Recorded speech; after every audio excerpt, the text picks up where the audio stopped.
Here we go, but chat. I'm a little tired. I don't know if you can tell.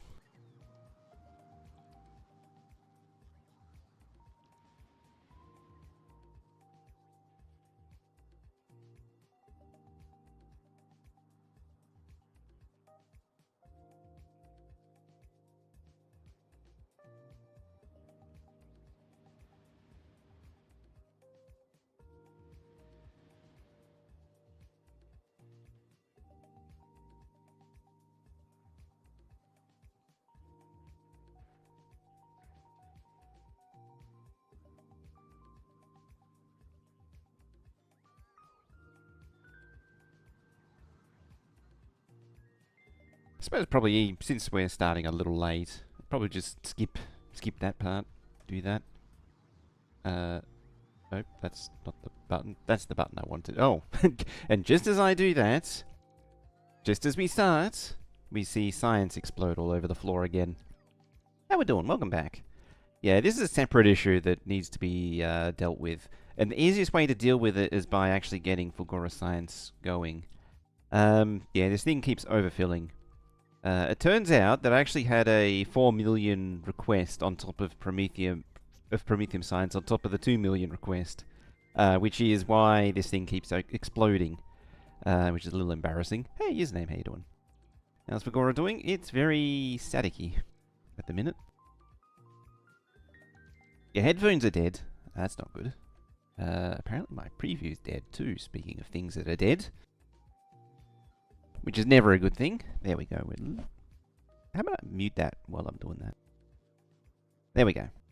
Just bring the thing a little bit closer. There we go. We're getting a little bit more volume now. There. Alright, and we have a preview again. That's very good. How far behind is it? Probably forever. It always falls like 2 minutes behind. You routed deaded yesterday, had a new one up and running within 2 hours. Just had a spare, just pulled a spare one from your box of spare ones. It's usually what happens for me. Admittedly, if I was to go through my box, it would be sort of a walk down memory lane of historic artifacts at this point. Some of them are so old. Anyway, we were redoing Fulgora. In between last time and this time, I actually just stuck a little bit of this in to, hey, you have sound again, nice. I stuck a little bit of something here just to keep things ticking over. I wanted to I was trying to have it drain at least something out. It didn't go very well, though. It didn't really help. Alright, so I just need to pull that up. The processing mostly works. I just pulled up something that I didn't want to pull up. Yeah, the processing mostly works. I think I'm probably going to need to do a little bit of rejigging of... That's not what I wanted to do. You got to go there, and you got to go there. And this should make sure it loads the lanes evenly. There we go. You go there, you go there. And then we have to output like that. Wonderful. Now, are those going to stay in exactly the same place? Probably. These are the things that I still haven't really figured out yet. And I was hoping I would sort of figure them out sooner, before we started today. But, meh. I'm somewhat running out of motivation for... Oh, I'm full of stuff. Running out of motivation for Fulgora. It was fun for a start, but as soon as you start scaling things up, it just gets a little tedious. Oh, I guess I'm going to have to dump some of this off. I can't decide what I want to do. Like, I know what it wants. I know I want to do a rail bus again, because that was easily by far one of my favorite bases that I've done, and it needed elevator rails to really, or level separator rails, bridges and tunnels to really make that one work. And now we have all these things. That seems like a lot of... Oh yeah, it's because I pulled them out of there. Yes, that's right. I was trying to wonder why there's so many of those things. But yes, of course. Alrighty. You've been wondering about the future of consumer PCIe devices. I honestly think it might be best going forward to skip PCIe Gen 6 to a Gen 7x4 connector. Realistically, PCIe Gen 5 is so fast, there's not really much benefit outside of like graphics cards and AI accelerated, really specific stuff like that. I mean, this is arguably true of all the way back to like PCI Express 3, as you don't really need more than a Gen 5 by 1 connector for that is for like not. So when I should back up a step. When I mean PCIe devices, I mean just a random device like that isn't a graphics card or an NVMe SSD or a any other really specifically high bandwidth device. Like 5x1 is Gen 5x1 is all it ever needs. A quality module skin. How you doing, Hingry? I actually am also not entirely sure if we'll actually see like a Gen 6 or Gen 7 connector in its current in the current form. I could conceivably see of the PCI Express connector, if it stays being a thing, they change it to something else that's more tolerable to high frequencies. I don't know if you've seen the stuff they have to go through to actually make DDR5 and PCI Express 5 work. It's really absurd. I'm trying to picture it. I think I mentioned it before. There's I've seen a few pictures of the sort of layout that they do on motherboards, where full again. They have to run the tracks in a way. You can't normally on a motherboard, like or on a circuit board. You might see tracks do like this, then bend around that way. It's all very fine and dandy, and Darth Light is pushing buttons. Noises. And making noises. Yes, you are. Thank you very much for that. The 60 month. I did see a thingy this morning. I just had a few things on. How you doing? Hope you're doing well. Feeling better? Darthy's been sick lately. See, I do read a thingy. But yeah, so for DDR5 and PCI Express 5, the thing that I was saying was that because the frequencies are so high, they have to run the tracks in a way that doesn't follow the weave. Oh, kid was sick, sorry. They have to lay the tracks in a way that doesn't follow the weave of the fiber in the fiberglass substrate. And so you end up with this really crazy pattern of tracks that are like all off angles and randomly changing angles just to break up its pattern against the weave. And it's only going to get worse with higher generations.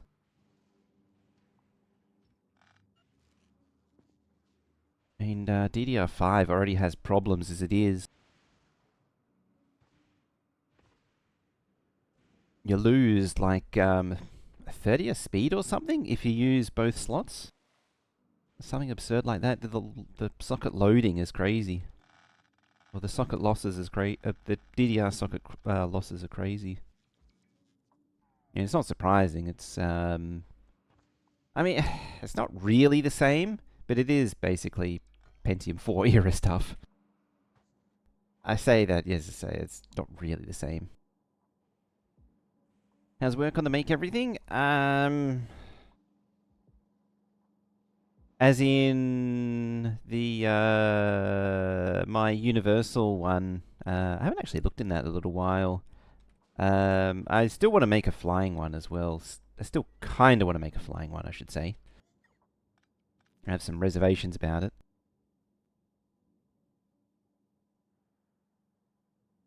Thought about it, might be possible to do a TV showpiece, 6-meter gauge train mod in Factorio.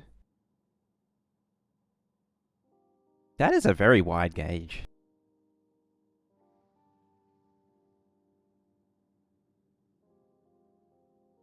It's the most common gap between the outermost rails on dual track standard gauge railroads. So, it 1, 2, 3, 4, 5, 6. That would be... In theory, that would be that. If it was, like there to there. That's a chunky rail. Oh, 6 meter wide gap between... Yeah, between the rails, the gauge. Otherwise, it would be, if you were to have dual trains, which is actually a wide rails. But yeah, it's like enough to fit an assembly machine.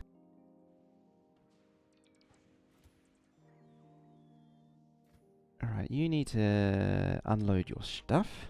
There. All that effort to make more effort for me later.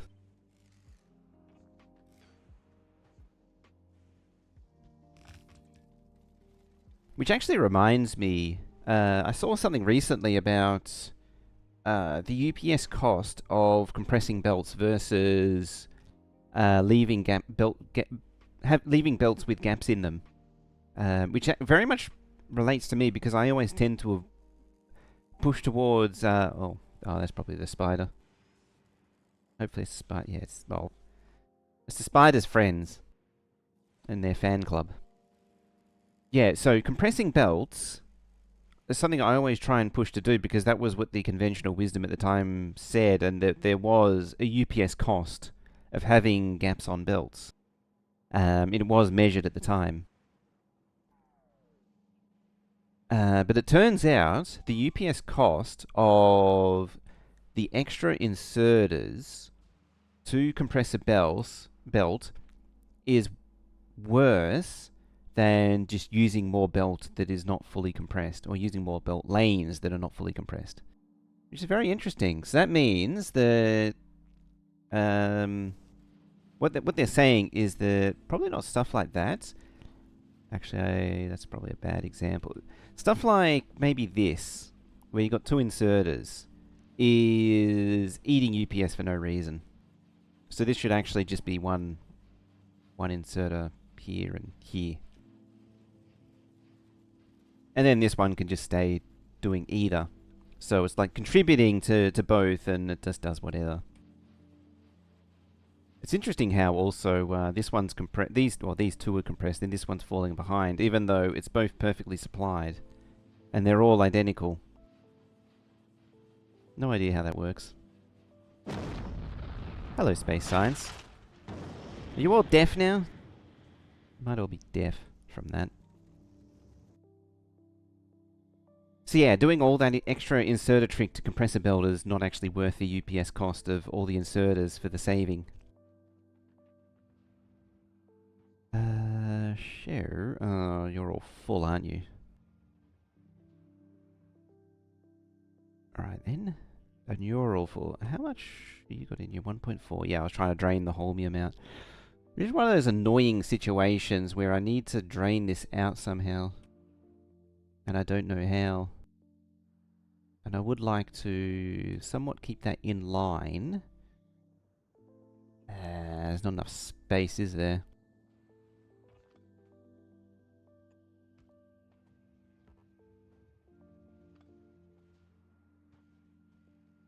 Alright, now I need to consult the manual. What did we want? We wanted... Oh, was it 3 of you? Yeah, 3 of you, so it can be 4 of you. The last one, outputting to a different belt or a different lane. And using a lane buffer to fill any gaps. I think that'd be the way to go. Yeah, so that's sort of what the logic says, is that... well, my example was actually a bad example, because it's kind of a fractional ratio. But yeah, instead of... so, I suppose this is probably the best compromise. But in general, you would have, like, what you would do is... What they're saying is that So it's 3 and then 3 to fill one belt, and then this one would just fill a second belt or a third lane worth, instead of trying to compress what's already here. Is what they're saying. So yeah, you would, instead of having 2 inserters, you would just have one inserter that fills another lane entirely. Although I feel like this is sort of a compromise that's worth pursuing, only because it's possible.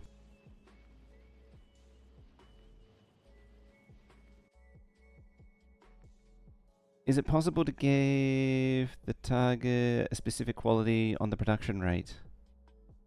Yeah, my brain's still waking up. I suddenly got the sleepies earlier. So, to give, so you can set quality to anything. Or do you mean like science? Or on this thing? I'm trying to think of what makes sense of the context of it. Oh, yes. Yeah, you can set quality on this thing. In fact, I actually have a uncommon one here.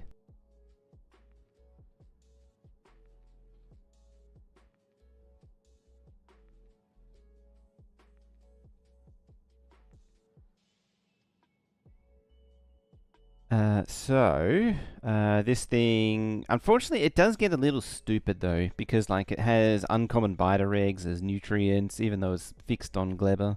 It goes a little weird, and it also assumes that you can just have seeds that somehow turn into these things. Like it doesn't really understand how these come from. So there is limitations on this. It was, when you go here, there's a little doot up here and just go uncommon. Yeah. It's sort of hidden, but it's there. But as I say, it gets a little confused. I don't know why it's trying to do biter eggs, because it's physically not possible to do biter eggs. I'm sure it'll be figured out eventually. Recyclers with quality module. Oh yeah, I probably should add that, shouldn't I? If I was to be really consistent. Where are you? There you are. Because yeah, it's probably trying to find a solution, and it can't do it.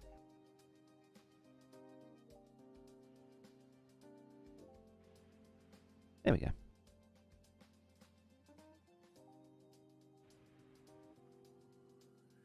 It's actually kind of crazy because it one of my ideas was just to brute force it with this, but you see it needs 84,000 jelly nuts to give you 3,000 for merely 40,000 a minute.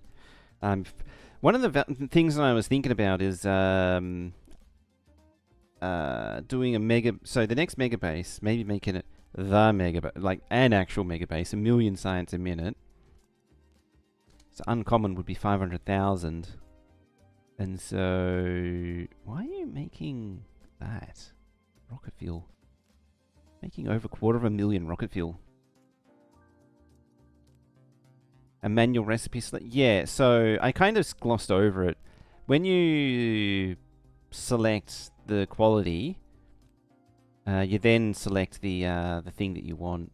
So you have quality and then that.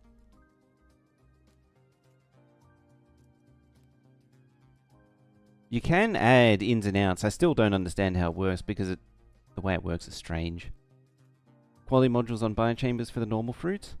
So the way that I'm seeing to do it is to craft loop capture bot rockets. I do sort of have I started concepting it, and I think other people have done it too.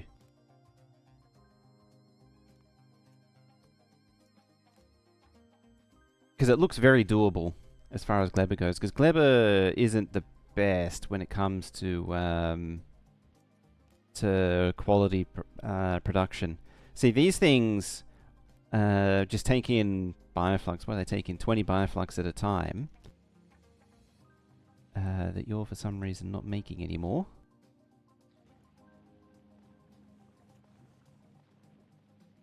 There you are. Oh, you don't have an output.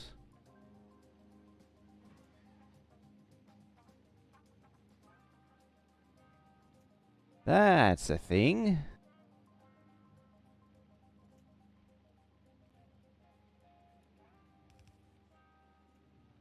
I mean, I suppose it's really just something that I pulled off of an existing build.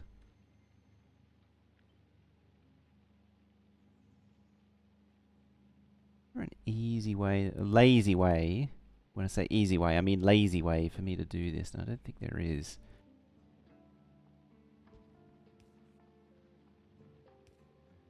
Yeah, that'll do.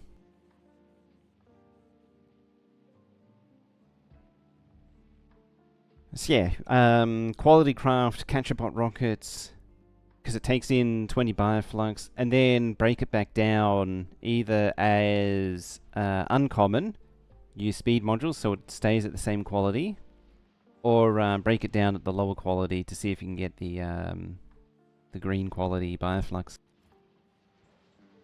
Because the only thing that actually needs to go into Gleba Science is bioflux. It's the only thing that actually determines it.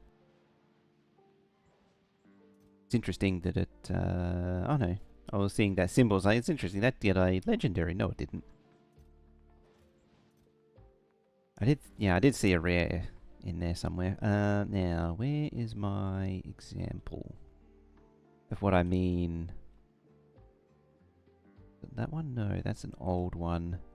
That's an old one. There it is, this thing. Yeah, the only thing... So this thing, the way that my Glamour Science works is it supplies... oh, you're meant to be supplying that way. Because I changed it.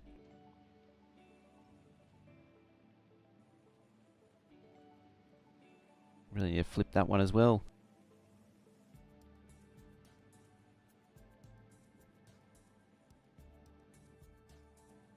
I suppose you want some nutrients and all that jazz too. So needy. Yeah, see, all it does is it produces a max green belt of bioflux. And there's actually belt weaving for nutrients beyond that. But yeah, the bioflux, because this thing needs bioflux and eggs.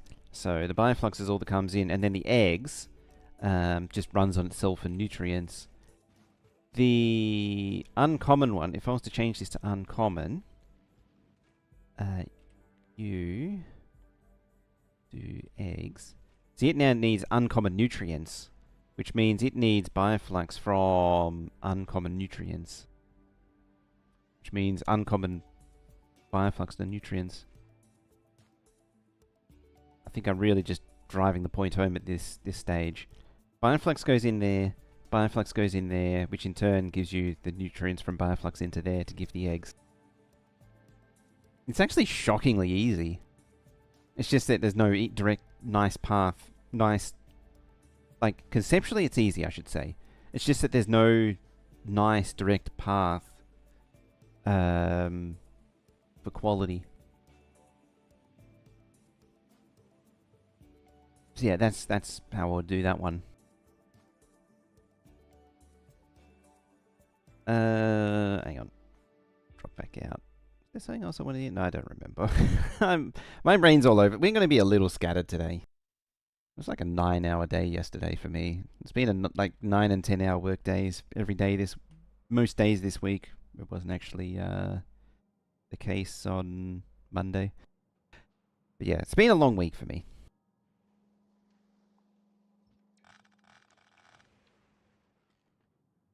Alright. So, yeah, case in point, the struggle is going to be real.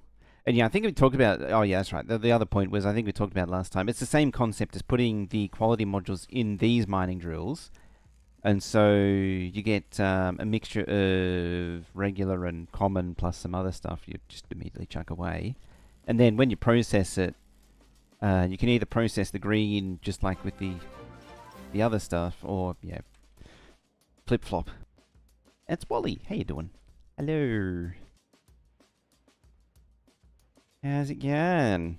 I actually didn't realize you were on. I mean, I shouldn't have been surprised. Realistically, should have known. What are you doing? What are we up to?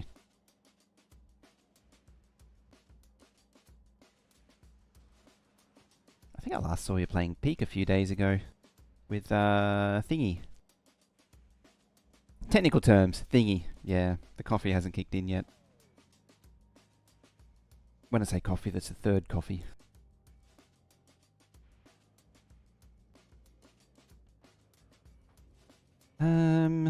Alrighty.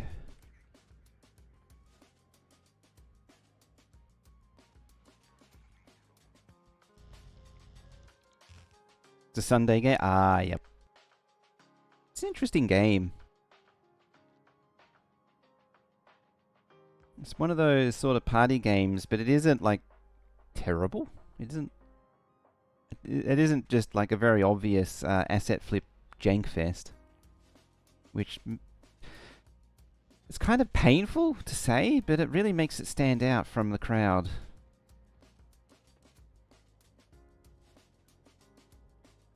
Now. I do kind of need more lane balancing going on.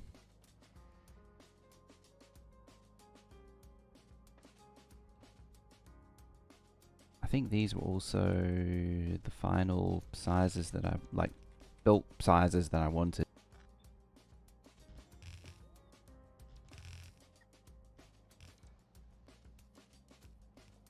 I think all efforts to minimize inserters be damned. I'll just compress the belts by any means necessary. I might go to insert where possible and applicable. I'll have this like I don't know if I can actually.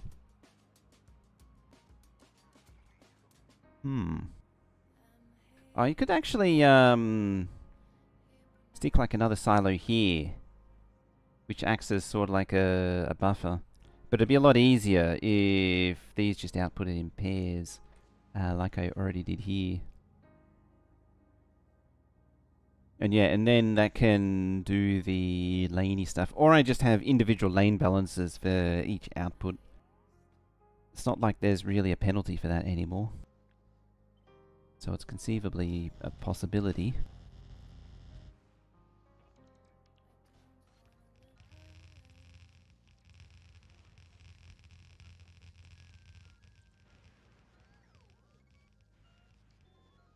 Should really actually see about doing some Red Circuit stuff again at some point. We haven't organised a game together in ages. I think but I mean, most of the time it happens at like 2 in the morning, so I can't see them. But I think the last one that I did was the big Factorio multiplayer.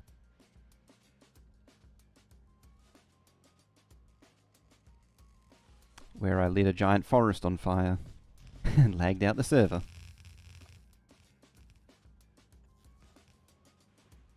And blamed it on JD.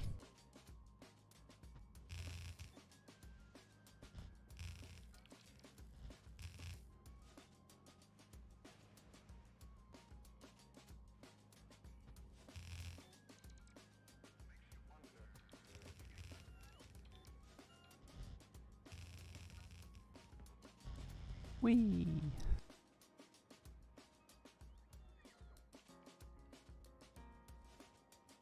Oh, there's not going to be enough room for all this crap.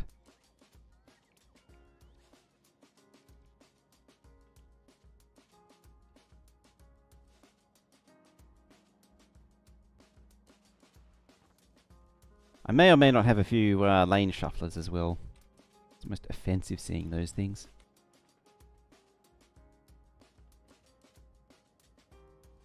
Ah, power went out. There we go.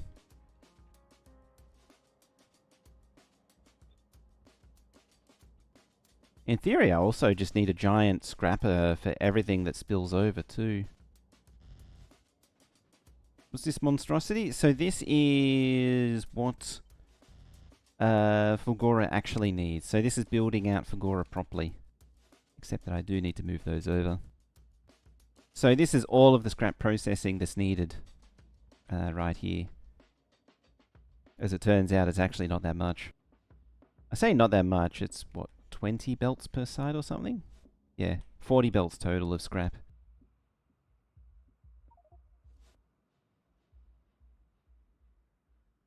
And so it's sorting it out, loading it into trains to be crafted or sent to the science, and then delete all the excess. Like it's doing right there.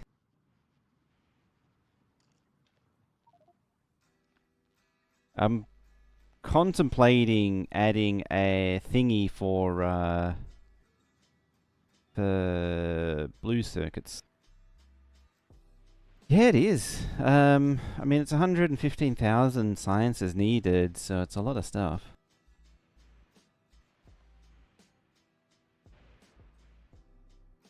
And yeah, and I'm probably going to move this thing as well. Like, I can't...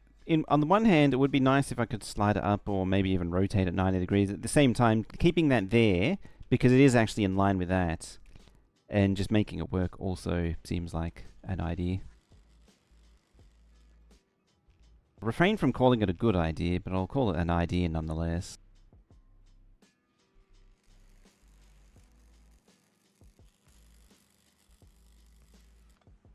Right, you go there. Even though it's not really strictly necessary. Boop, boop, boop. There, there, and there.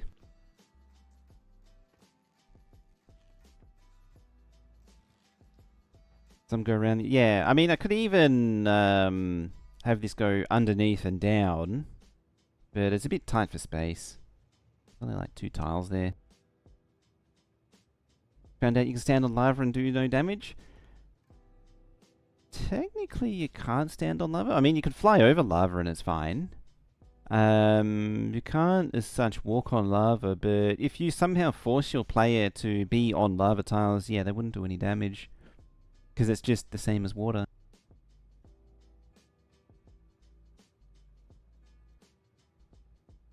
Ah, an ash cloud. Demolisher got you stuck there. Was actually sort of leaning on cutting under there originally.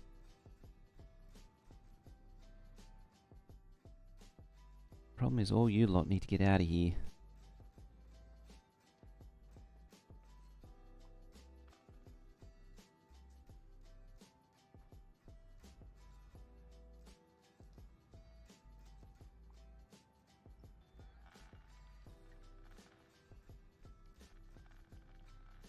Alright, let's just undo all the mess that I made earlier.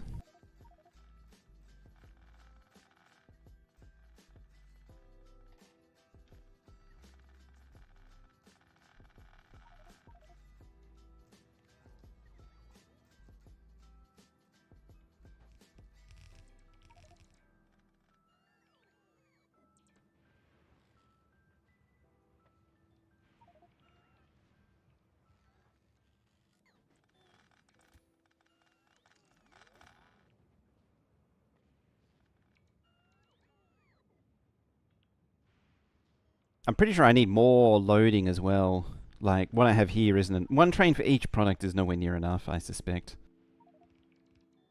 Like, I'll probably need to break no more than 2 belts per load. And so, however many pairs of belts there are... Except for what it... I think there's a 3 somewhere.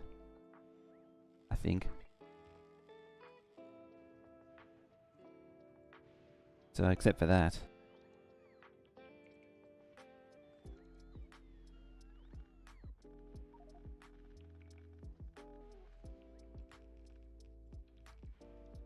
Making me run home again.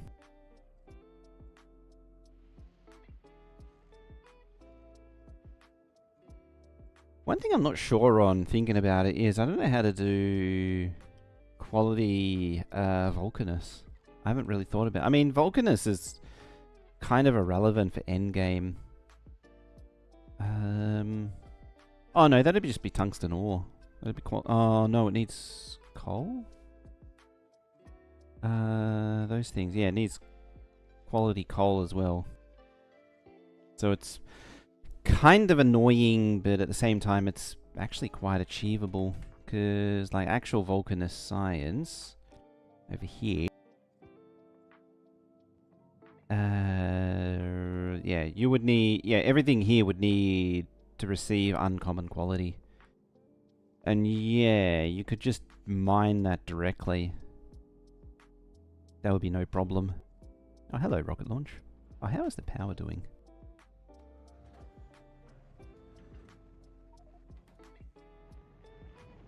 As the rockets launch.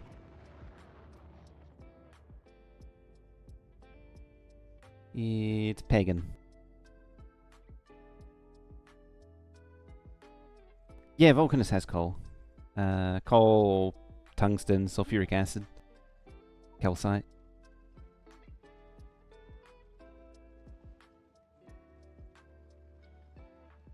That's what Abnacasti did. I realise that's the wrong way around, but yes. That's not surprising. Rockets actually have benefit from speed module? The ones that are beacons, not really. If anything, the efficiency module's doing the bulk of the work. But there isn't actually meant to be beacons here. Yeah, these things are at 300% productivity, so they don't need productivity modules. So it's really just a case of putting whatever in them. And since these are, as I say, they're not meant to be beaconed, they're just meant to run at normal speed. So a speed module or two doesn't hurt them. Realistically, what it should have is something like what Gleber has, where it's 2 and 2. Because on this one, 2 efficiency modules pulls down the consumption to the absolute minimum. I'm starting to warm up to the idea of efficiency modules into silos, just to really flatten the power usage from all the rocket launchers. Because yeah, when you're launching so many rockets, it really hits the power, and by just pushing that bump down, like before, I just didn't care. I should preface this by saying originally I didn't care. I was like launching, it's a quick burst of power. It doesn't matter. But the more that I get into it, the more I see the value in managing the power peak better. That way, you need less power supply to, see, that's how long they need to run for. What is that? That's 12 seconds there. Yeah, 12. And these only needs 12 seconds of craft time. Like, it's nothing in the scheme of things. It's actually nothing. Oh yeah, efficiencies have a lot of use in endgame. But yeah, so like when I say 12 seconds, it's nothing.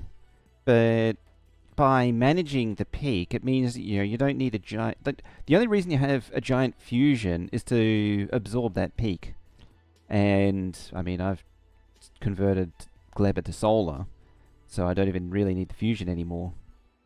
Like, the fusion isn't doing anything at the minute. It's all running on solar. Despite the minus 50% solar penalty for Gleber. Oh, yes. Crash unrequested, please. Oh, I didn't want to get rid of that. Well, they're gone now. Fine. Because, yeah, because of the beacon efficiency thing, efficiency changes, wherever a beacon is there.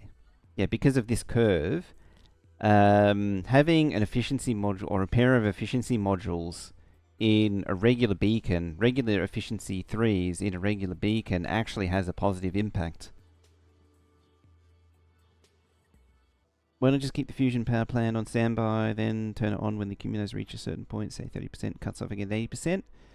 In theory, it does it already. It only kicks in for that. So Gleber can actually run off solar as it is, and the fusion only runs when the power peak happens.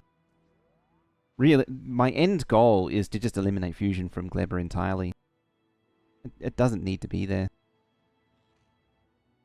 And my argument for the reason why I've sort of started leaning onto solar for Gleba is all of this space is just being wasted by a spore cloud. And so my theory is that you might as well put that space being consumed by that's only been revealed because of the spore cloud. Otherwise, like, I would have a fraction of this space revealed. Putting that space to work for something, and so might as well put solar panels there. Yeah, lightning's trying to get me. So yeah, there's so much space available to fill it with solar. Might as well make use of it, and then that just eliminates the need for fusion entirely. Fulgora is actually a similar story. It's able to use the lightning 100%. There is no fusion anymore on here. We got rid of that a while ago now. Interestingly, you're not actually limited on collectors. You don't need that many collectors. You just need the storage. That is true for Vulcanus. Someone figured that out. Do I still have the tab open? Yes. Yeah. On Vulcanus, you're rate limited for anything other than base quality, but you can use legendary solar with base accumulators. Yeah, everyone else, it's fine. Except for Aquilo, where you really shouldn't bother.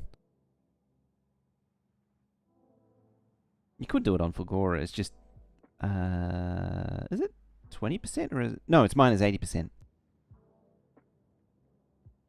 Yeah, Gleba is 0.61 or 0.25, 605, 252, depending on the quality. You don't really want to use any intermediate qualities. It's either that one or that one. It's not too hard to get legendary materials to make the things directly. Unless you're on Fulgora, and then you can just throw quality at them and loop them. I think Narvis actually has a I think, yeah, oh no, that's not it. There they are. Yeah, it makes them directly. Make sure to use EM plants because of the productivity. Now, this isn't getting this stuff laid out that I was trying to do. So even late game super lightning collectors is pointless. It's more that you don't need a lot of them to collect enough power to sustain. I mean, you still need the legendary lightning collectors.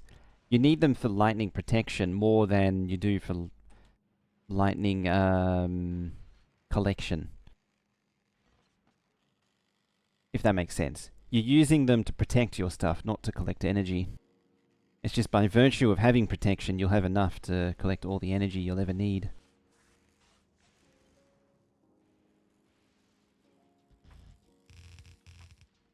Alright, should I actually be persisting with this, or am I doing a dumb? That's why I hesitated and I sort of got sidetracked.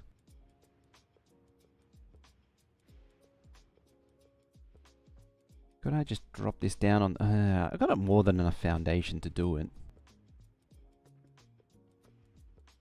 Number of times I've pressed Alt-E lately.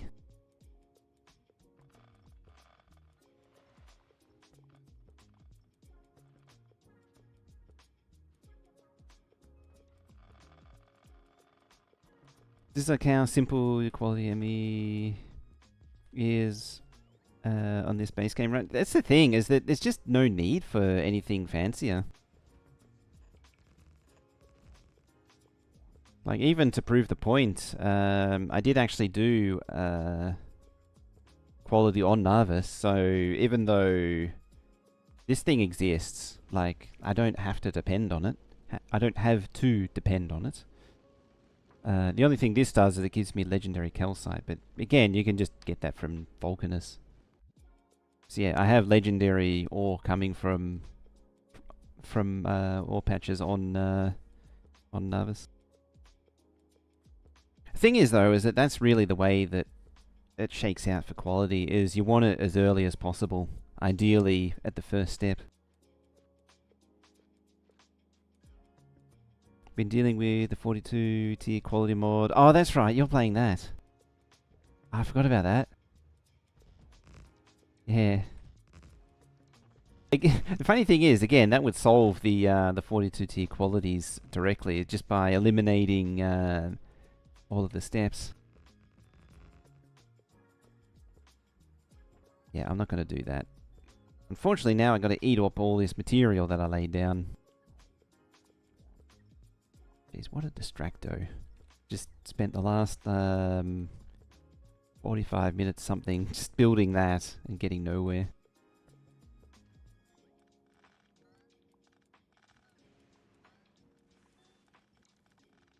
That's why I get nothing done.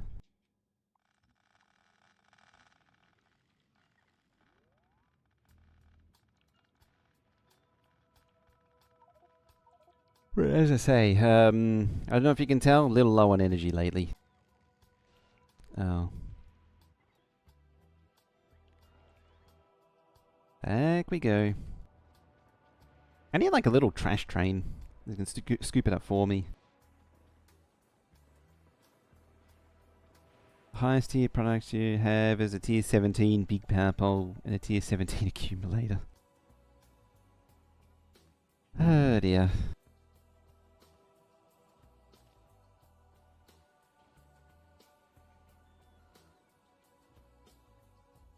It's funny, those are always, the spider ones always run out of power.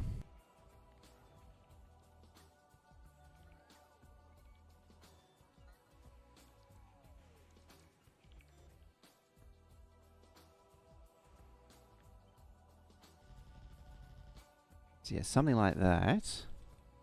And then we'll just turn these around. And so... maybe there? Yeah, there, I reckons.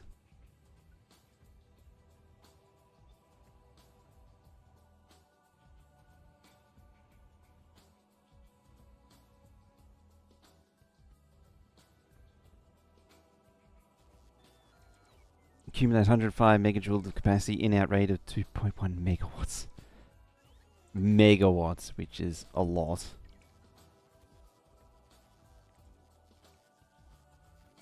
Oh, it's my battery that's out.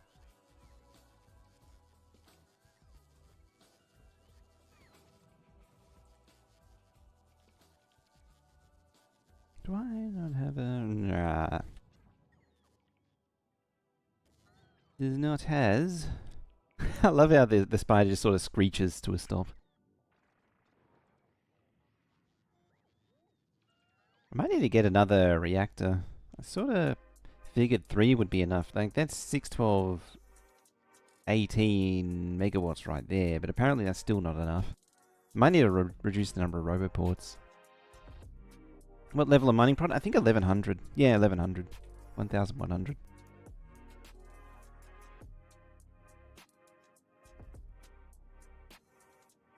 Was the base game rate for Orange Accumulator? 300, I think it was. 750, sorry. No, 30 megajoules is what I was thinking of. 750. I think 300 was the base one. Yeah, 300 kilowatts. Whereas this is 750 kilowatts.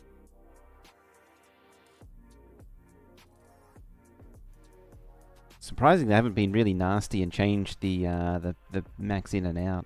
I think Factorio Extended did that. They had different max in and out inputs and output rates. It could like input faster than it could output or something. It was like one was half of the other. And yeah, in 30 megajoules. Or megawatts for 1 second.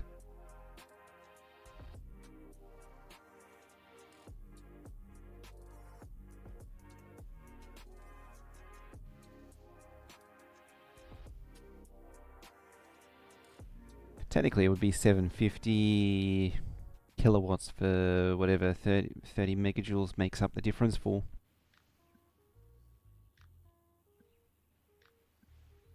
Whatever 30 divided by 0.75 is.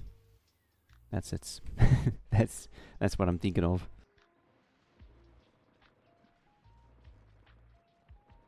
Meow.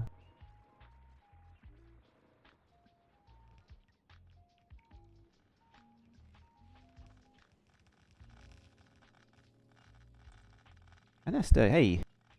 What mining oh yeah, that's right, sorry. My brain is not braining today. It's mush. Are the other prods capped? Pretty much. I think they're mostly at or near 30. Like Fulgora is the only one lagging behind. It's like all the Gleba base ones, the Vulcanus base ones are all at level 30. But yeah, the processing units and scrap recycling isn't yet. And that's why I want to do this, is so that I can get those done and then round it off with a research productivity.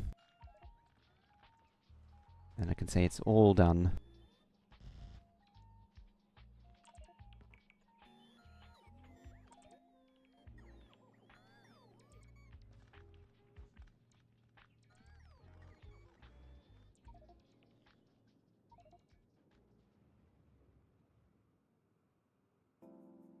So yeah, basically all at 300%. The only one that won't show it is the recycler.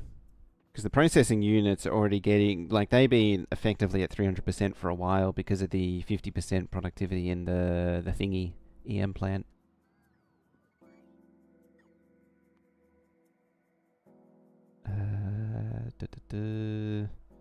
Yeah, here. Yeah, 300%. These are already on speed module mode. And it has 1050 health. How much damage does a medium asteroid do against creatures that may possibly out repair the damage? It's entirely possible. I'm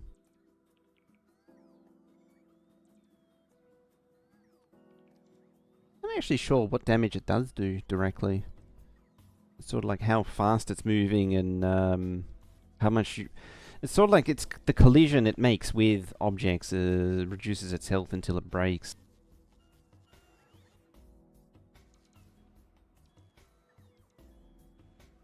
Oh, it's one off. I have an emote for that.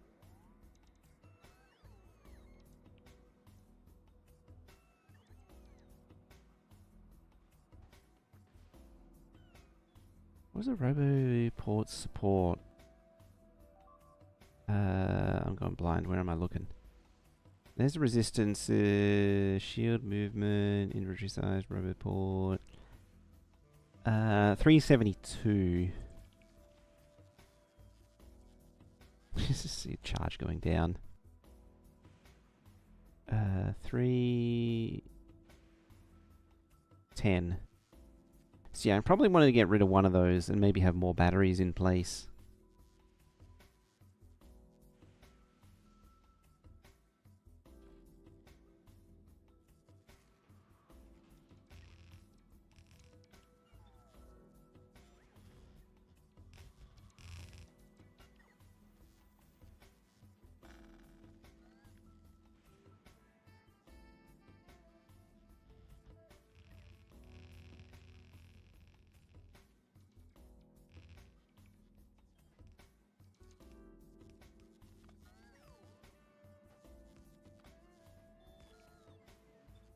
Alright, I think that'll do it. I don't want to keep changing it. So yeah, you get one belt. Right, we'll do one more of these. And it's still going to fill my inventory again.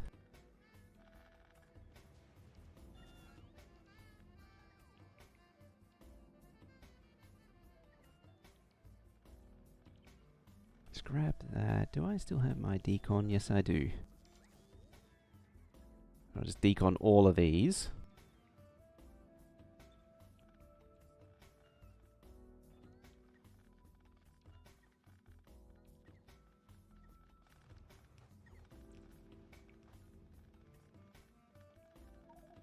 And now we're full again.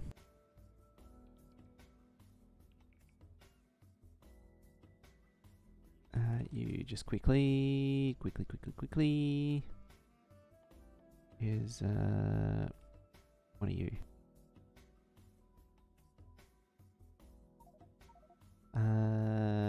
Oh, it's. I was looking at the wrong one. I was looking at the transport platform, which was actually overhead, but no, the postal platform is still coming.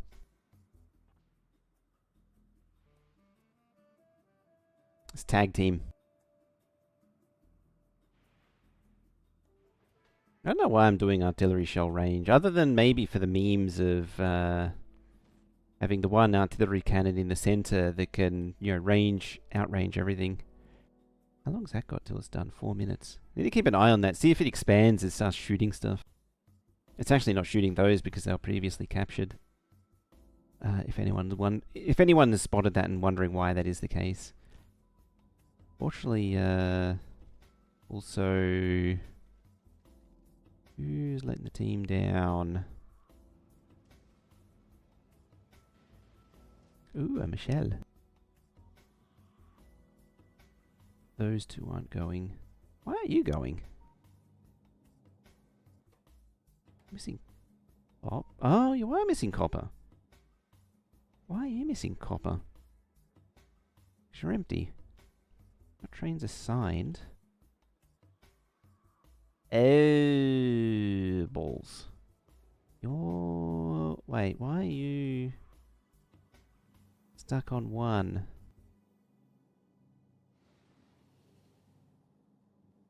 You're not supposed to do that. Why are you output?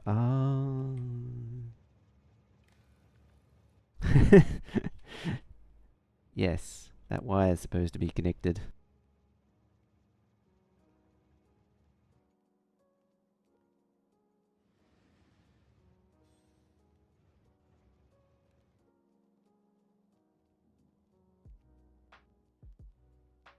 I think it might be proper deadlock too.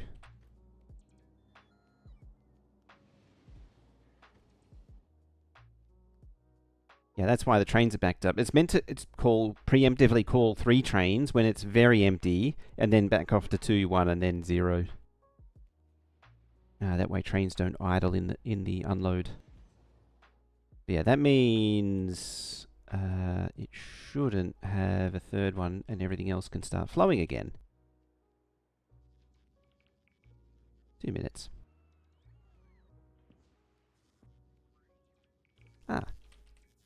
Speaking of, you have visited. I've had a visitor.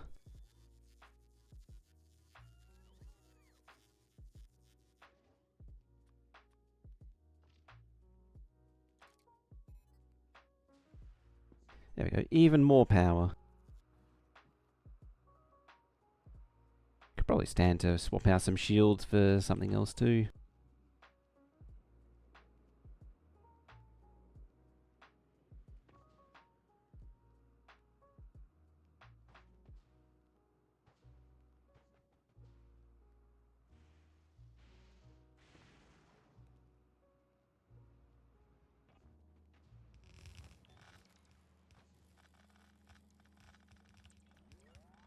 Does fix the artillery turret GUI yet? I'm not actually sure. I don't really pay attention to the artillery turret much these days. Well, it was kind of cool, but I never really paid a lot of attention to it.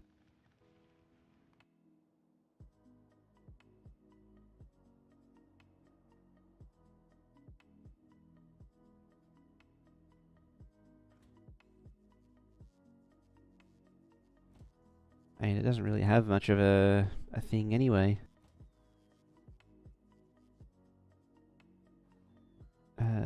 Which one was it? T. Yeah.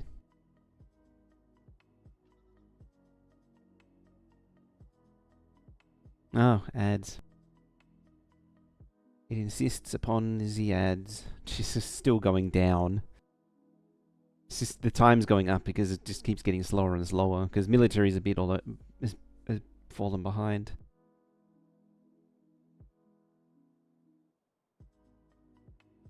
Yeah, I haven't really been paying close attention to the artillery stuff since like version 18.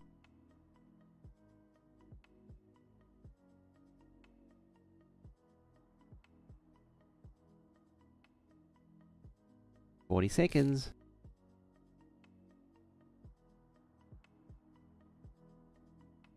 I forget which playthrough it was. I got really tired of artillery after doing it. It was either one of the Factorio extended maps, possibly the big one.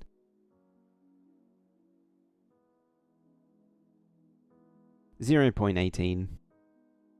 Was the version like 4 or 5 behind this one? Well, I suppose it was 18 and then 1.0, 1.1, 2.0. That'd be like 3. It's down again.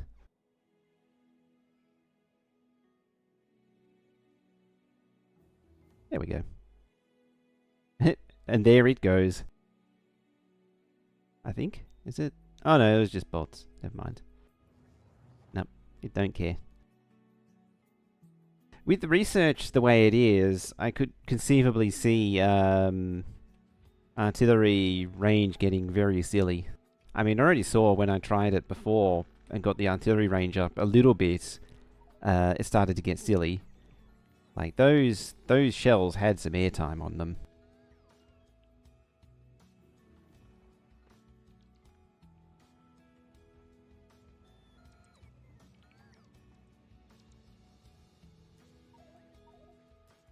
Fine, I'll go empty my pockets. Every time, it always goes dark.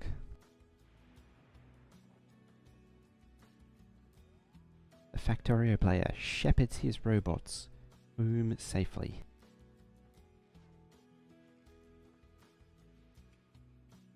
Through the dangers of the land of Fulgora lightning.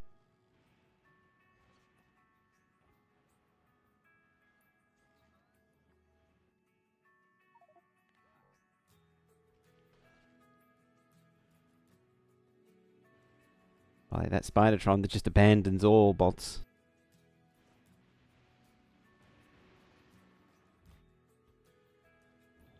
It's easier just to send it.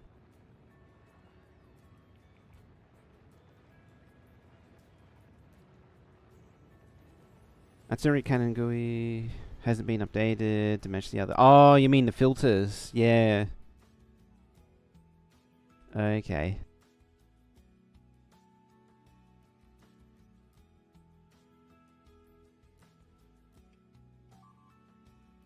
There goes the bots. Can't use the selectable targets on the platform. I don't know. There might be an issue with the shell scanning. Don't think the game keeps that many chunks loaded. Are you using artillery on a platform? I didn't even know you could do that. I thought you couldn't do that specifically. Something about trooping and crashing the game with it.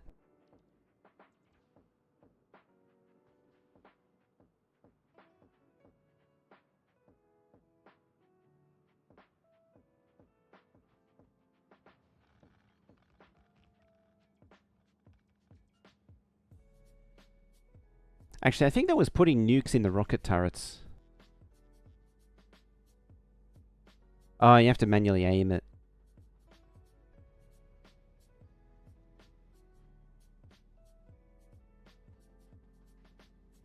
Yeah, if it yeah, it makes sense that you would have to manually aim.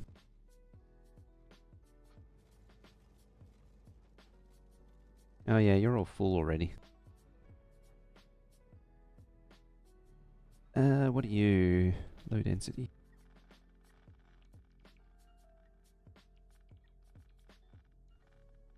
What am I thinking of then that wasn't allowed?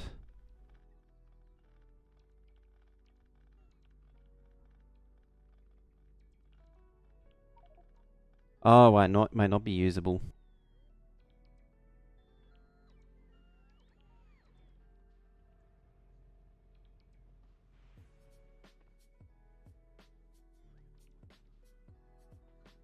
I'm pretty sure that they did allow it, and then it caused all kinds of issues.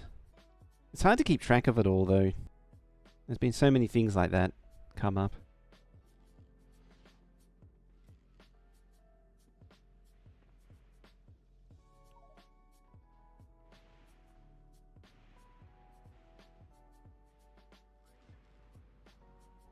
Stop bullying them.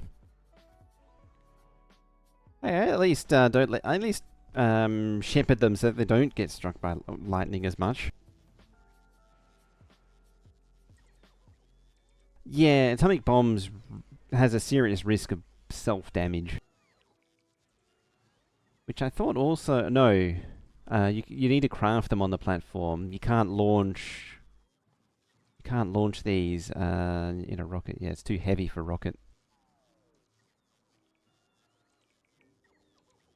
Its rocket capacity is too heavy.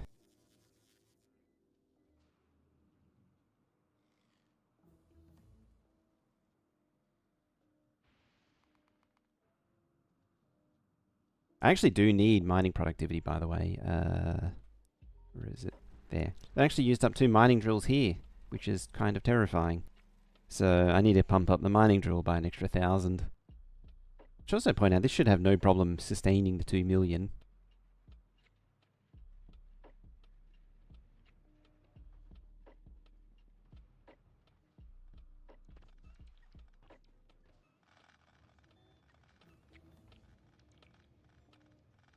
Alright, this should hopefully be the end of it.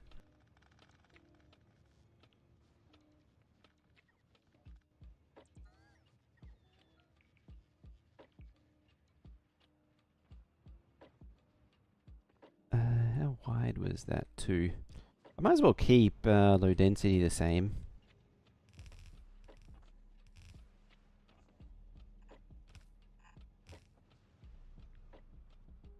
It's easy enough to copy and paste these now.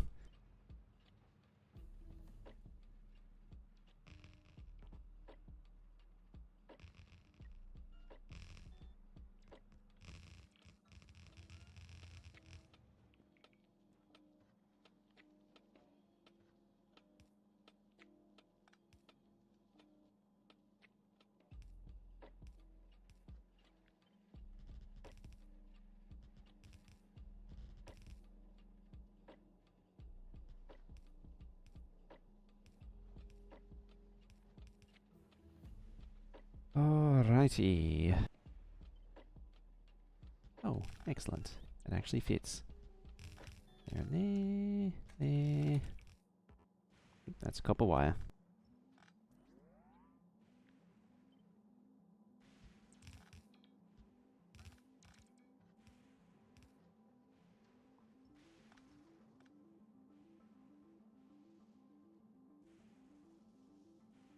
Reprocess waste fuel cells into nukes.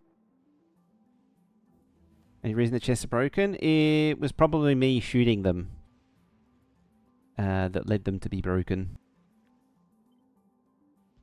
I don't actually remember exactly when that happened, but I think instead of emptying them, I just blew them up.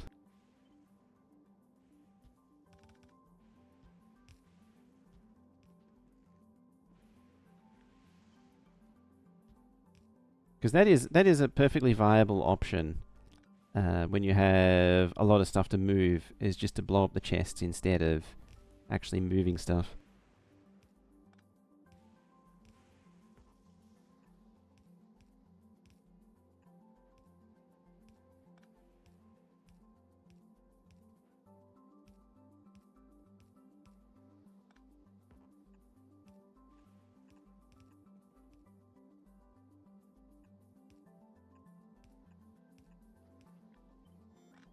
Oh, that's a base of 3 for some reason. Or 5, technically. Main thing is, the key point is that the spacing's wrong.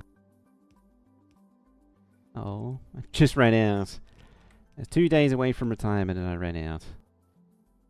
Come on, Spidey. There you go. Dong, dong, dong, dong, dong. Seeing someone make a creative mode Prometheum ship that used nukes and they didn't have a problem with the nukes getting too close. Interesting. There's a few really wacky things you can do with platforms if you're really creative.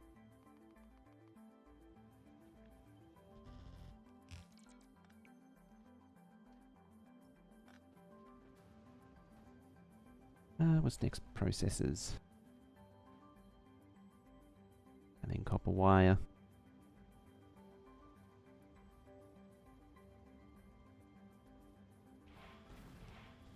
Yeah. Case in point. That's how you get rid of chests that you don't want to empty. Just like that. There, there. Don't worry, it's just legendary steel. It's nothing expensive. And it's all scrap that you don't... You're swimming in anyway. It's fine.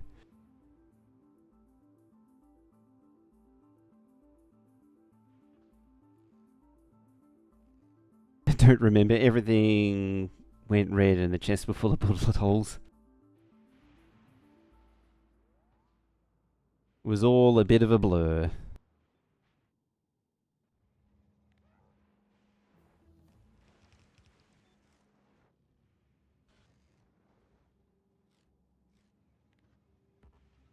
Oop, that's an artillery pointer.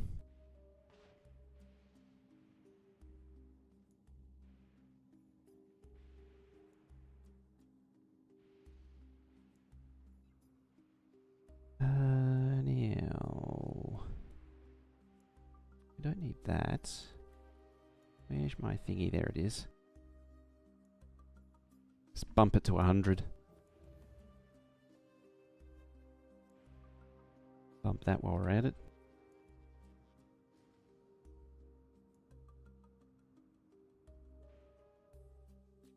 Yeah, it was all just a blur of noises and explosions. And then nothing was left. And everything was deconstructed perfectly. It was all part of the procedure. Kind of wish that the names of different quality tiers were only 4 letters long each. It was just something very uniform and consistent.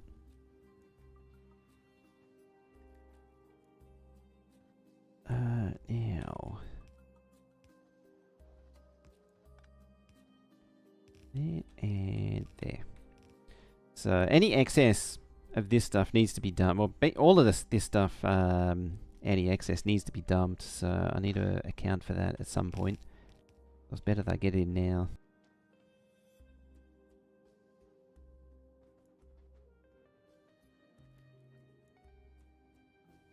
I might have to dump some holmium as well. Of all things, I got too much. Actually, I may be backed up on a few other... Yeah, I was backed up on solid fuel.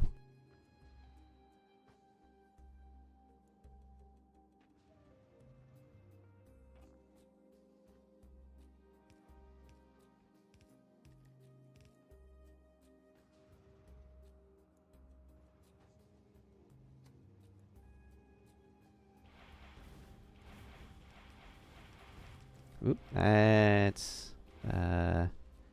what was belt that I was blowing up there.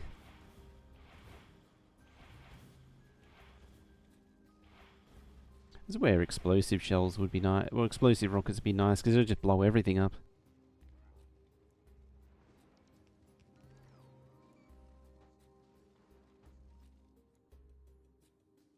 Well, you gotta go get more.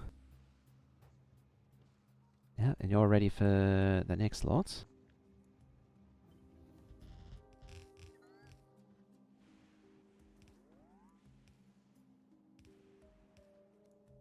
Bam.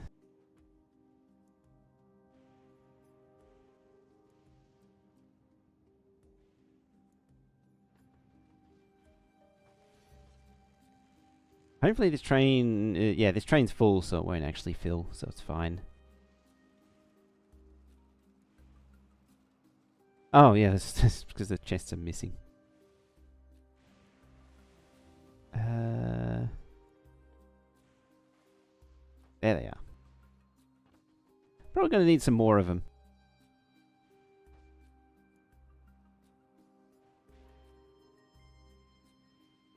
Railgun for precision, and that is a very good point.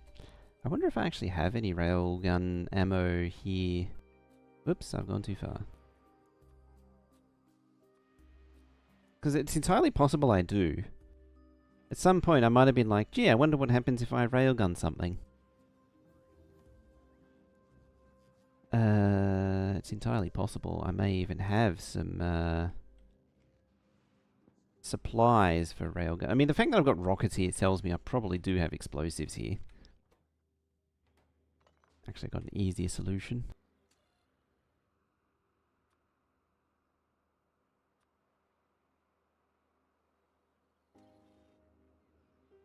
It also wouldn't surprise me if one of these springs to life and tries to craft it.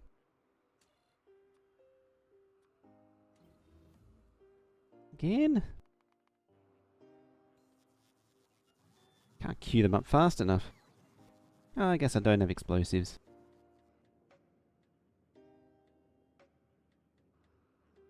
I guess that can be changed by means of calling for some explosives. What was it? Intermediate, not military. Just call for 200. Oh, you don't need to call for that anymore, actually. There, you can call for explosives instead of fusion cells.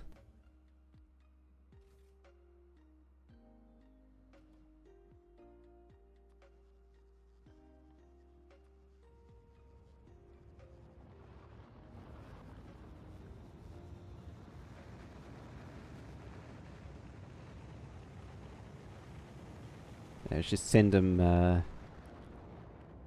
back.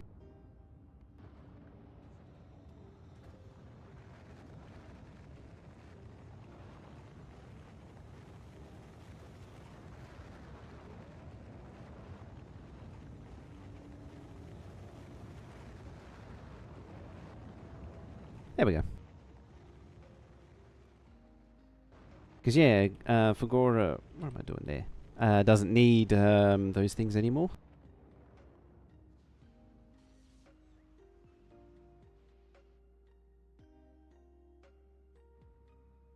Automatically queue it? Yeah, it's been discussed at no end to have some kind of continuous research queue, or even have the labs work on whatever they can. I don't know if that means multiple research at the same time, or have it hop around, like look at what's in the labs and then do whatever's in the queue that actually has availability of materials.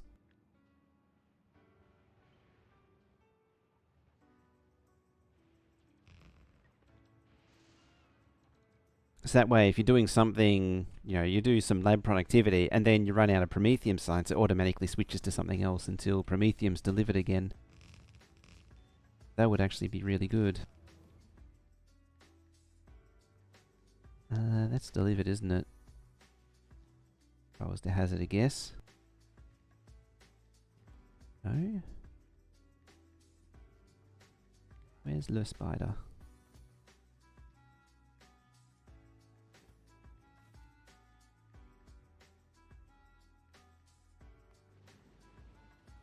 It is delivered. It's just been running, it's been coasting for so long. It's finally run out.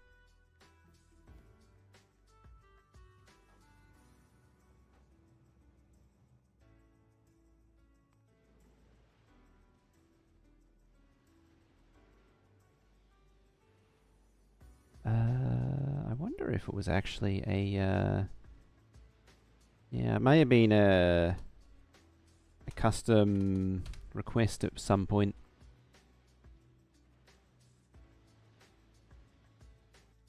Kind of defeats the challenge of managing Glebberpots. Managing Glebberpots is easy though. There's no real challenge to it.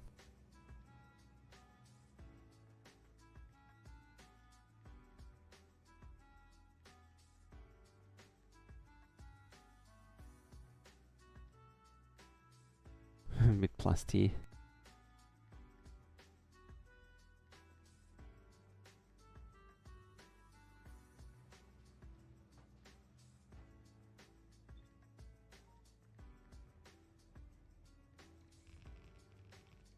Alright, let's keep it going.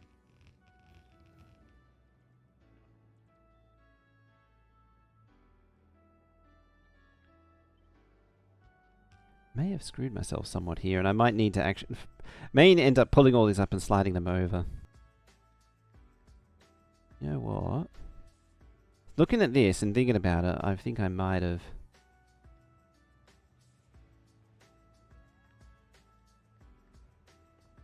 Like, it might be better to just pick up the whole lot and, like, plop it down here or something and here.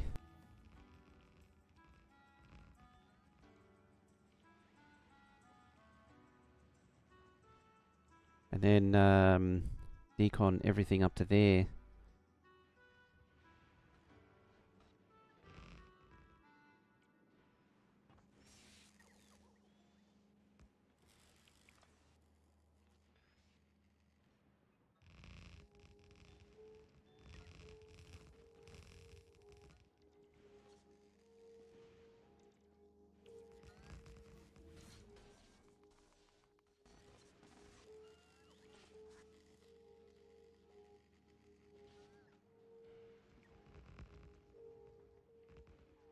I mean, I need more of these anyway. I really should have thought that through a little bit better.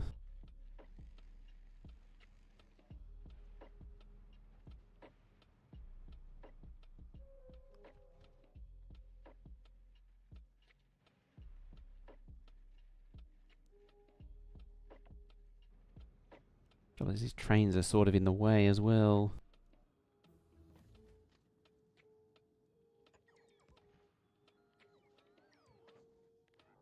Right, you get here.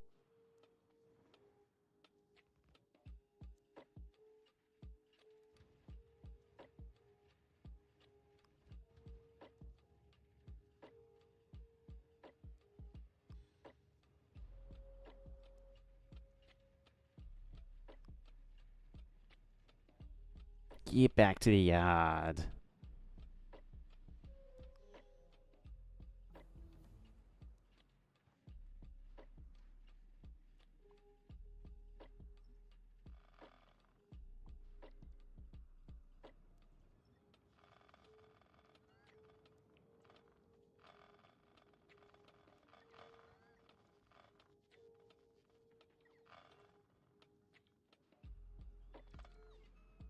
Okay.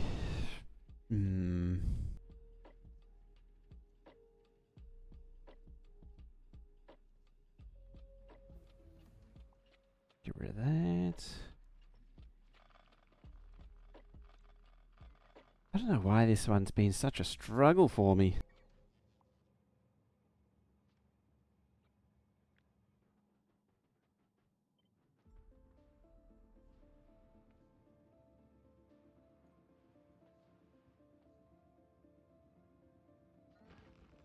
Yeah, something like that. Just a whole lot more space. Really make sure there's enough space for everything.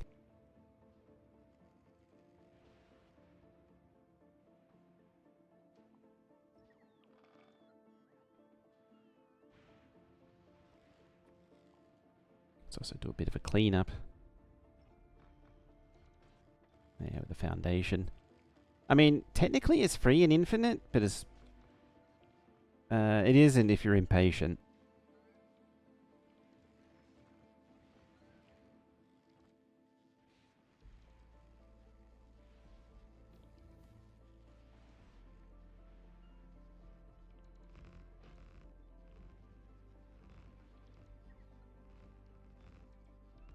Pokemon Gen 2 had a letter cap, which was last E missing. It's more of a technical thing because they had to strip out any and every character they could just squeeze out of it to make sure there was enough space on the ROMs.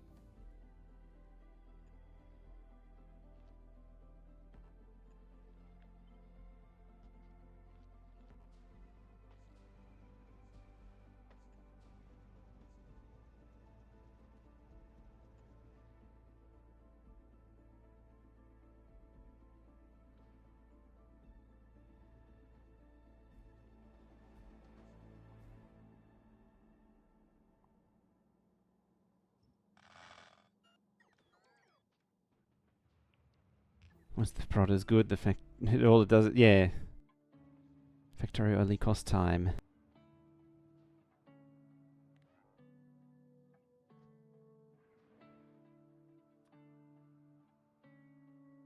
I think we're going to need a whole lot more foundation.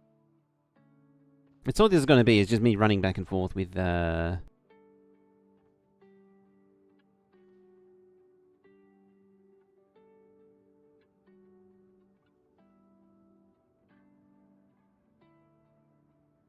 Yeah, I get what you mean. It's it was cut off exactly one short, which is unusual. Normally they would set the limit, like they would try and work around the limit, but for whatever reason, it was cut off by one. We're adding automatic research swappings, like researching something. It's been suggested, and yeah, that's pretty much what we were saying. Was that so? It looks at whatever's in all of the labs, and then does automatically switches to something that you know, is actually available in the labs. So, like, as I was saying before, it's like you do a research productivity as long as you have Prometheum science, and then once it's all consumed, it automatically just shuffles over to something else until Prometheum's comes back.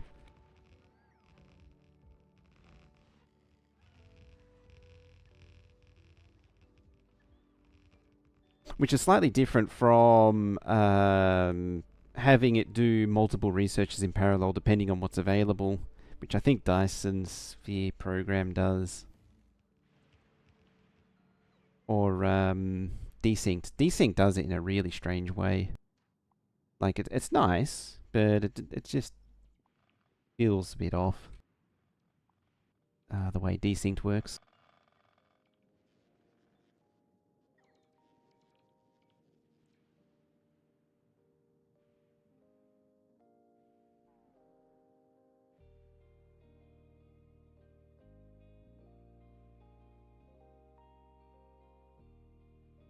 Final Fantasy game, Phoenix Down instead of rather than Phoenix Down.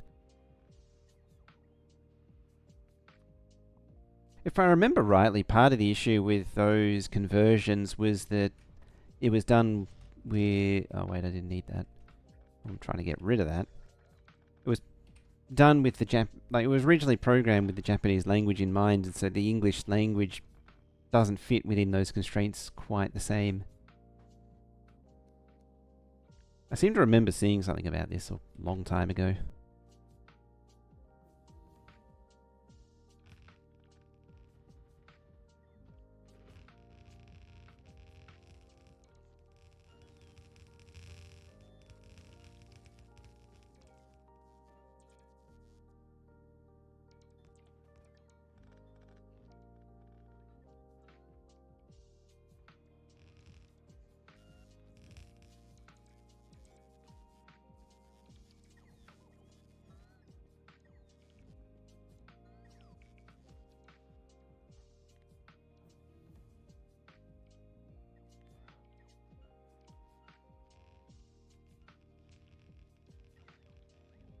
White Apricot was originally named with Apricorn.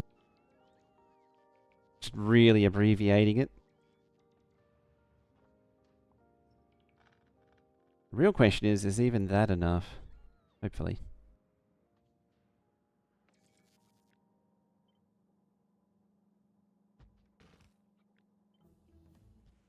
Oh, done again.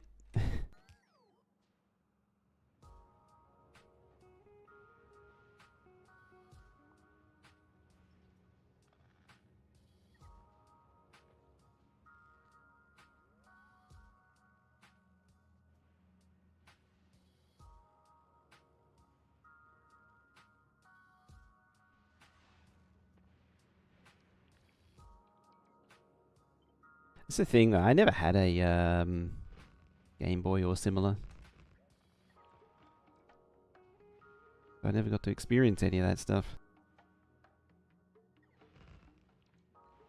At the same time, I don't feel like I really missed out.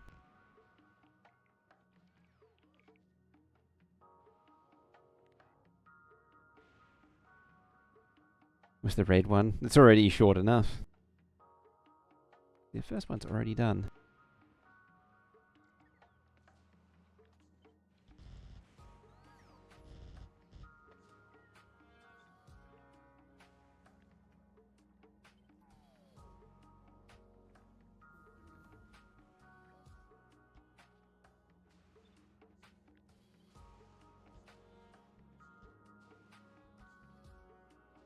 Alright, that's stone. Ice.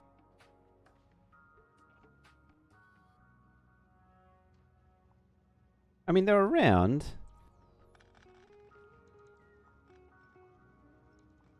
I actually don't really remember seeing them. Like, a few people had them. I don't remember seeing them that often, though. I don't remember what I normally saw. It's one of those things, thinking back, I don't really remember where I was seeing them.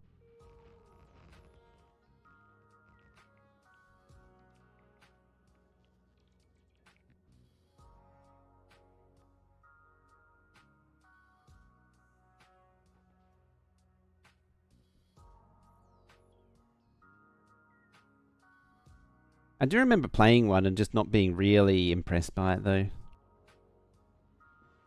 Original Game Boy, that is. It was more the fact that you... that one.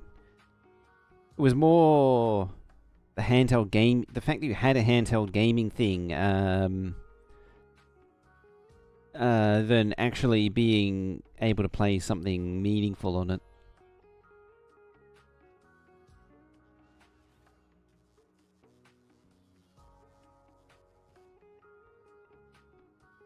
Ah.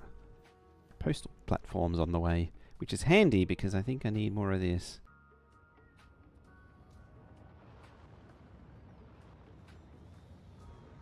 We'll ask for that feature. He wants to see the most in 2.1. Yeah.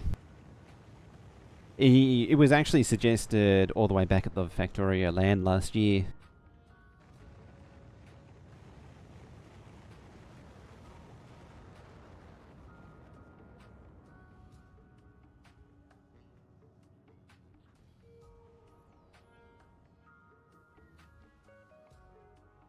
HD DVD. I don't think I ever saw a HD DVD player. Hey, Sheepduck.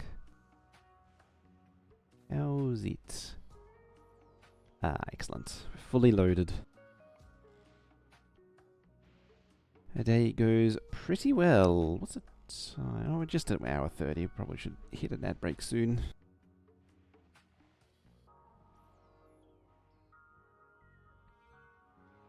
Yeah, we're just, I think I'm finally getting into the motions of fixing this thing up, finally. So, we'll get our new load happening for all the scrap materials. And then, we'll figure out the details of getting the lanes balanced and all that, and crushing the excess. Can you even get a Blu-ray player? I think you still can. I mean, I only say think because I legitimately haven't looked at what's available currently. Faye, how you doing?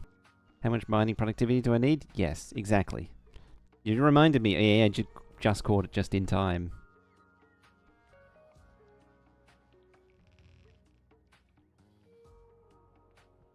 Compressed turbo lane. I think I'm way past that point now.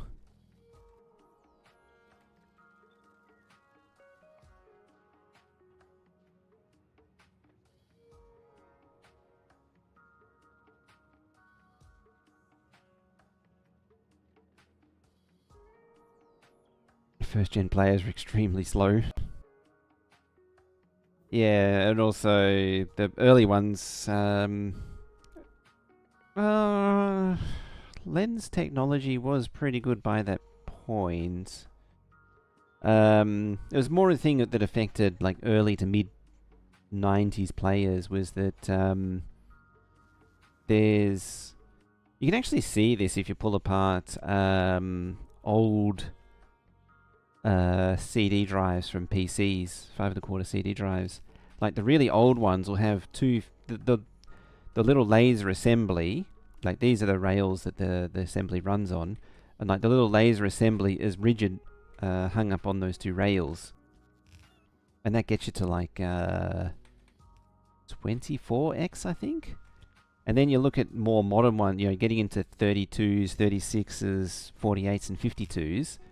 And the laser module, instead of just running on the rails, is actually suspended. It's suspended in a little gimbal. And this gimbal has, what should I do to, like little 4 voice coils around it, and so it can offset the axis of the laser slightly. They're really quite sophisticated. Kind of impressive how sophisticated CD drives became.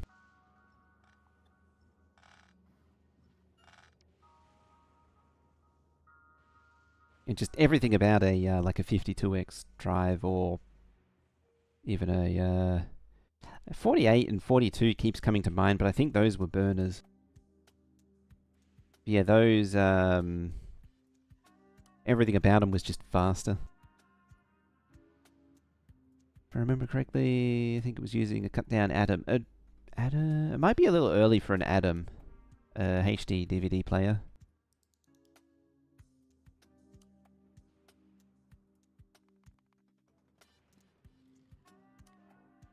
Because I don't think that came out until like 2000. It was 2006, 2005, 2006 for HD DVD. Remember that rail setup? Yeah. You can just see the thing just sort of flick around. Even though you shouldn't actually be looking at the laser. I need to recycle these inserters.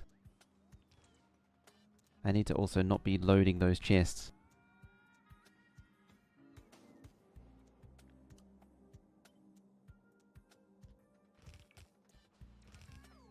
I'm not actually sure what they do now. I assume it's gotten a little bit more sophisticated again.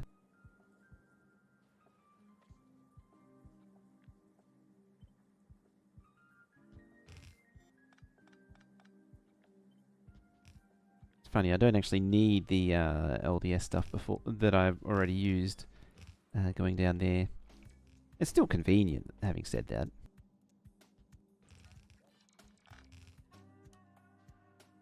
Rigid rack and pinion systems, the Apple method, because I remember them using similar method floppy. Oh yeah, it's more or less the same mechanism from floppy drives. What is this lane doing? Oh, you come all the way from there. Project Silica. Oh, is that? There's been this glass storage or holographic storage has been a thing forever, and just nothing's ever materialized from it. So I hope it's a step up from that.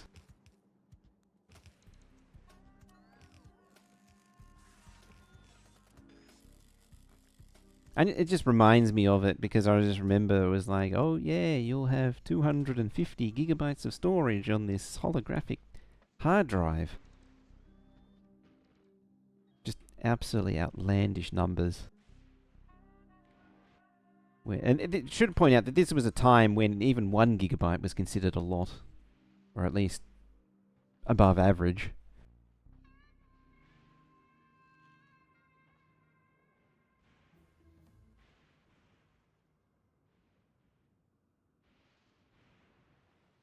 Too far. Ad break? That's a good... oh, damn it, I missed it. I gotta wait like 5 minutes now. I was meant to pause for a 2-minute ad break.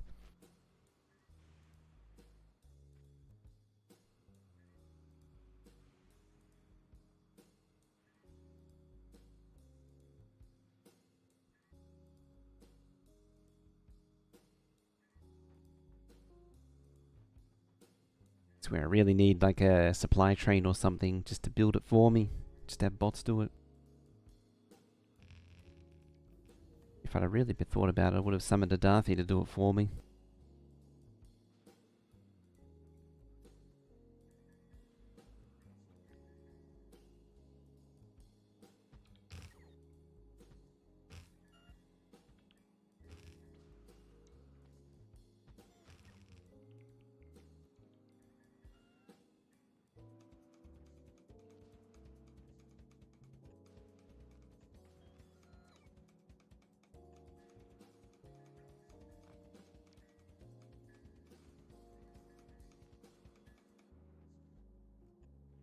User systems allow to restly simplify the control circuit by managing out the read and ramming it into the end of the rack.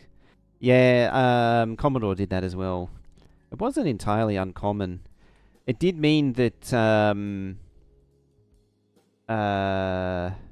Apple discs, if there was if the drives weren't properly tuned, they would only work on that drive, and you couldn't move them to a different machine.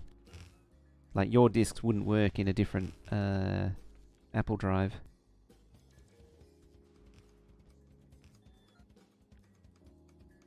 There's a disk drive sitting on the floor behind me that has that problem as well.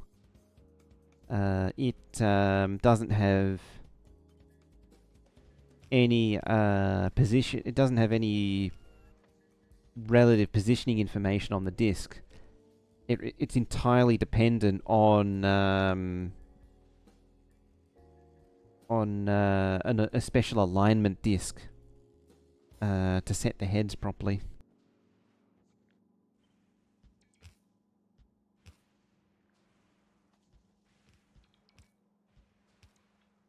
And unfortunately, the alignment disc is a custom manufactured disc and is basically unobtainium.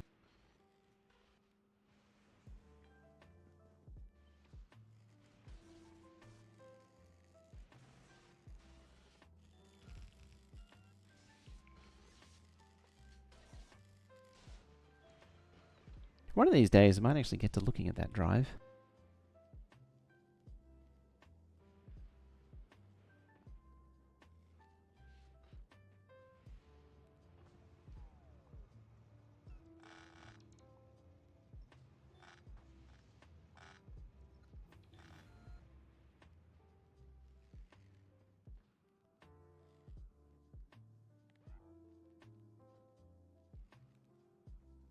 God bless obsolete proprietary technology. I mean, the service tech with the alignment disc was how they made money.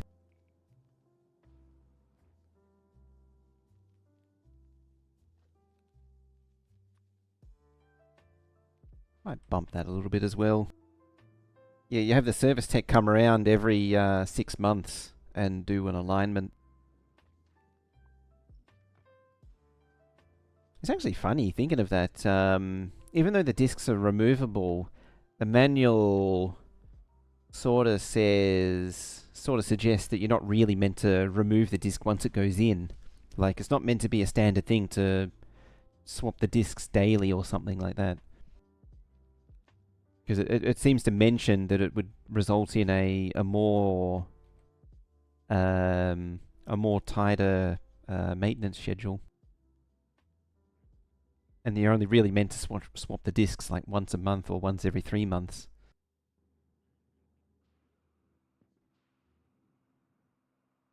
Yeah, we're out of those things. McDonald's ice cream machines. Yeah, that's sort of like the modern equivalent.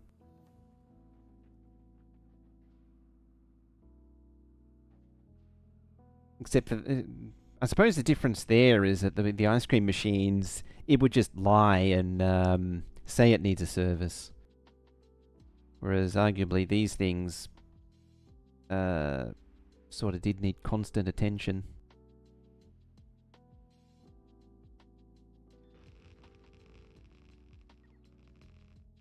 Needed constant love and reassurance, otherwise they would spontaneously combust.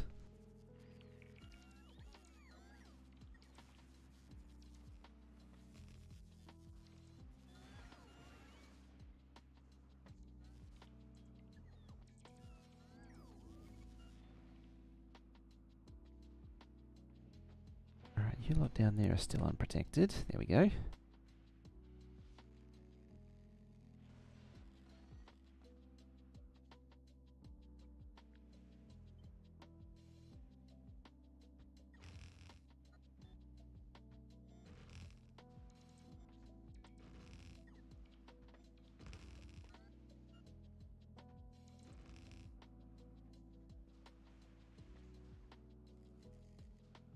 Alright, next one. How many train loads am I going to inadvertently put down now? There.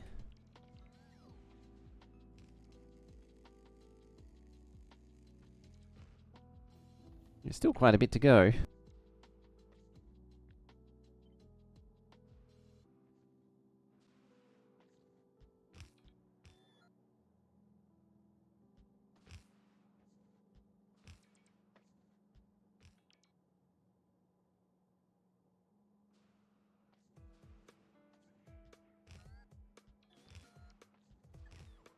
It'd be a lot easier if I actually put down all the tracks too.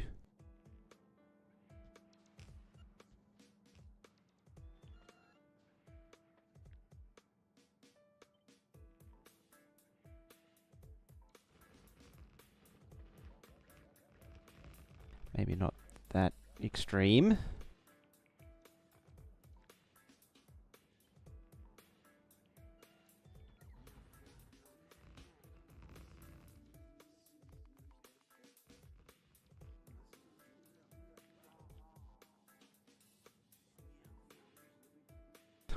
stuff's flowing. Yeah, this thing's getting huge. I mean, I probably don't need... I could probably get away with more than 2 belts, but 2 belts is 28,800. Oops, I just donged my thingy again. Which is a lot. That's why I don't want to do more than 2. I'm expanding the scrap production, or scrap supply. So all this stuff, it was being done on trains before, but it was too small. And so now I'm massively expanding it to the right size.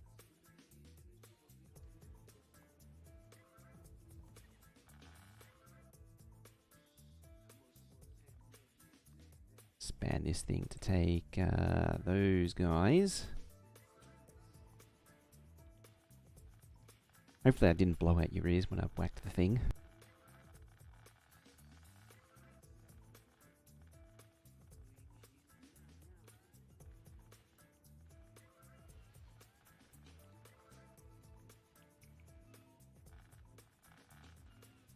Claim my precious stack inserters. I'm just doing it because I can. I don't need the mining productivity anymore. It's more the mining productivity... Ooh, actually. It does act as a bit of a test. Oh, purple is actually struggling. Yeah, purple is struggling. Molten iron. There's a shocker. It's not getting iron. Why? That's calcite. That's a lack of calcite.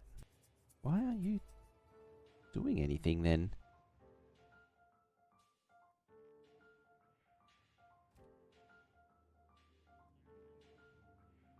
Yeah, if you're not doing anything and you lack calcite, why aren't you calling for calcite? Why do you have unloads there? So many questions. See, I'm using up things still with the mining productivity, so shockingly. Oh, you can't get round.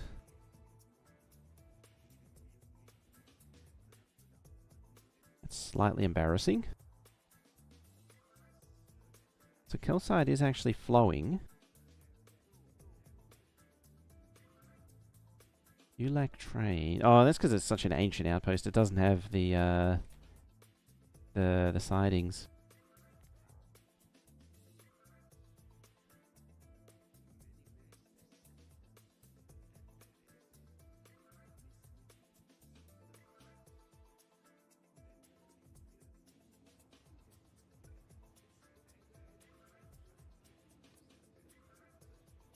Now, how can we crappily add a thingy to it? Probably like that. It's like a little bypass lane. Just schleek into there. Schleek? Sneak into there.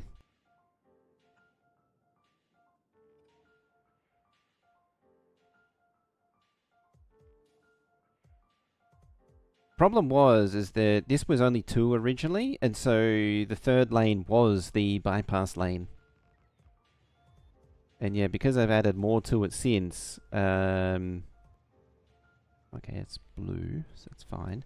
Yeah, because I increased it from 2 to 4, that bypass lane's then been filled in. Because yeah, this isn't original. I even left a thing there to remind me to fix it properly.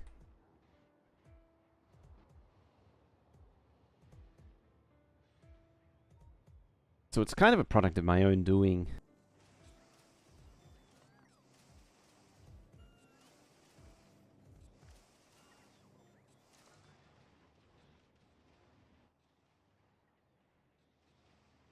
There we go. It's all the trains going now.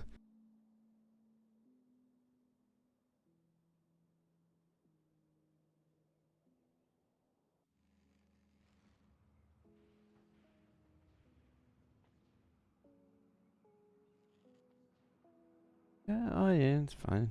I was like, why is that one empty? It's, yeah, fine, sure, whatever. It's,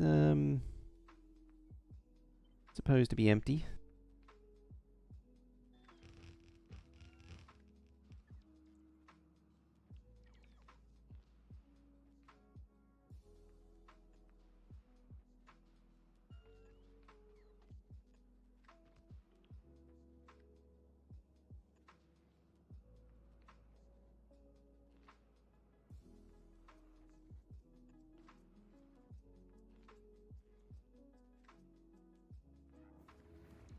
I thought you had more.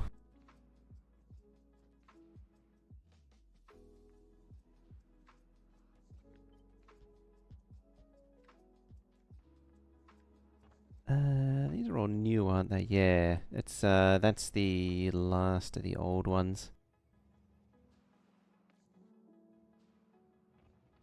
You can tell by the iron that is going in there.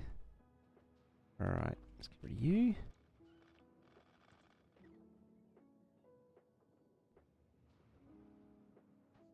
Seems borderline ridiculous, the amount of stuff that's coming down.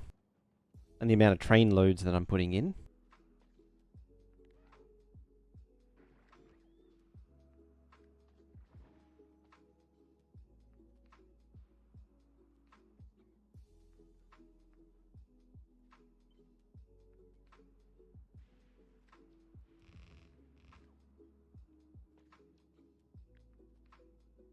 But I'm really just ticking the box at this point.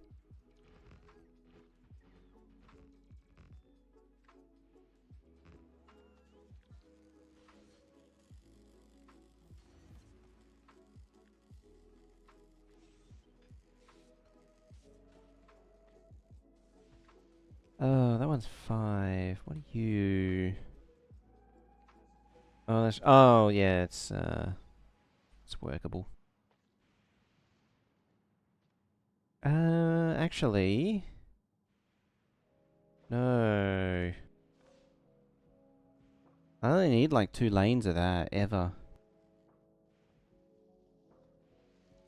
Like, I don't need, because it only gets turned into rocket fuel. How does that work? How can that work? I can either delete it, just straight up delete it directly. Hello. Or I could craft it into rocket fuel to then recycle the rocket fuel. I don't know which is... I mean, definitely in the case of like iron plate, you want to turn it into iron chest first. I'm tempted to just delete it. Yeah, I only need like 4 lanes of it. Like same with blue circuits, only needs like 2 lanes.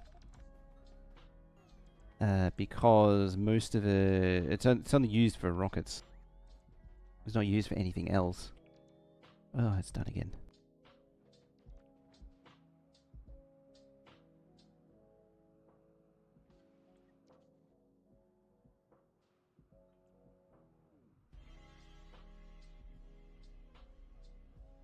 Unless you want to recycle the... Unless I go to the trouble of recycling the processing units to get the green circuits, to use that to craft other stuff, and then use the iron plate. Yeah, it's effort.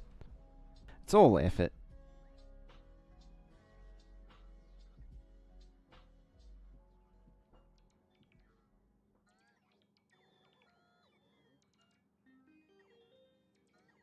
I've sort of gone that path with what I've done here. I've used this as sort of the direct option. So just trash everything that isn't directly needed. So you trash all red circuits. Don't even bother with green circuits from it. Only use these for rocket supply. That's for rocket supply. Trash all concrete, stone, and steel. Trash all that. And then just make up the rest, as this says, like, because it's not actually, it's only like 2 machines worth of green circuits, so it's not really worth picking out the green circuits anyway.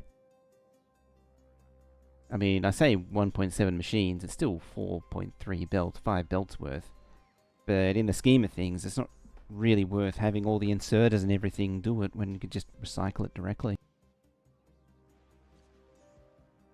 That's the sort of logic that I'm relying on. I don't know if it's a good idea or to rely on that logic, but it's the path that I chose. I think if I was to do it in the future, I would maybe shuffle it around some more silos, and then figure out what to keep and what to scrap from there.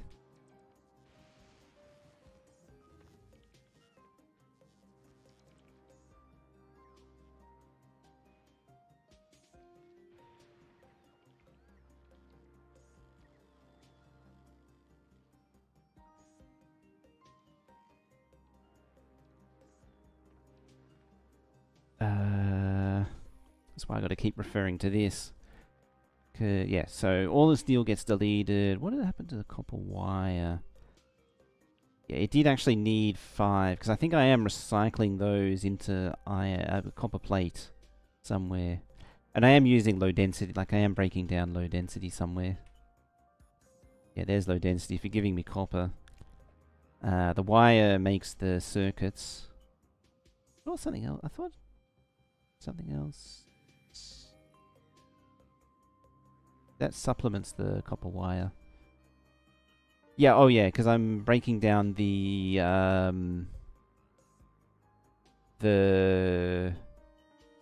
low density, so I don't need to break down the other stuff as well.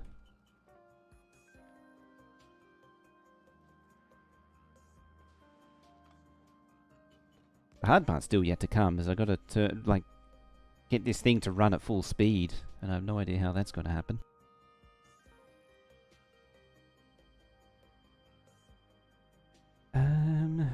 Alright. But yeah, I completely blanked out. This doesn't need anywhere near as much as what I'm giving it.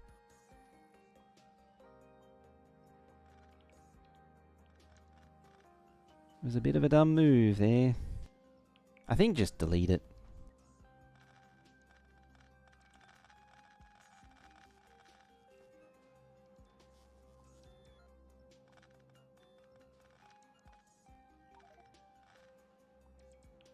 Yeah, just keep 1.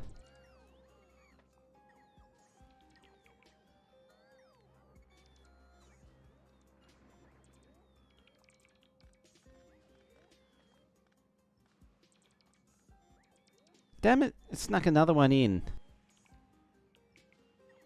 I was waiting for it to, for the thing to clear, hit the 5-minute warning, and it didn't warn me.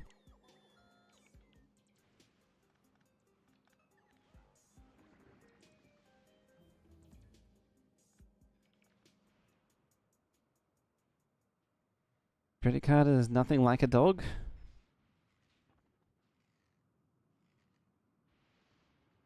It is not, no, it doesn't bring you newspaper, it doesn't bring you happiness and loyalty and companionship and all those sorts of things. It just brings you debt.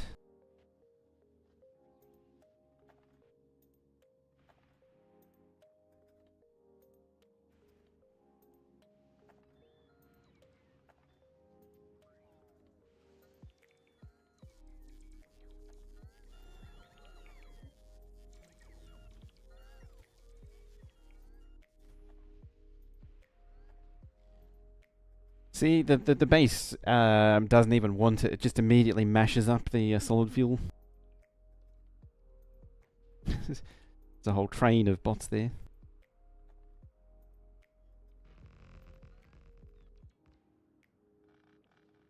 Yeah, what I wanted to do was do a break and then hit the 2-minute ad break button, and then the ad should go away for like an hour. Because right now the next one's in like 20 minutes time.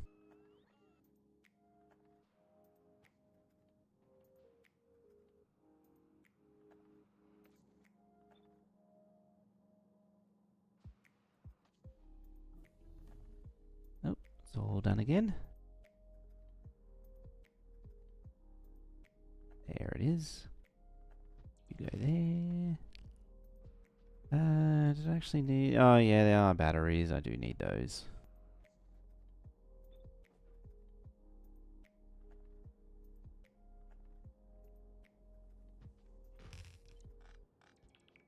Batteries.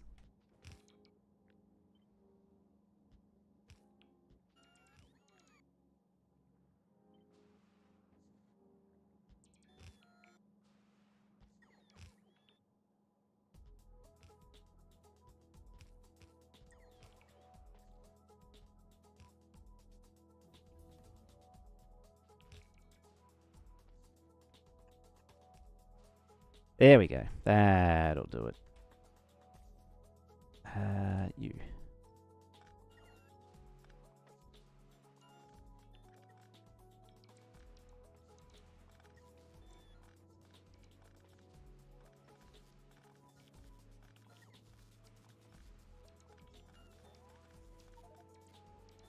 Most important resource. That it is.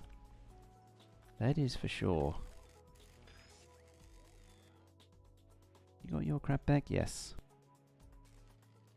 Alright. Now that I think I've finally got it right... I mean, the size of the unload is... Or the size of the load, I should say, is about right for what I thought it would be. Because that is, looks... Need to look again. But it looks like about twice of what I had originally. Yeah, it's basically twice of what I had originally, which is about right.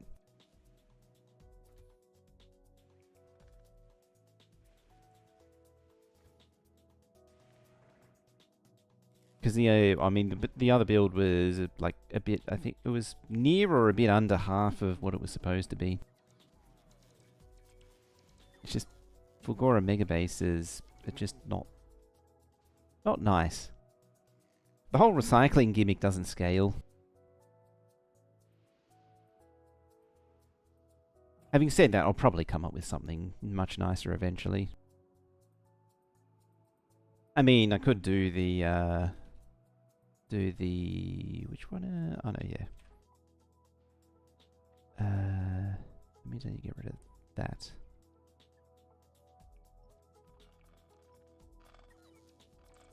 What was I saying? Yeah, I could do what everyone else is doing, where you have the fully self-contained module on the little patch. But I'm deliberately trying not to do that. I mean, for the rail bus base, I'm going to have to do that on a rail bus, so... That's the whole thing.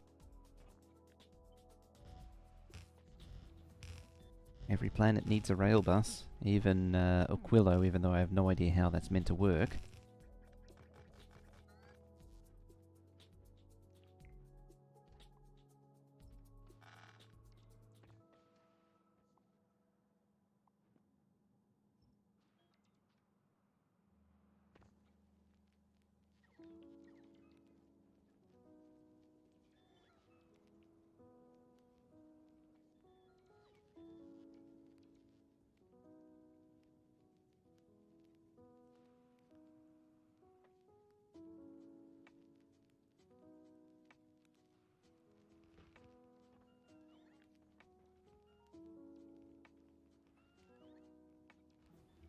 How's the coverage? A bit lacking, I think, is the term.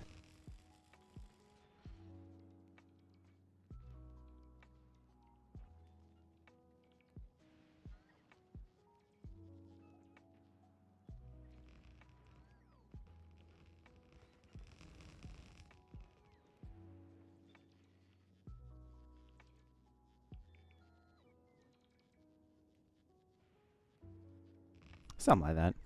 Probably not perfect, but eh.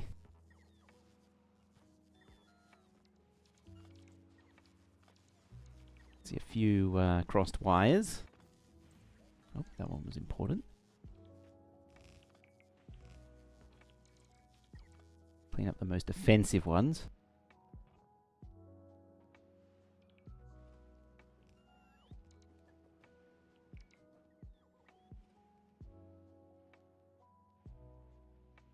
Recycle machine doesn't wait until it has a full stack before... yeah, you got to have all the extra logic to make that work.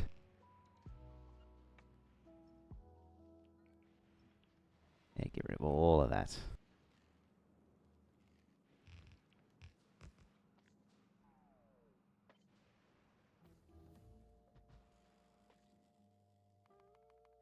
Still only... Oh no, 1.2 million now.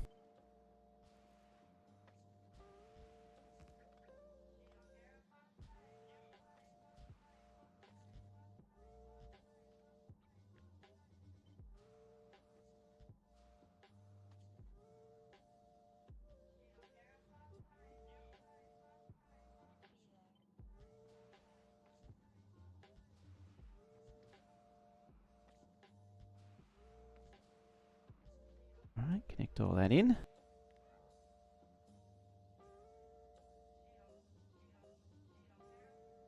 Should get to bed. 1:30? Yeah, you should really get to bed.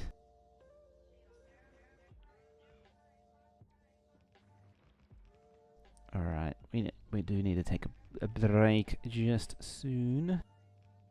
Before the ad breaks sneak in again.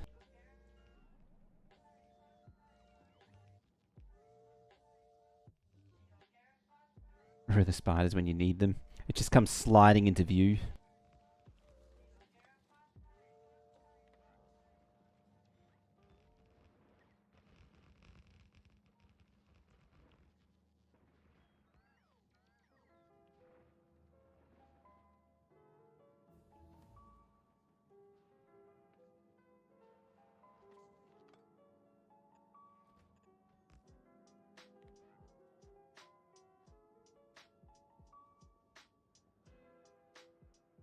Oh. There. It'd help a lot if it, the foundation wasn't being trashed.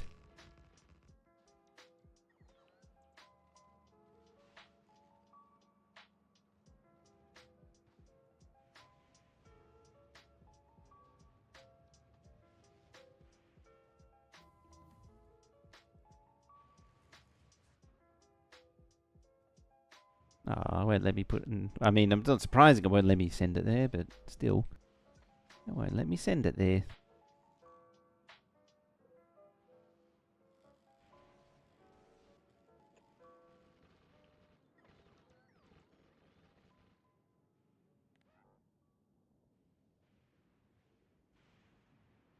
You've got work upgraded your PC to Windows 11? Oh. Now you get to suffer with the rest of us.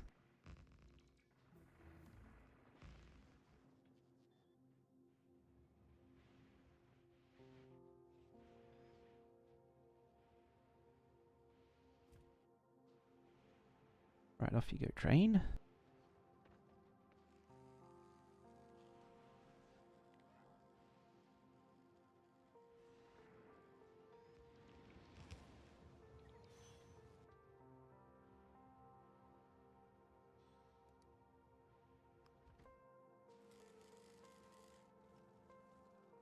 Right, you'll get fully loaded up now. It's the only Win 11 you have.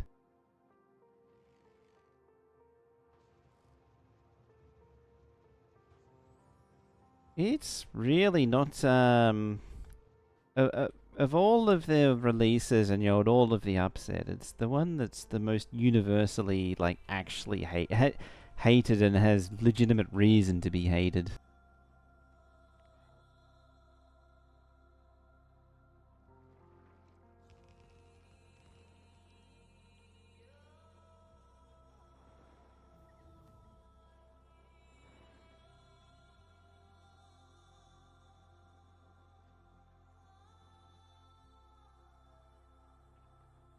I say that because every release there was always the crowd that that hates a new Windows release. Vista was more hated. Yeah, I mean, a lot of it wasn't really really just because different. I mean, there were some legitimate grievances because the hardware requirement was step up. That unless you had a new PC, you were going to have a bad time. And being it, you know, then the first with the new taskbar, start menu taskbar, and all that taskbar, not taskbar. the new desktop, the new start menu, a lot of people just couldn't get over losing their old start menu.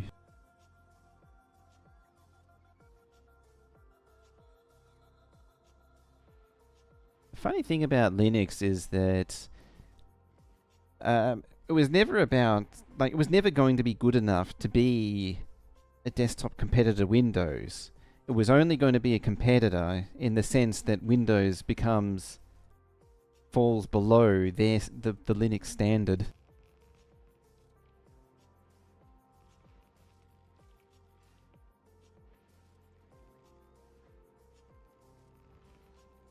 Because like Linux, for all the high and mighty talk, there's so many dumb little things you have to deal with.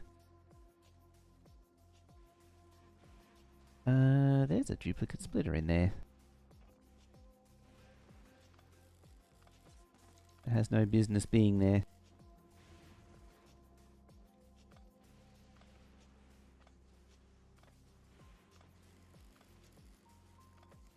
It's like all the random little things that you need to drop to a terminal and put in a command that you have to find because the commands are constantly changing every 6 months. And you have to find out what the latest iteration is. Because for some reason it doesn't have a GUI equivalent.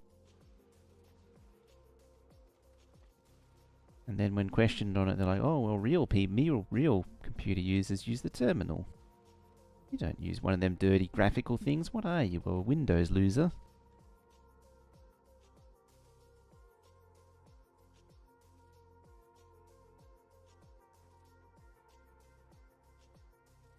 Programs are running. Oh, yeah, things like Docker and microcontainers. Alright, I need to take a quick break while I get the chance, because the thing's popped up again. So, we shall have a 2-minute break, and then we shall continue on. So don't go too far, we should be back shortly.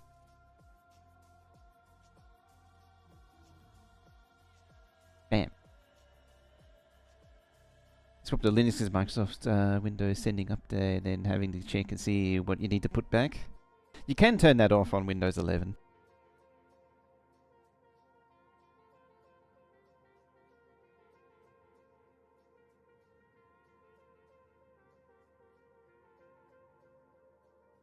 That's the other thing too, is web browsers.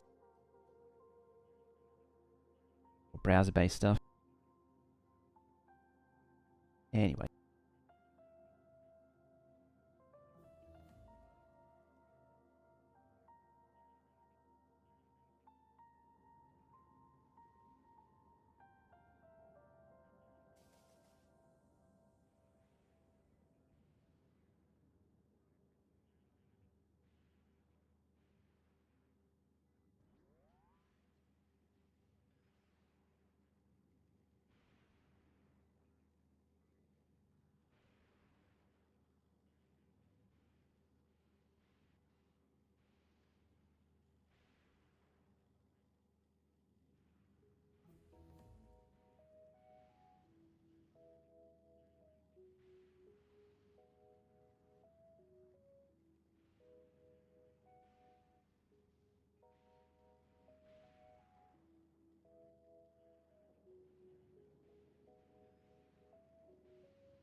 Remember the ad break? Yeah, it should be 20 seconds away from finishing. There we go. It's sets it to 50 minutes.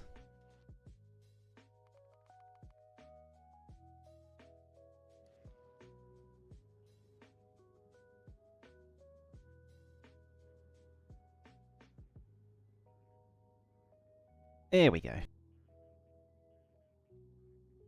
Alright, we're back.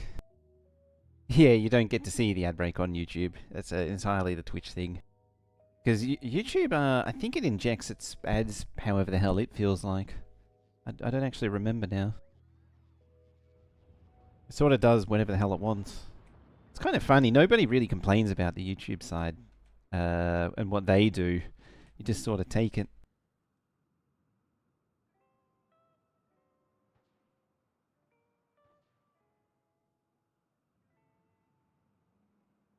But yeah, I've had to put up with the Linux stuff for such a long time.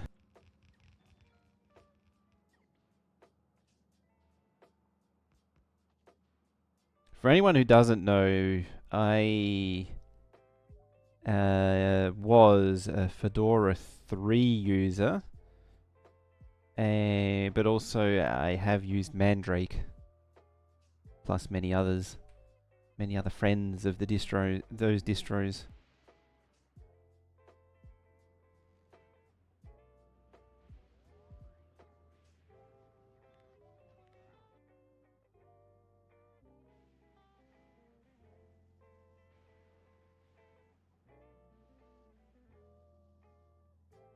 As absurd as it sounds, my grievances with Linux go back as far as 20 years ago. Like, people say, oh, it's getting better compared to what it is 10 years ago, which would be around circa 2015. It's like, oh boy, you don't even know how bad it used to be. You got no idea. Oh yeah, OpenOffice. OpenOffice is dead in the water at this point. Probably for the best. It was never amazing. How many hours do I have in this save? That is a good question. 538. It's been a bit of a slow burn, this one. How's that actually doing? It's settling back in. It's kind of a shame is that no one's really taken up the mantle of productivity. It is, admittedly though, not an easy job to fulfill. Yeah, been playing this since about September, I think, last year I started. Yeah, just started. It's funny because I was looking at the hours from some of the other playthroughs. This is 500's on the upper end. Where was it? I mean, upper or lower, like depending. So, I mean, the Blueprint World has got there it is, 1,317 on that one. Although that's real hours, not. Well, that's clocked hours, not Drew hours. That one's probably like triple that. Ooh, 2,000 signs a minute. Here I am at 2 million. What were you? Yeah, 391. So 500's a bit on the upper end. That was the that one was pretty far up there. Yeah, 300-ish.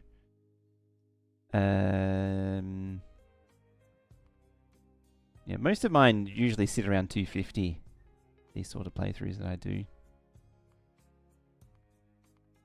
Yeah, 196. That was a shockingly short one. A Noob Scrub. I mean, you got to start somewhere. You start somewhere and work your way up. There was one time where me doing 1 rocket a minute was a lot. That was actually how that base started out. That 1,300 hour save. So that one started out as... It actually was predated even doing 1 rocket a minute. But it started out very small and just kept growing. Eventually it was it went from 1 rocket a minute. That I say 1 rocket a minute. I should preface this by saying that was because there was no infinite science when I did that. All you could do for endgame was just launch rockets. It didn't do anything for you. It didn't give you anything back. It just consumed resources. So the idea was is that you basically just consume 1 rocket a minute's worth of resources, or even more if you were really keen to.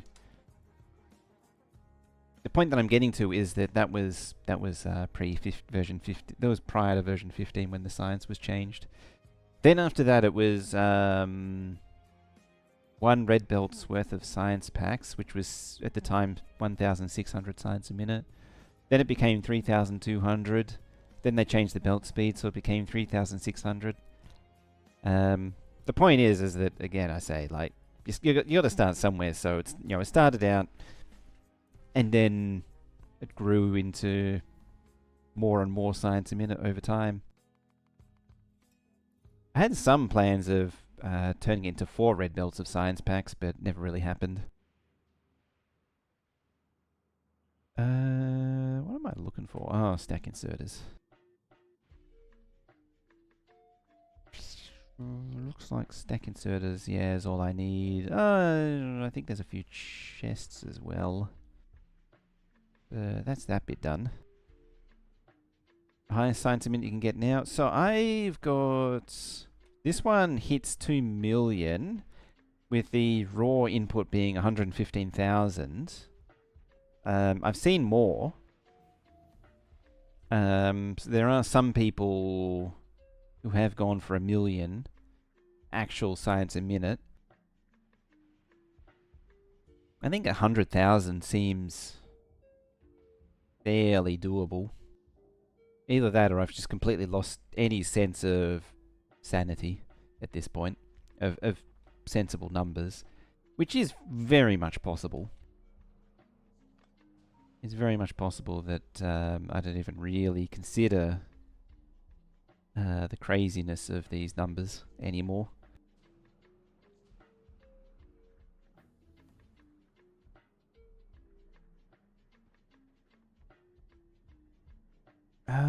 But yeah, as far as the highest science a minute, yeah,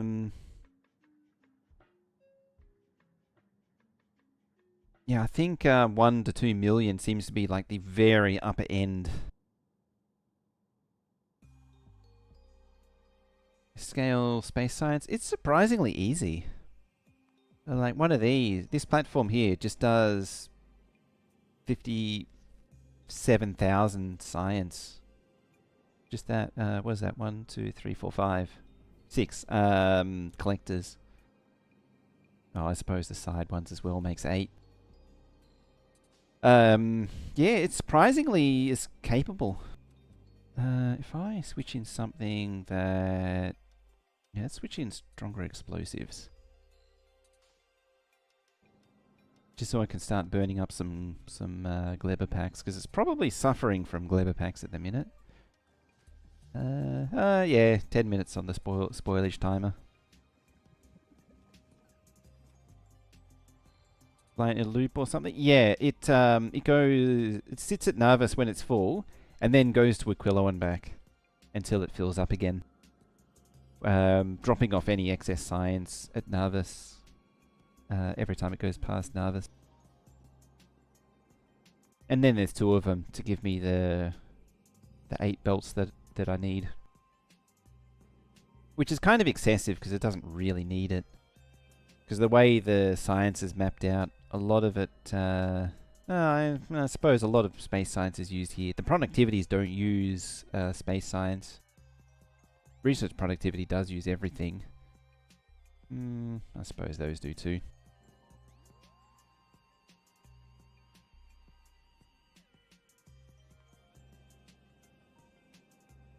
Yeah, maybe it'll go eventually.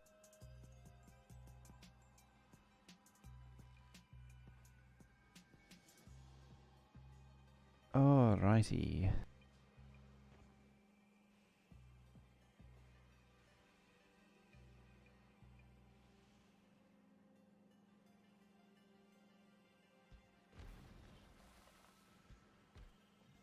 So...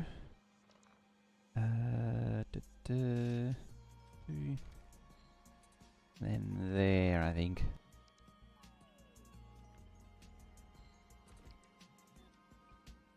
One, 2, 3, 4.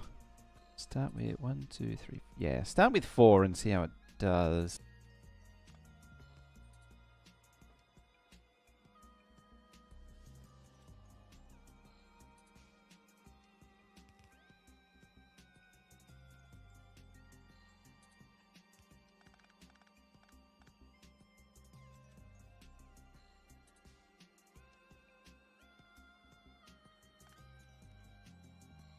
Unfortunately, I don't have any stack inserters on me.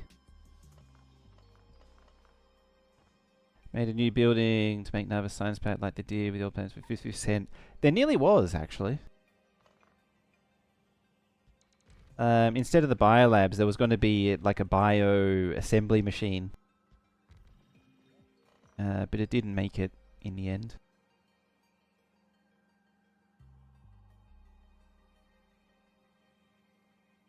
One.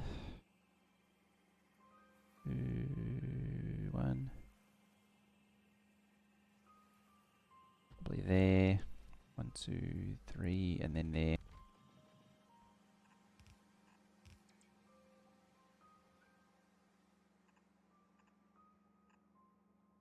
Try that.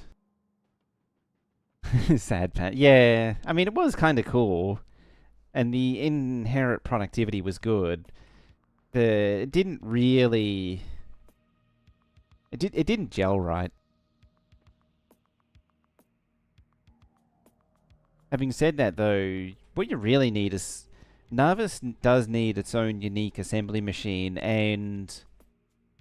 Biochambers from Gleba need to be 4x4, not 3x3. I keep complaining about that one. They're definitely too small. Like, these things always end up being completely surrounded in inserters. They're just too small for what they are. Like, look at that. It's completely like nearly completely surrounded in inserters. It just wants to be the same size as an EM plant. Something's being launched. Oh, Bioflux.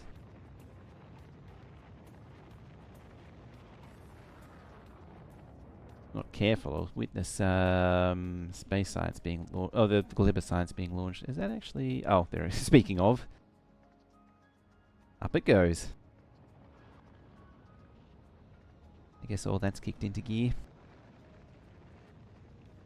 What I wanted to see was the power usage, the rocket silos. And there it goes, again.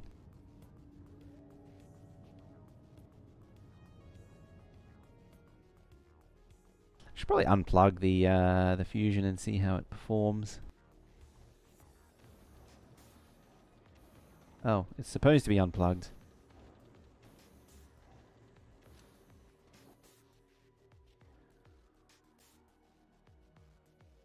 Apparently there's still steam turbines. Oh, that's burning mold and such.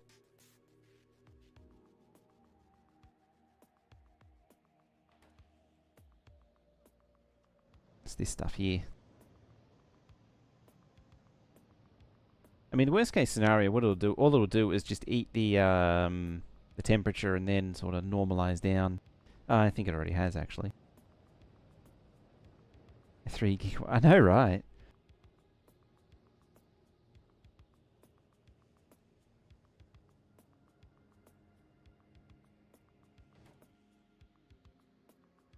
The efficiency modules in the silos, they do have an effect. Is that Bioflux again? It's eating a lot. Where is it there?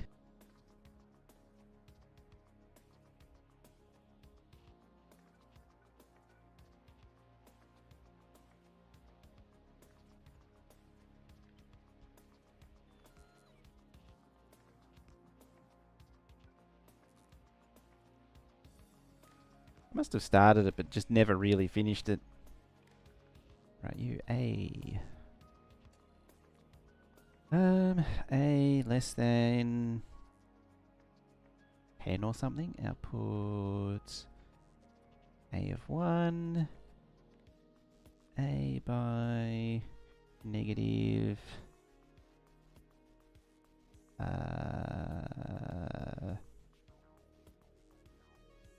40. Output A. U enabled when A greater than 0.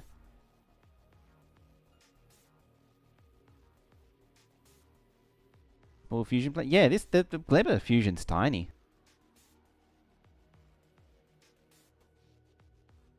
Hardly does anything other than power itself currently, apparently.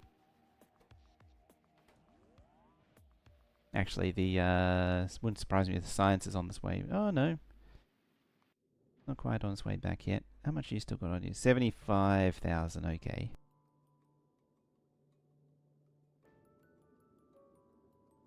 It's not actually that. I mean, when it receives 384,000, 75,000 isn't really that much, even though it is a little under a third.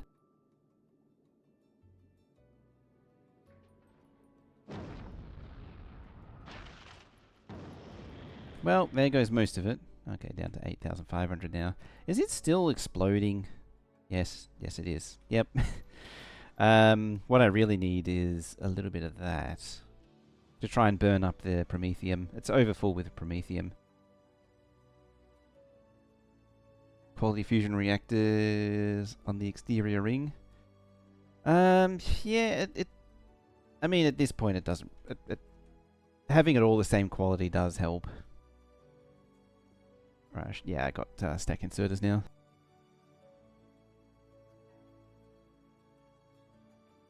Also need fast bulk inserters. Oh, like super... Oh, hey, Tucker also. Super duper bulk inserters.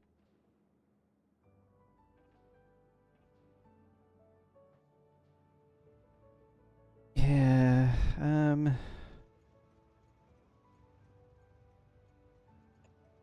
it's probably going to lead to regrets.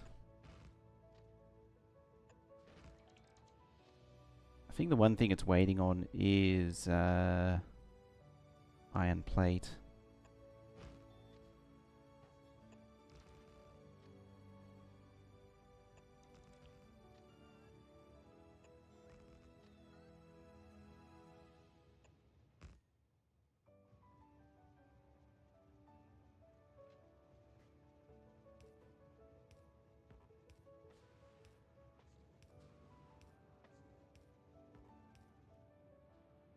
There, and then that lot can eventually escape.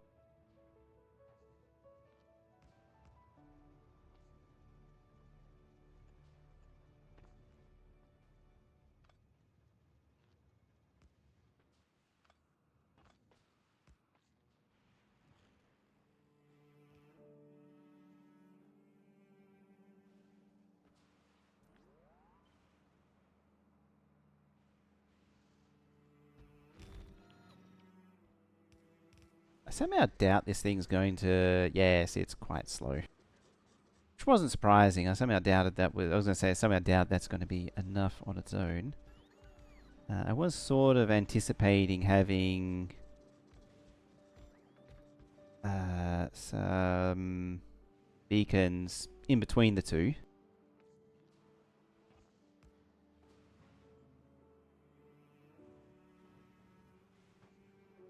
But it'll be a case of tuning it when it gets to it. Alright. So...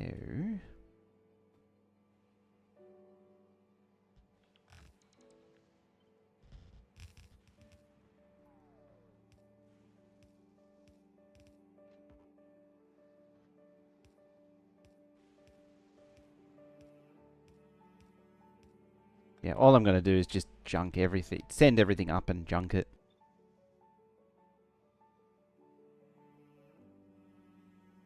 Or down, if there's room down.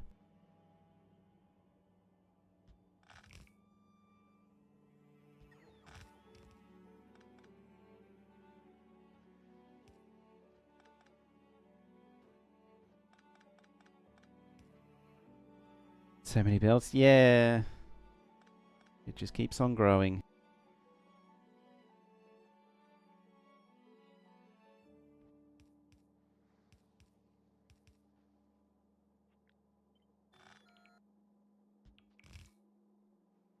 Right. Yes, it is.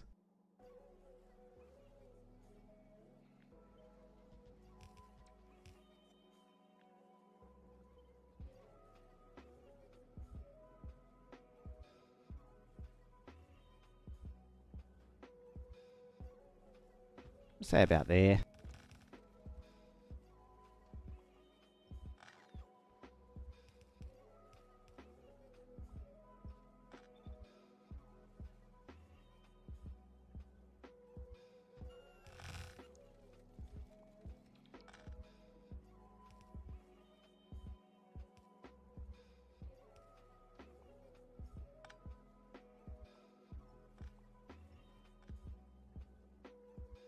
How many belts of scrap?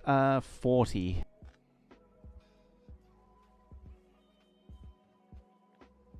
Right, that goes there, then that goes there, then you go there.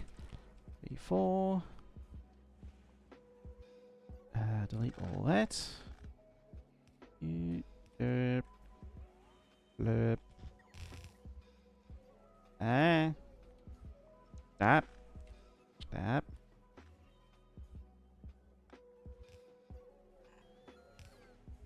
Up again.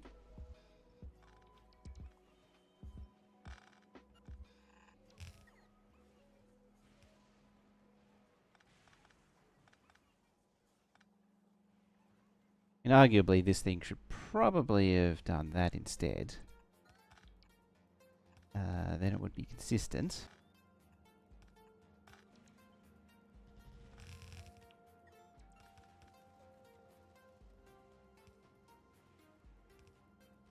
Got to be consistent with those hierarchies.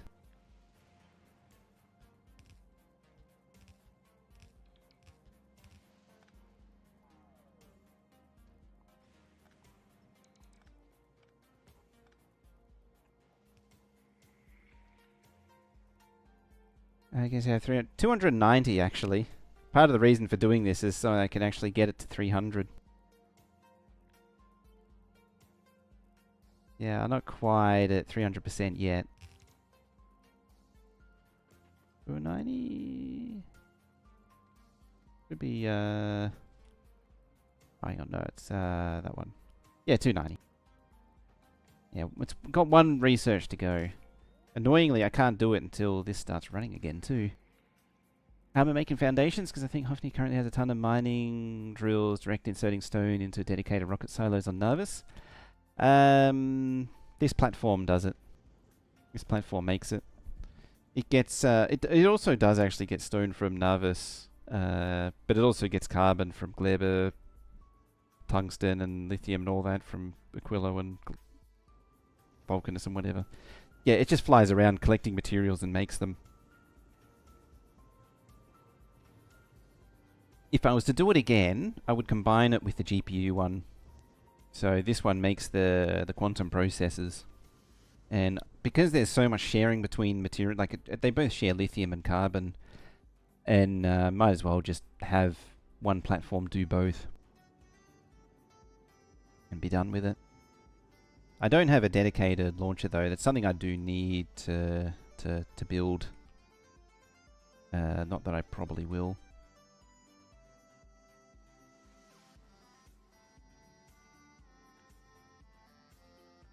Alrighty.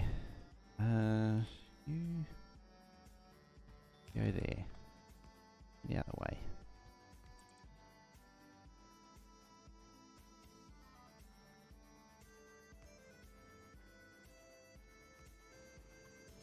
Probably needs 3. Well, shoveling it in isn't the bottleneck.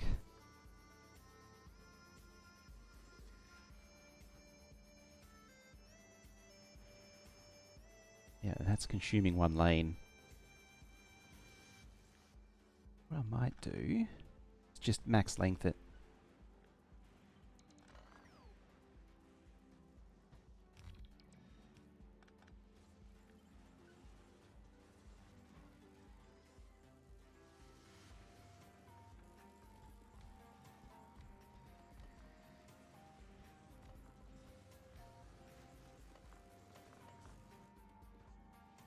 Is that still? Yeah, that's still consuming a max lane.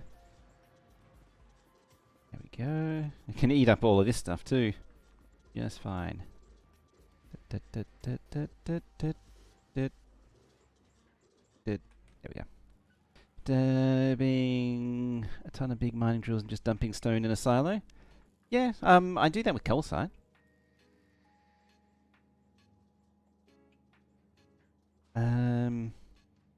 What I'm seeing is I need to adjust that a little bit.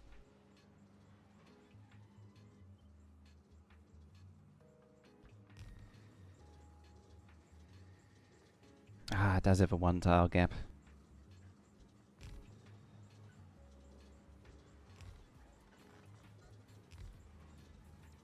I mean, saying that, could do that.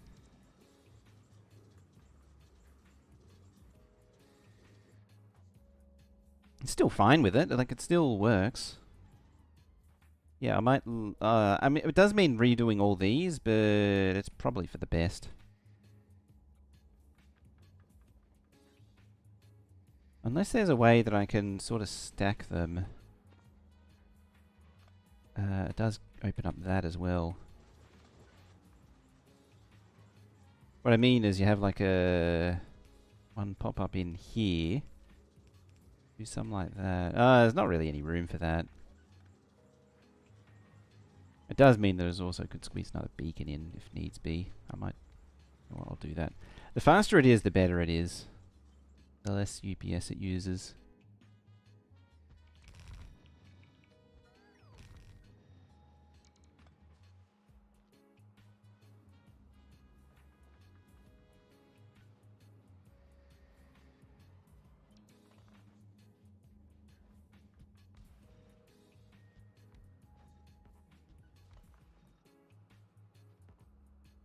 Yeah, just like that.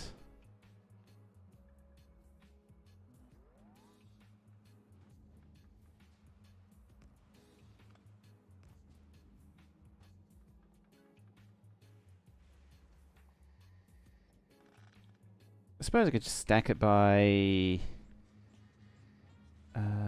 get rid of you. Stack it by doing that. Was that 2, 4, 6, 8, 10, 12? I think that was 12, wasn't it? 10. So I'd like it to not be so spread out. 2, 4, 6, 8, 10. Well, that's everything anyway. So... 4, 6, 8, 10. Then copper wire, then iron, ice, stone. Like, I need grinding for all of this stuff.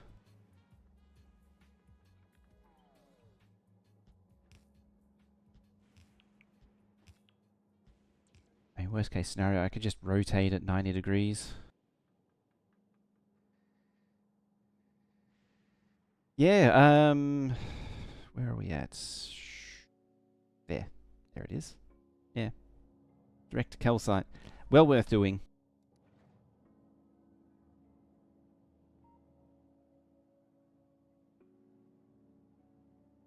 Very handy when you get it stupidly big patches like that. Similar thing happens with the tungsten. So the tungsten for the platform that I was showing, the foundation platform, that's the tungsten for that, and I think Aquilo, and the same with the triangles. Why are you not loaded with triangles? And none of... Did I never... No, I didn't.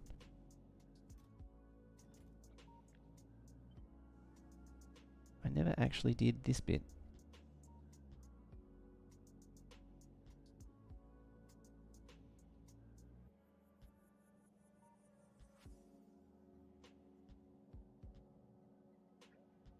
It's kind of embarrassing, that is.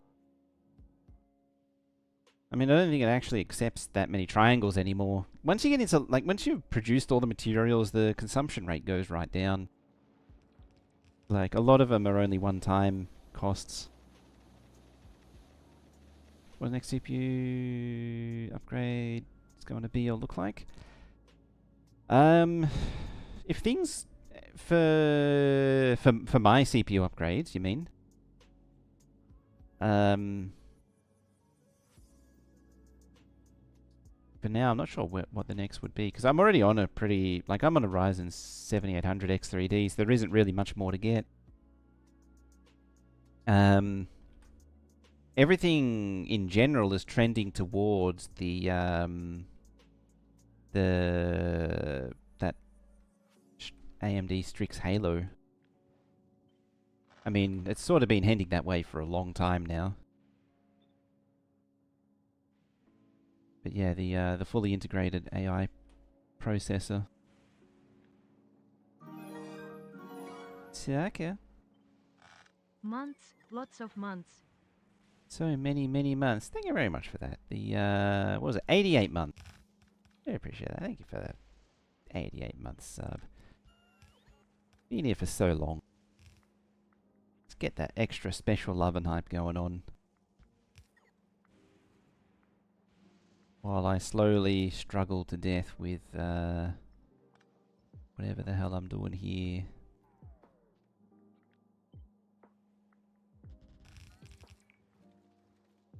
$99.50X. I know people are working on a CPU with 2 nodes. HBM2, 1 per node.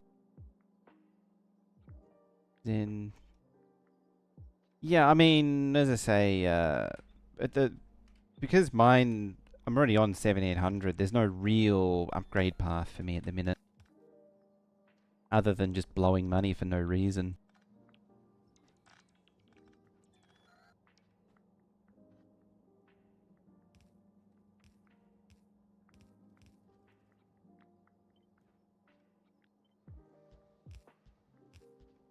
That should be 10. Yep, it is. Now, I think if I was to... I mean, I've always been a bit of an addict for mini PCs, and I do want the framework desktop. It's just that it's probably not suitable for a equivalent gaming PC. But if that ever gets to the point where I can switch to it, I would switch to it. A machine like that.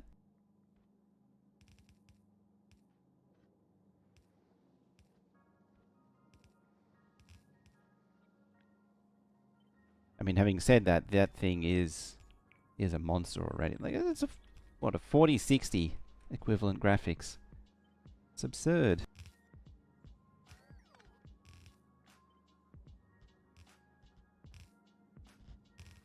I mean, yeah, it's not like a top shelf item, but it's more than good enough for most things.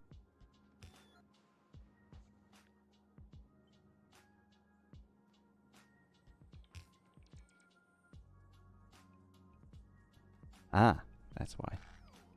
8, 10. I was looking at it, I was like, why isn't it matching up?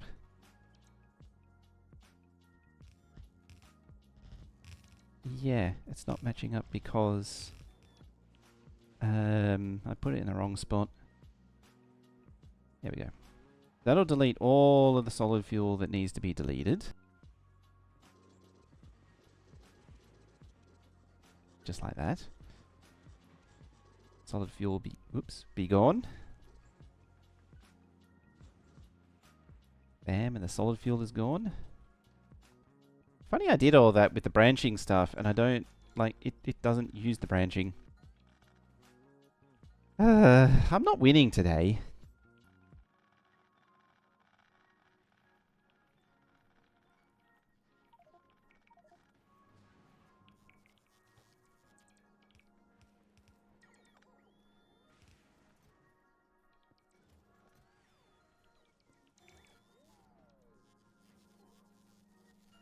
Like, all this doesn't branch. It just goes up like that.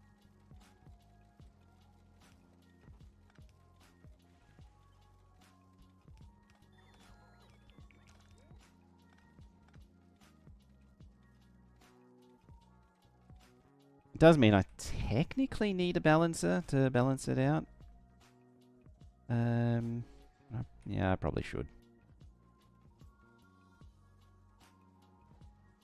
And when I say balancer, it's really just going to be a splitter pyramid.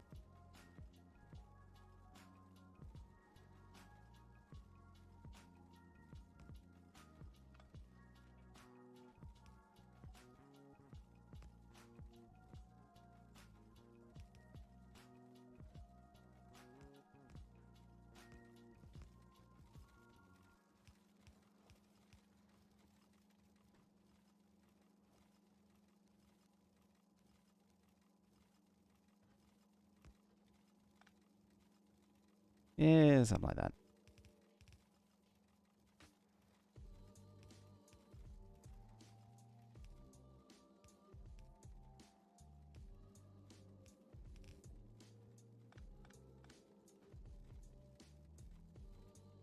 Why does that feel wrong?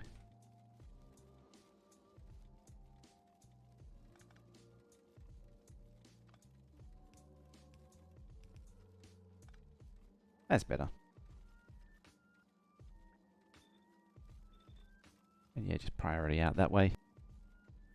So it'll all push it down towards the bottom. Except for... Ah.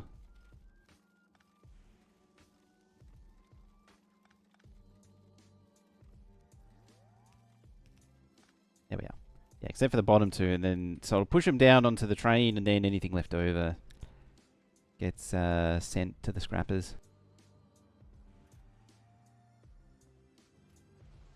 Frame drops? Oh yeah, we did have a few. Put out a statement on if a design was acceptable or not. You'd buy, recommend the frame with Letbook in a heartbeat if they'll just confirm the official desktop case for the motherboards. Oh, do you mean for the... Do you mean for the laptops?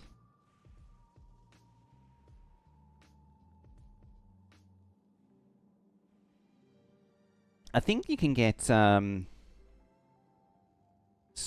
because the laptops, they can't, I don't see them doing anything specific with the motherboards for the laptop, for their laptops, because laptop motherboards are sort of bespoke to whatever chassis they go in. Oh, it's backed up on that again. Got this serious holmium issue going on.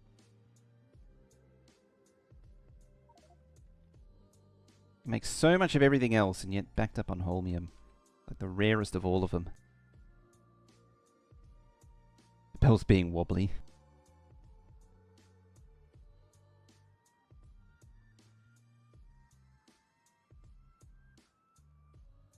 Because they've got the framework desktop case, but that's for more for a quasi standardized ITX form factor. Yeah, it's probably something that they can't. If I was to hazard a guess, it's something that they can't really invest in directly. Having said that, though, plenty of people have made their own bracket adapters for using the motherboards in custom cases. In cases, like I've seen them custom projects with a form of framework laptop motherboards.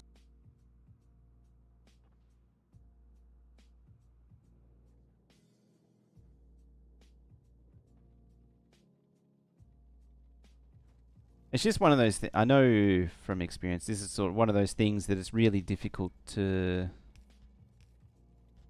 design for. Like having an building up an alternate use case.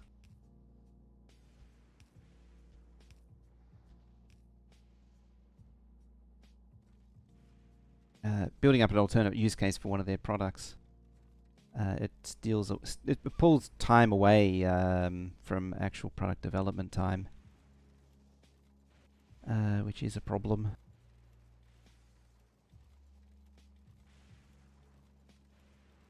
Yeah, it's almost oh, it is basically compressing it. Alright, you're running again.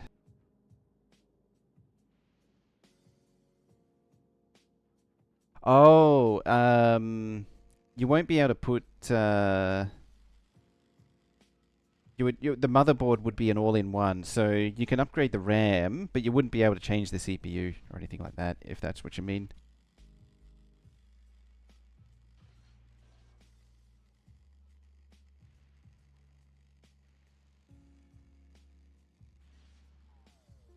Alright, see how this chugs along.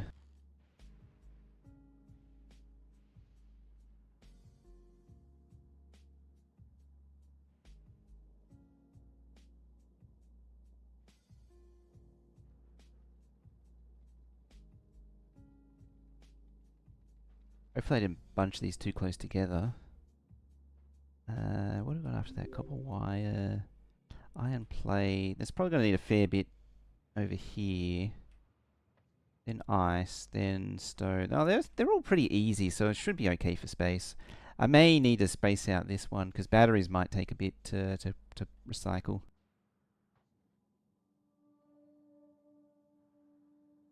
I've actually never really been big on the whole upgradability of CPUs and motherboards anymore, because it's not really something that you can benefit from like you used to. Stuff doesn't really become obsolete like it used to.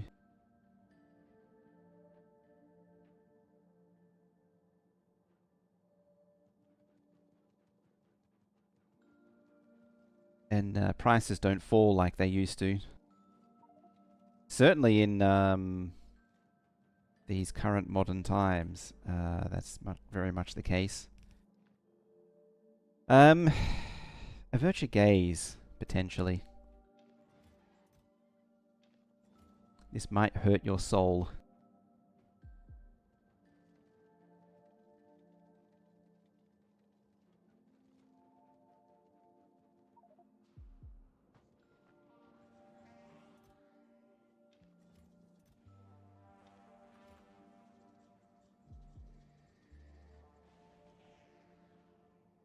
Difference between the first gen and 5th gen Ryzen. Yeah, but there's still a lot of time between them.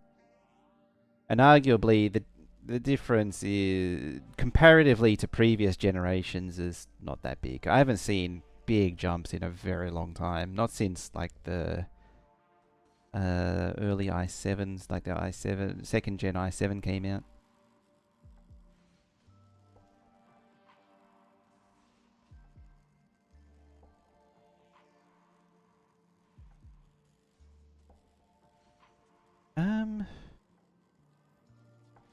Let's have a look.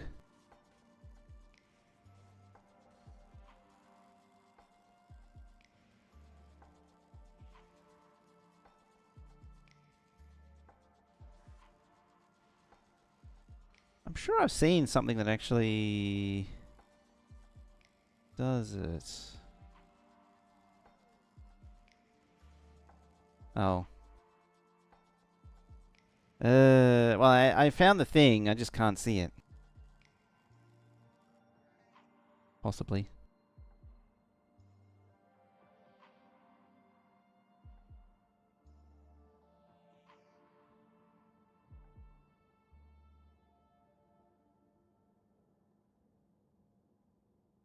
Let's see.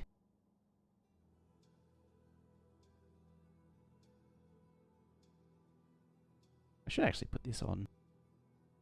I'm just looking at Thingiverse now, as it wouldn't let me look on Reddit. Oh, someone made a whole stand for one. Module storage. Someone should have made a thingy. Oh, another one. Like, there should be a bracket. Jeez.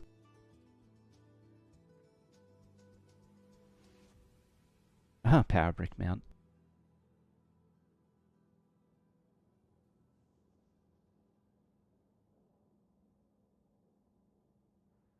Our mainboard case.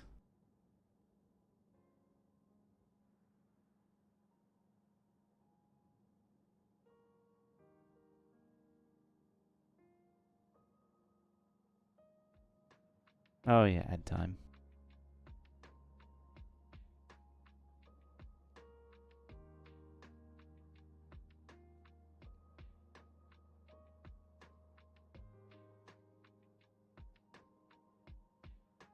Oh, there you go. Well, there's the models of the main board. All you need is, all you realistically need is a laser cut acrylic or some 3D printed adapters to adjust the mounting holes to fit an ATX form factor. Screw head pin out. They've informally, so they haven't released anything first party, but they've sort of informally given the go ahead for it as sort of where it's at. So you're sort of reliant on the adapters that people have made. I'm not quite sure how you deal with display. Oh no, yeah. Display is actually really easy because everything's US. So because of the modular modules, you just get all your outputs. You just get by plugging in the USB-C. So all you need is a USB-C dock, and that gives you your breaks out USB and video and everything. Yeah, it's actually really easy. Oh, it's backed up again.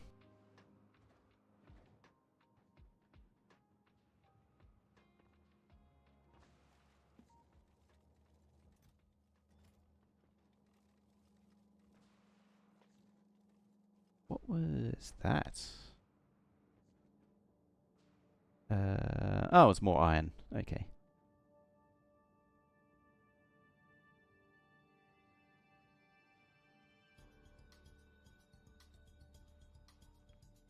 I think the best way to phrase it is that they encourage it, but they don't, like, you won't be able to email support about it.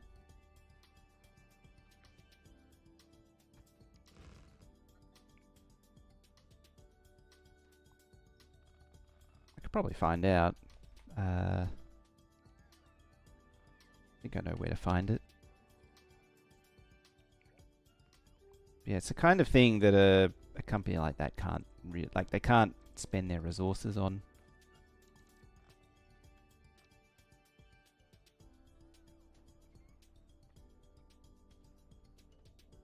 I know this, having worked for small companies like that before. It's like you want to do everything, but you just can't. You physically can't.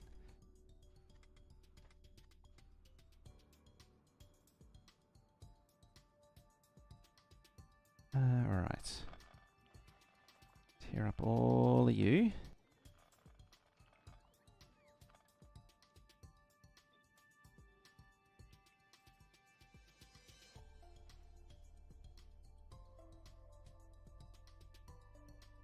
That should be there. That should be about there, I think.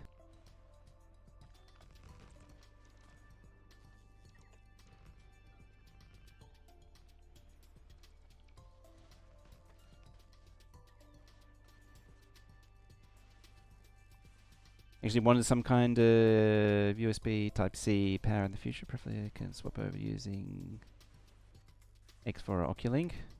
Hopefully. The USB-C connector's kind of terrible. It's very prone to failure. It's funny, it works better as a USB 2 connector than a USB 3 connector. It's kind of absurd how that works.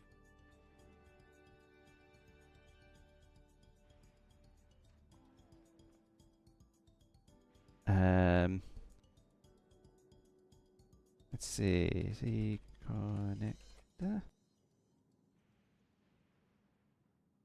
In out. Good old pinout. What used to be pinout.ru. The reason is that if I zoom in on this, so D plus and D minus, there's two pairs of them. Well, yeah, there's a pair of them. These are the USB 2.0 pins, and then TX1, RX1, TX2, RX2 are the USB 3, 3.1, 3.2 pins. These TX1 and TX2, well, TX1, RX1, TX2, RX2 are the ones that have to do their gender swapping when you plug it in upside down. So when you plug it in upside down, RX2 becomes RX1, and the host needs to manually reroute those pins, the TX and RXs. Whereas the USB 2 ones are wired in parallel at both ends. So the D pluses join together and the D minors join together.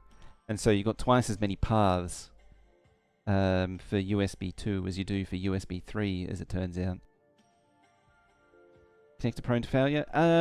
Usually it's like one of A10, 11, one of the USB 3 TXs or RXs break.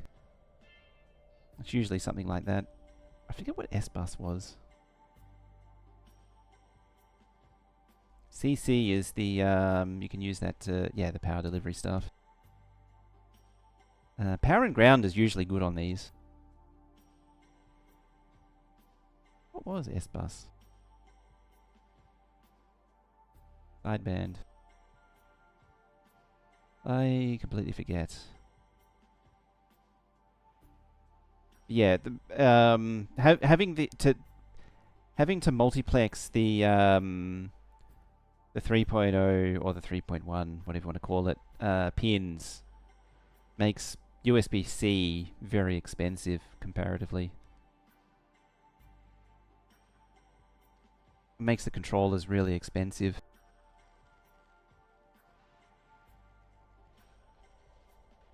Yeah, I don't think it's actually been used. It might be used for PD triggers or something like that. As I say, I did look it up at one point. I had to sit down and learn all this stuff.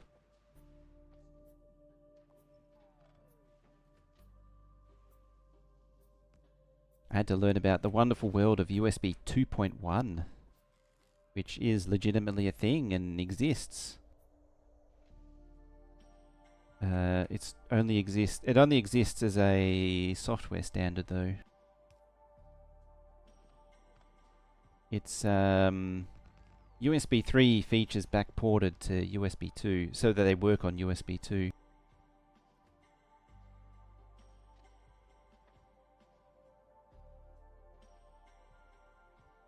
Yeah, you're the output. Yeah. You're the input. Slightly concerned I'm going to need more tracks coming in. The good old days when you just had USB 2 and it was and it just worked. You don't have to worry about, you know, flaky micro connectors and all these confusing standards. Hello train, you came in no time flat.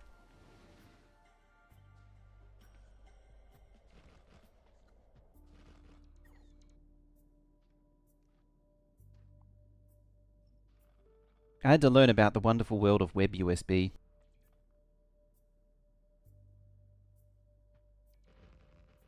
It's a very nice standard, but it requires a lot of things to sort of come into alignment.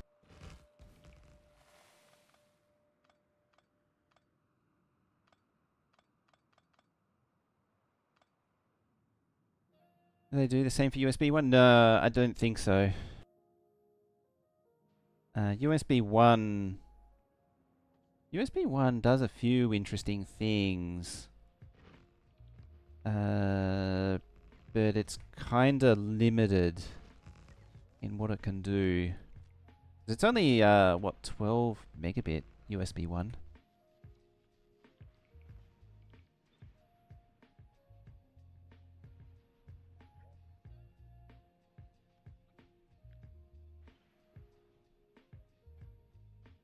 I think the only thing going for USB 1 is that you can, there's some interesting low-level things you can do with it you can't do with the later standards.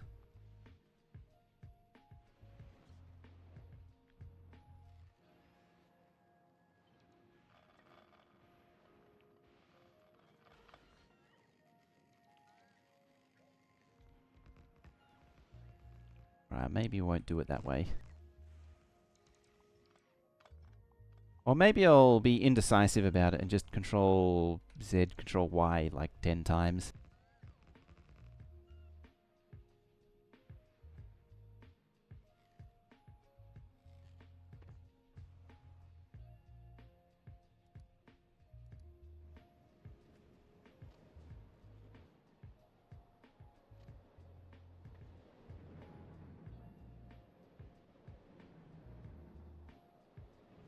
There's an argument to be made that Apple tried to be too smart for their own good with USB 2. A lot of the weirdness comes from the strange things that they used to do to their USB connector. The like the voltage setter for iPhone charging. the two resistors, and then they kept changing it so the Chinese accessories wouldn't work with every new phone.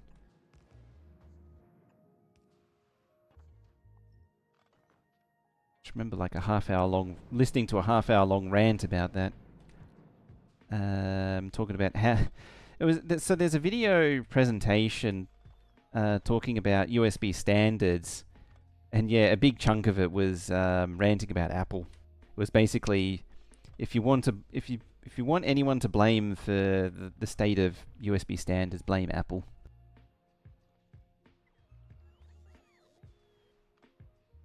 Oh yeah, I think they were talking about that.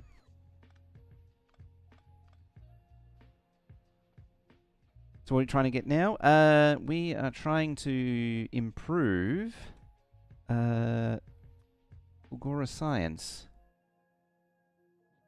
We're now trying to release some trains into the mix. I didn't go far enough.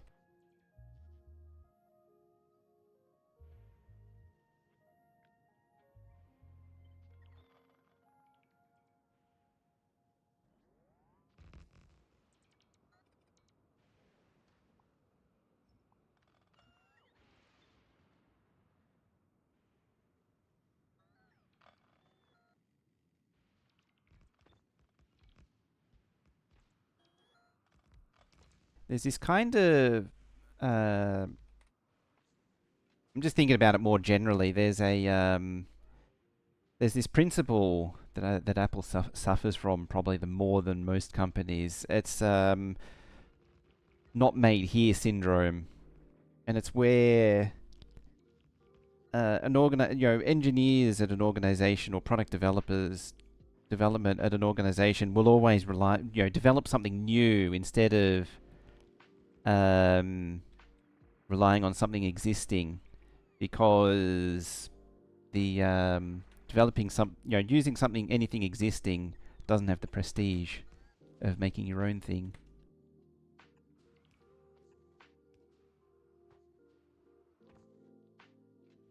It's surprisingly common to see stuff like that. Like, I understand. I should preface that by saying there are legitimate reasons, as I say, like you want to try and keep the Chinese copiers under control, but at the same time, doing your own thing on specific things like USB PD standards, and then having it doesn't help the standards body sort of legitimizes it instead of just saying no, screw you, and Apple's kind of bigger than the consortium, so they can kind of just leverage whatever they want anyway, but that's a whole different story. But yeah. Doing stuff like that, there's no legitimate reason to, other than not made here.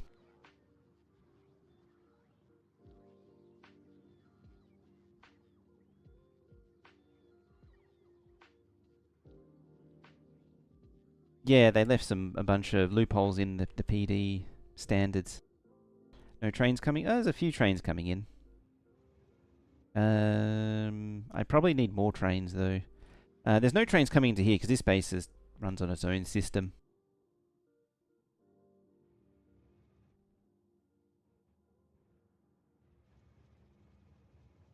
Oh yeah, you need to be fixed. The hope is, because I think it's iron plate that needs to go out, and the hope is that that will sort of kick things off again.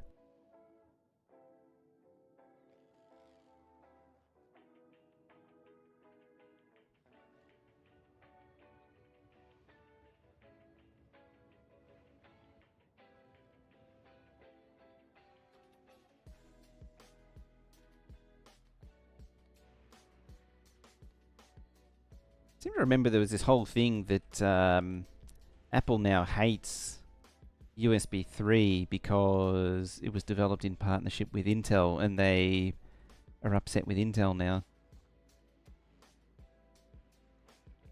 Yeah, it would at least be the standard, so it would actually work. At the same time, then third-party accessories would start coming out to work with it. Not that it doesn't stop them.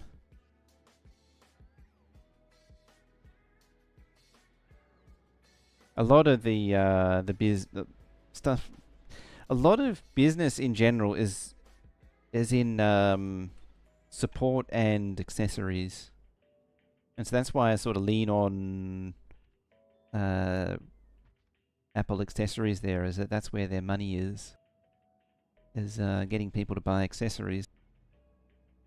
And having said that, though, you do see the what is it? I'm trying to think of it. The the MacBook dongles, $80, $100, whatever it is, depending on your local currency. When they take away the port.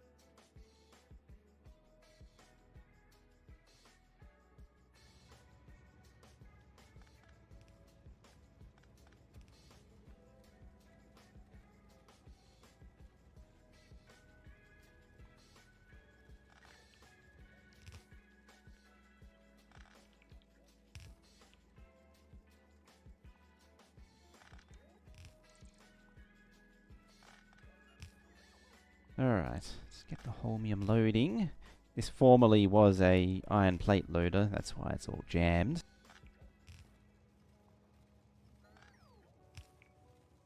There we go.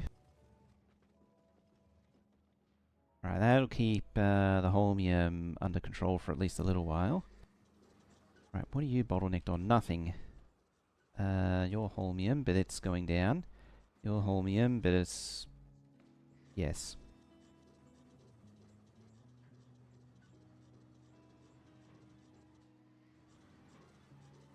With any luck, this should... Yeah, see, it's filtering out now.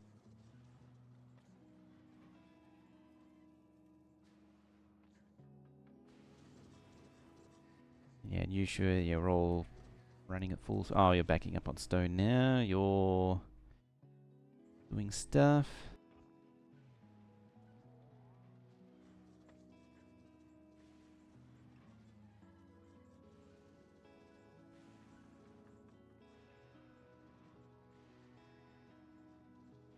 I should just lane balancer it. I should have just lane balanced it from the start.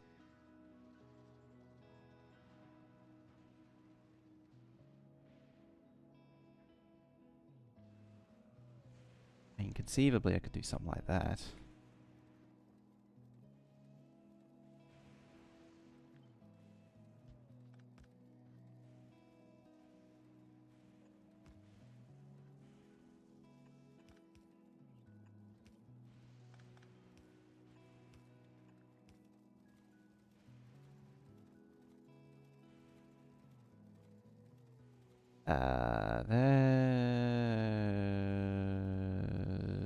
What am I doing? That makes no sense.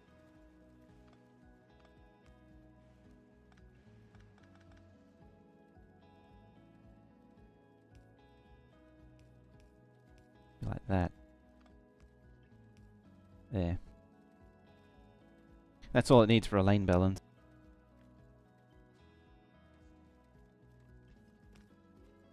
In theory, it shouldn't really need it, but it doesn't hurt.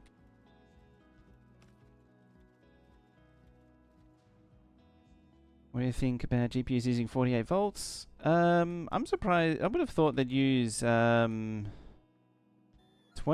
or maybe 32 would be a bit more practical. There is a bit of a limit when it comes to... Like, if you turn 24 volts directly into V-Core, or 48 volts directly into V-Core, it's quite a drop. It's probably not stable over its entire range. What I suspect would happen is if they did do 48 volts, there would be an intermediary that brings it down to like 12 volts and then down to V-Core. Because, yeah, 48 volts to 1 volt is a massive drop. Especially over a wide range. Not to say that it's impossible.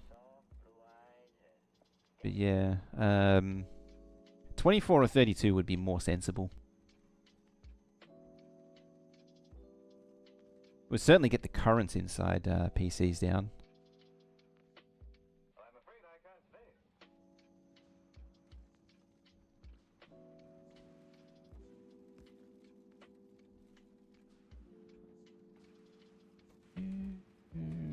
Yes. We want input priority.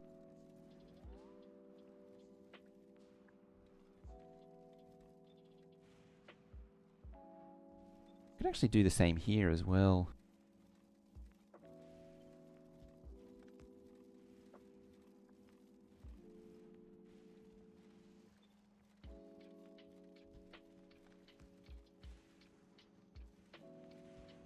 I say there's no real reason not to.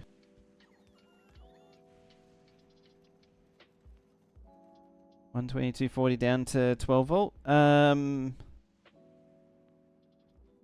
It is one, but it's doing it via a different means. So 48 volts to V core would typically be a straight buck conversion, whereas mains to 12 volt uses a flyback. It relies. It is a switching supply, but it still uses a transformer that's in ratio. Yeah, balance it earlier. In theory, 4 silos or however many thingies worth it doesn't actually produce that much stone. In theory. In practice, I think it does actually need, like, each one needs to be its own lane.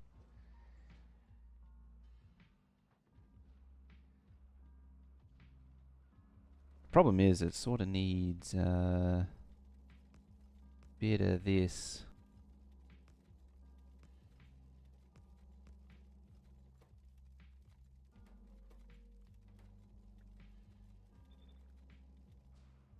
Kind of like the X that I put there.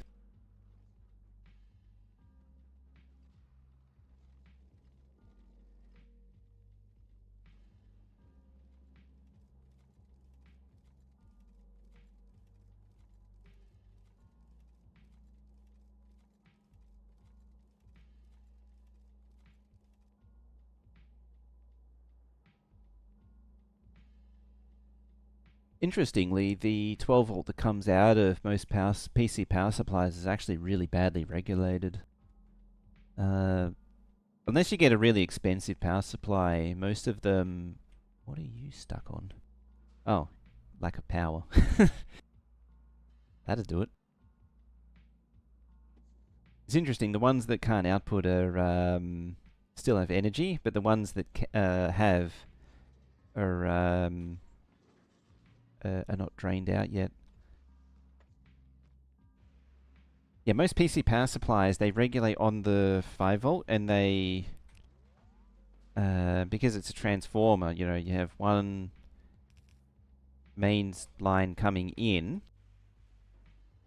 like that, and then on the output you have, you actually have multiple windings, so you have one for like 12, one for 5, then another one down here for 3.3, and the feedback is connected to the 5 volt usually, back to the controller, and so whatever the 5 volt's doing, the 12 volt and 3.3 volt sort of follow it. And that particularly on it's particularly common on Pentium 4 and somewhere around then era PCs, when video cards with external power plugs started to really appear. The video cards would load down the 12 volt too much, and pull it down to like 10 volts, and then crashes. 12 volt only. It's really the way to go, 12 volt only. I mean, you're basically pumping 12 volt into everything, because you got... The CPU has had EPS 12 volt for God knows how long now, since probably Pentium 4s actually, speaking of. Like that's the main CPU power supply now. EPS 12 volt. Video cards you run on 12 volt. The motherboard, most of I think the only thing that really runs on the 20-pin connector is the PCI Express bus stuff. One of the negative voltages has been gone for a long time now.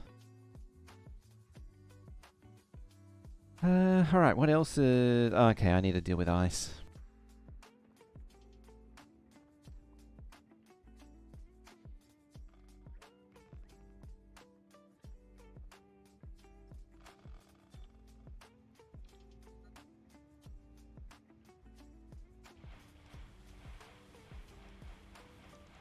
Hey, just as I think about it, the next train goes.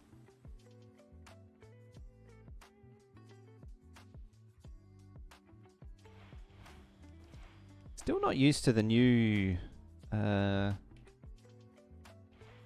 controls, because this is shift space. Used to hold down C. I mean, I could change it back, but I might as well just take the new controls.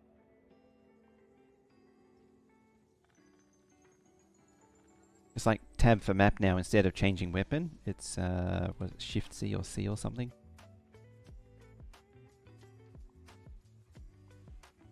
These are basically empty, so it doesn't matter. Well, they were supposed to be basically empty.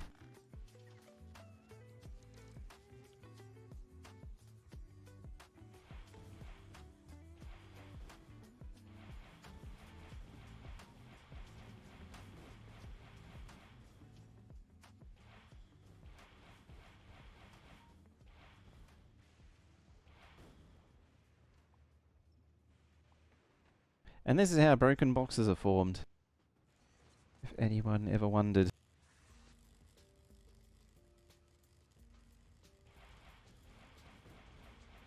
Or at least in answer to the question earlier. It's how these boxes were made.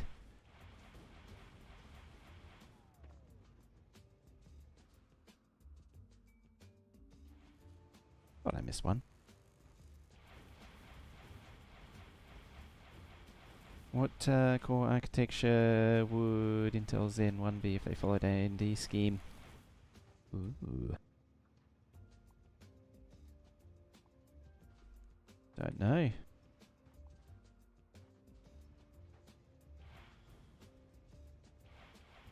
Yeah, it's holmium.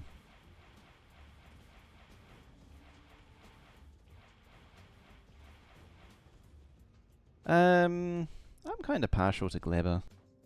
It's as far as Space Age goes, it's the most unique.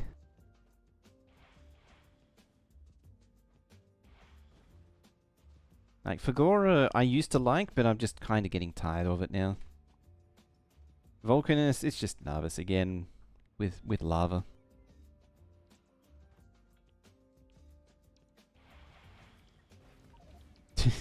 Well, some sacrifices were made along the way.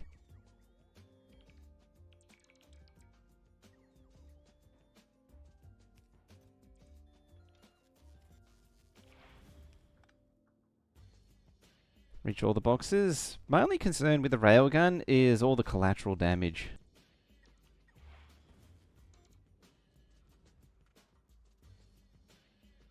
It's the only thing I worry about. Did I actually need... Hang on. How much ice did I need? Oh, okay, I did actually... No, I don't actually need a lot of ice. Okay.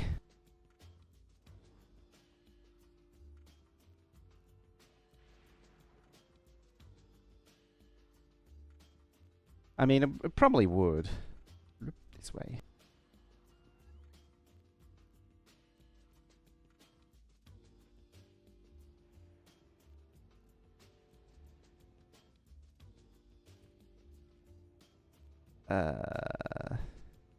Oh.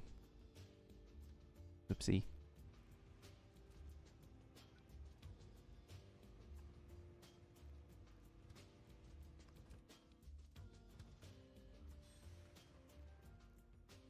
Alright, you need to back it up a little bit.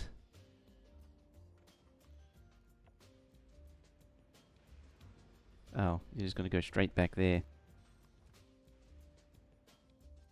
Damn it. Hey, you're in the way.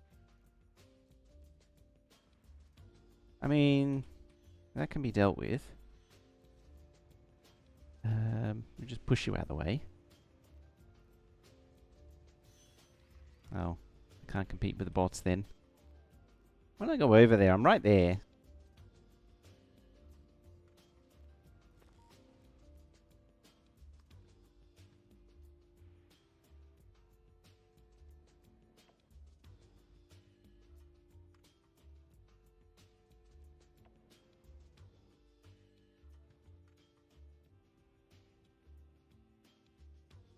Another train shows up.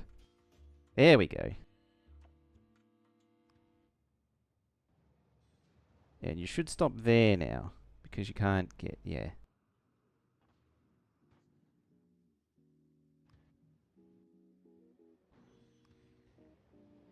Just a minor bonk, it's fine.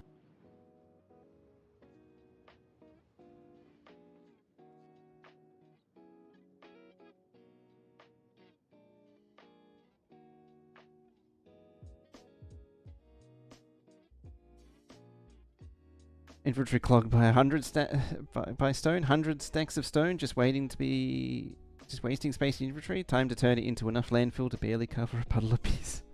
Not wrong.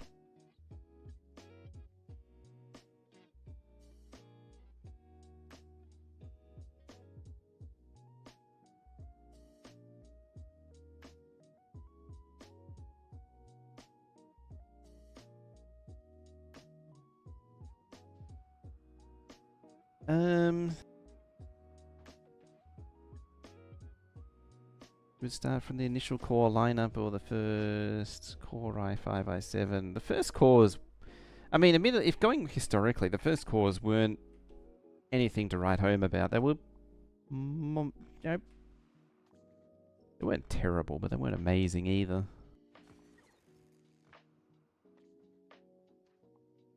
Which is kind of true of the AMD Zens as well.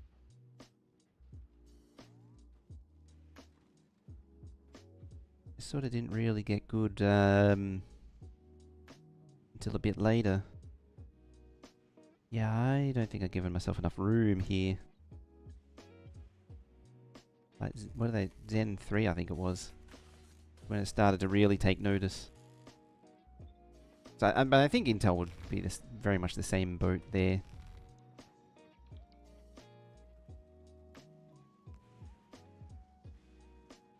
Alright.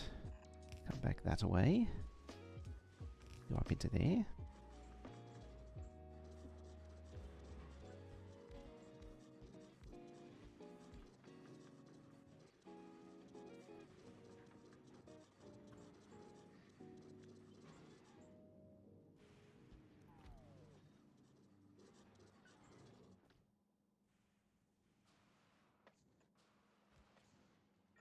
There.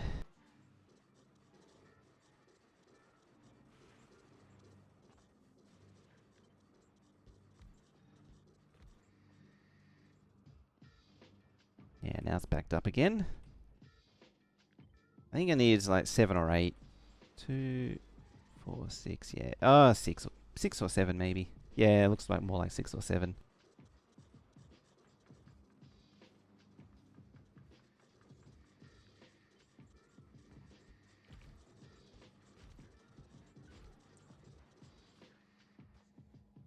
Should more than help, be capable of deleting everything.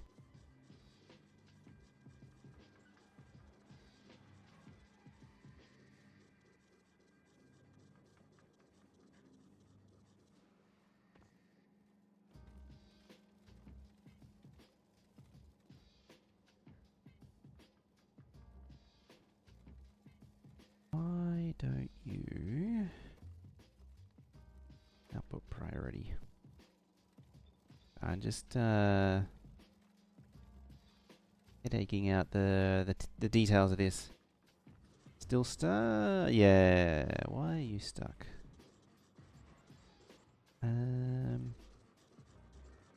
There.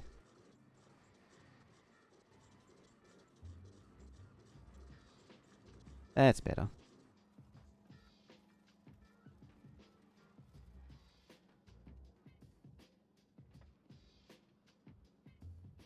Yeah, I need to start deleting ice next.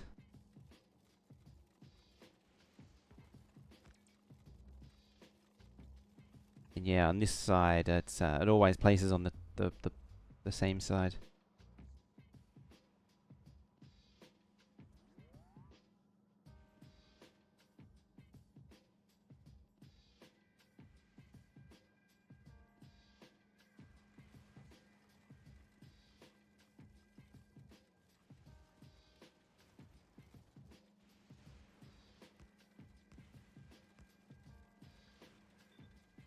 There, that should help push everything down.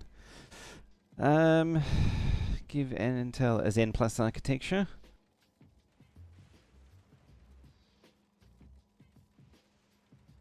It's sort of got to go that way regardless.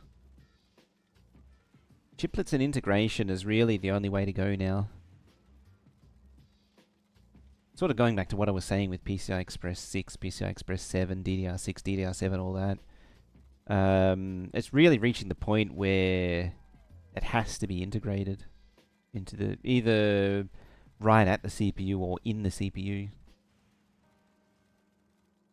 I've always said some kind of hybrid, ad break, some kind of hybrid CPU, you know, which comes with like 4 gigabytes of RAM on board or on die, or 8 gigabytes of RAM on die, is conceivably a thing.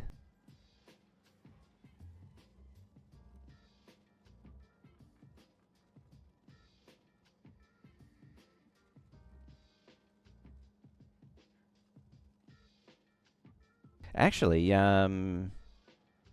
what are we? We're a month away from September. Yeah. I'll wait for the ad, 5 seconds for the ad to finish. So anyone who's worried about, was having problems with ads, this applies to both Twitch and YouTube, just ads in general. We're 1 week away from September, and that's when the money in ads starts to really build up again. Ads, payouts for ads are really, or the what do you call it? The unit revenue potential or opportunity cost, something. It's the amount of money you can get back per unit of time of advertising is considerably worse in the beginning half of the year as it is in the later half of the year, and it typically ramps up in starting in September, and the last quarter of any year is always where it peaks, because there's a lot of holidays and a lot of big holidays at that has a lot of potential. And so what the rambling point that I'm getting at is that you'll probably start seeing less AI ads now. And it's not so much that people are hearing, it's more that it's seasonal. And they're not hearing and responding, it's just seasonally adjusting.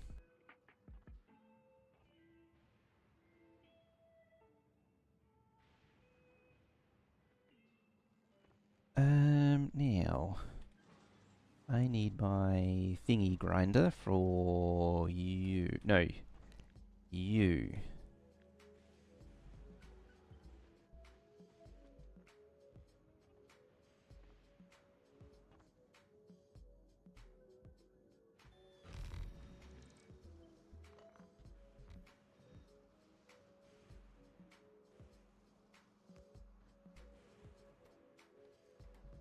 I mean, I could just copy and paste what I already have.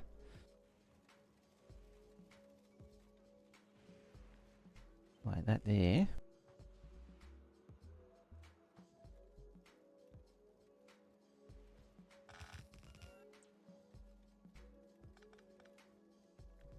There's actually another thing I can do, and that is be a little bit smart about where I place these things.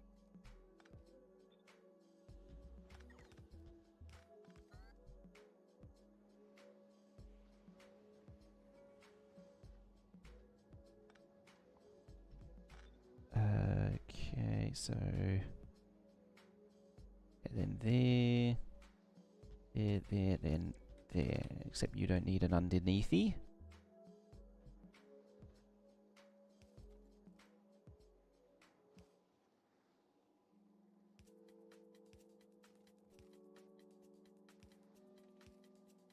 Hopefully my brain doesn't explode trying to make sense of all this stuff.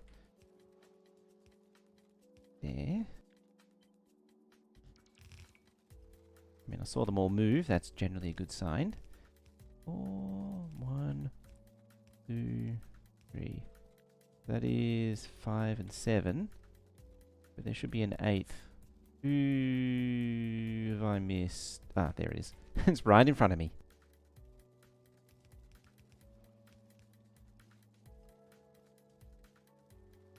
Because it's easier. This is 2 undergrounds versus 8 undergrounds, so it's, well, yeah, easier to do it that way.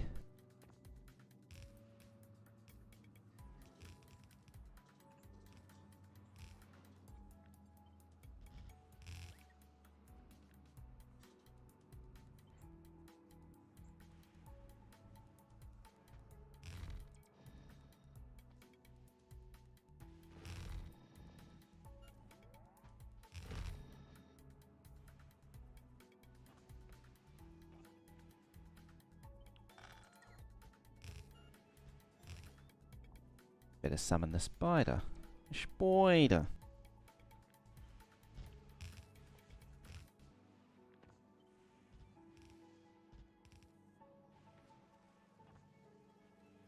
Alrighty. So you can now delete any excess stone without dramas.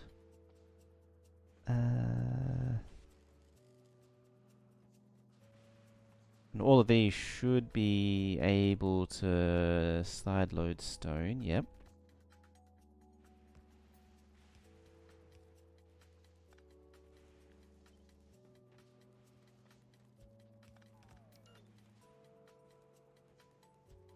I spent so long figuring this thing out.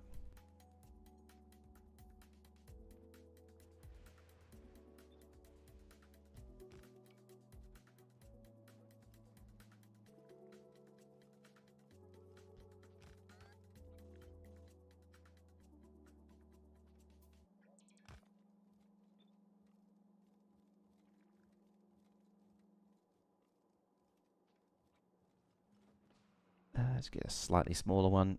There. So I just don't want it deleting that thing.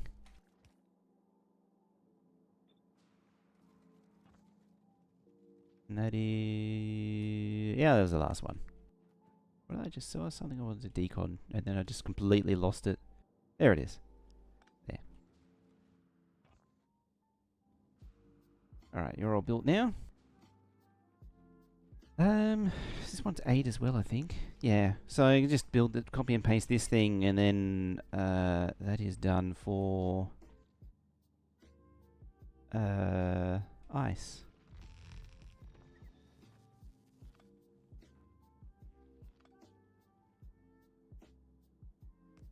Did that actually reach? No.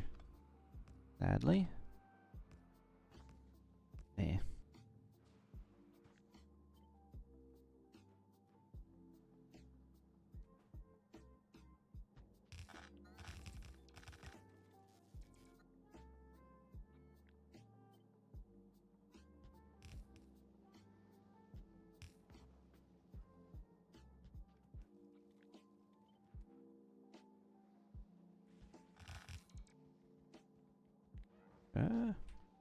Step aside, please. There we are. Oh, it doesn't have anything. Alright, reload time. Or re-equip time, really. Not reload.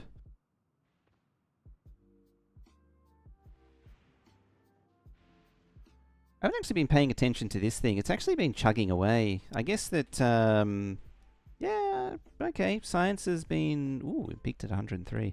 I haven't really been paying attention to what the science has been doing, but I guess it's been going. Because, you know, it's loading. It's loading stuff.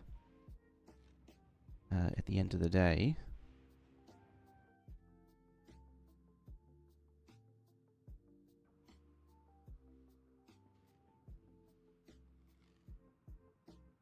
So it's like partially working. Just got to get it up to full speed now. Well, it's a matter of getting the recyclers in, then I can get up to full speed. Or at least expect it to see full speed.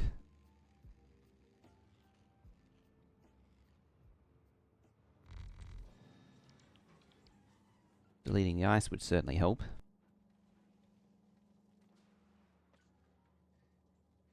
There we go.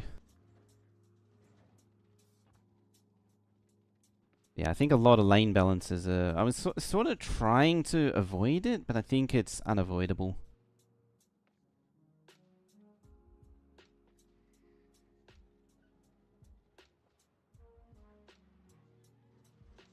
Yep, there it goes.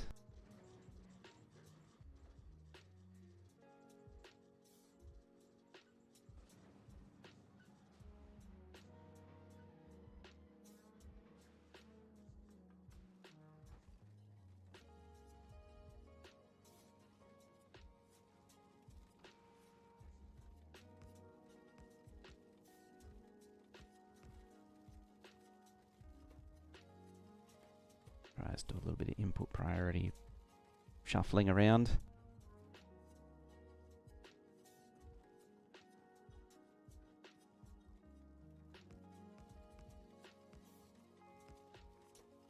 Input priority. Input priority. Do a whole split up tower like that. That should hopefully shuffle things around a little bit. Yeah, it's compressing it down. It's not my favorite method, but it is effective. Yeah, and just leave it uncompressed. All backed up on. Oh, okay, it's Iron Plate's turn now.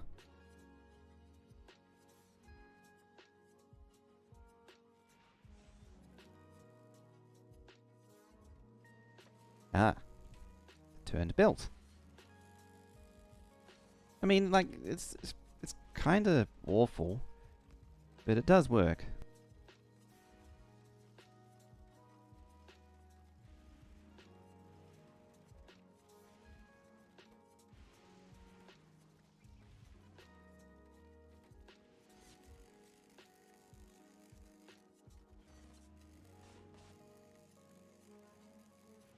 A balancer probably wouldn't hurt it.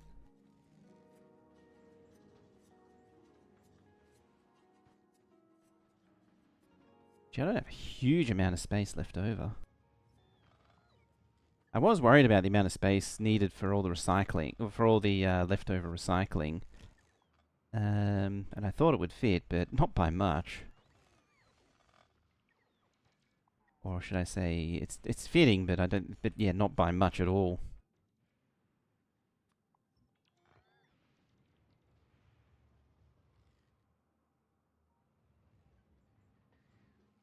What is like 12 or 14? 12.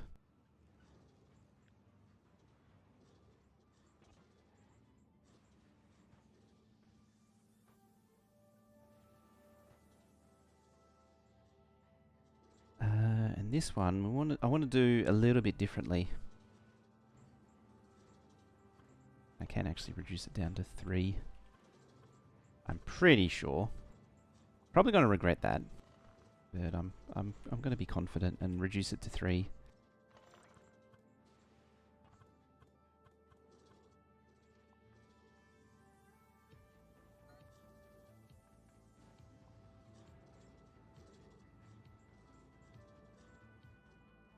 I mean, it's not even compressed. There's plenty of room for...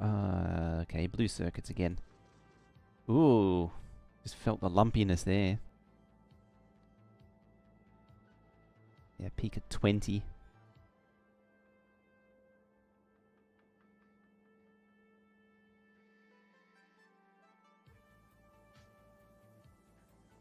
Don't know what caused it. Trains were peaked at 7 though. Something trains based. It's down to 13.6. Actually, I need to keep an eye on the entity usage here. Unit 1.1. So, a lot of UPS is being eaten by biters at the minute on Narvis. Inserter 1.5. Inserter is always a big one. You really want to minimize the number of inserters you have. That comes back to the thing I was saying at the beginning of the stream where you don't want, like, Having more belts is better than having the extra inserters compressing a belt. That's where that came from. Oh, it's had break time again.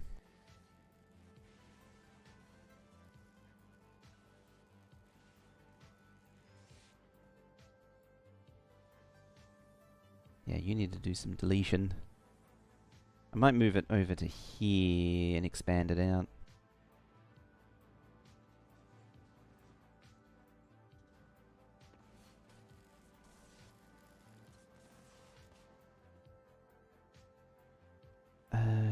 Now. So, this one's going to be a bit different. Assuming I actually have assembly machines on me, but I don't think I do. I'm not seeing them, at least. Oh, I do have them. Yeah, iron chest. What else can actually you do? Oh, you need steel. Yeah, everything else. Iron chest. As well. It's the easiest one. Yeah. Just makes it a lot easier to recycle.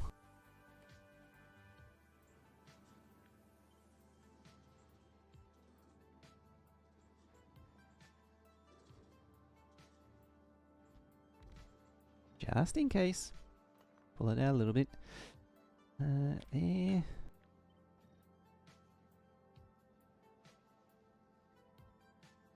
Blam. Here and there.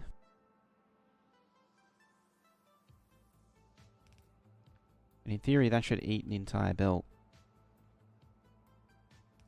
Probably 2, actually. Find out. Oh, it's thinning out. I need to fix up this one. Yeah, it's too slow.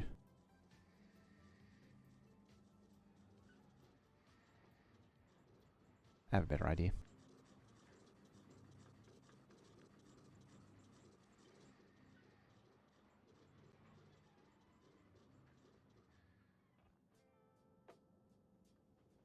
We're going to be a slow one as well. So iron's going to be like there. Maybe a little bit there for wire.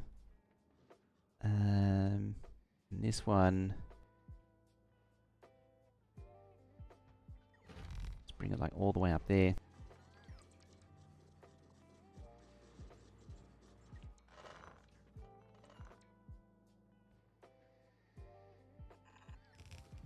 It's actually very slow as well.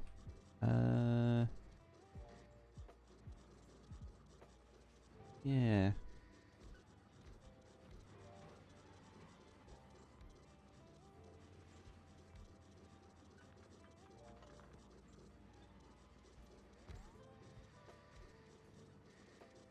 Seven beacon. I think that might have been worse. Oh, it's still 7 beacon. Oh yeah, because it's 4 long, it doesn't matter. It's a quirk of 4-tile long buildings.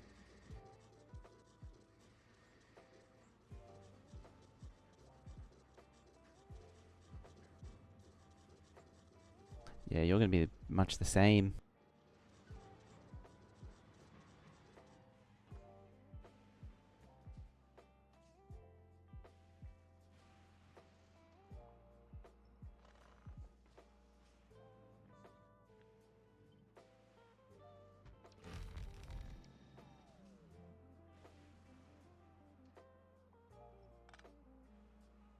So what I need is a build that can pick off multiple... Like, it can pick off multiple belts at once.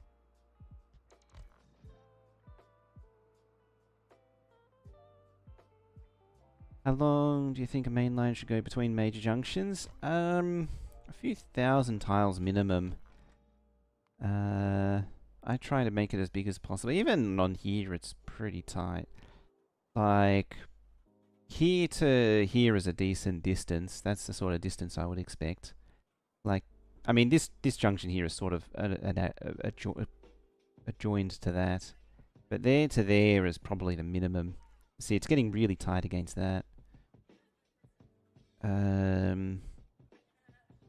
The stuff that I've had to do to make these junctions all sort of work together because they're so close to each other sort of shows that it's a little bit too tight, a little bit too cramped.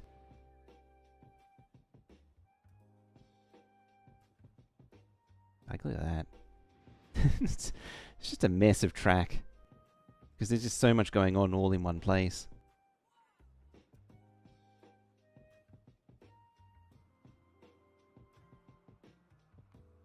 Ooh, it peaked at 122. That's actually most of the labs running, I think. One's not running. Which is missing Gleber of all things. Wouldn't have expected that. Why is Gleber missing? More importantly, has this thing actually drained out you? Yeah, it's only got 2.2 million in it now. That means... Oh no, they're still waiting. But yeah, this thing isn't overloading anymore. What's your doomsday clock? 50 minutes. Tons of time. What are you looking like? 4,600 and it's using all of them. It's a thing that I was worried about. It's one of many things I was worried about. Is, can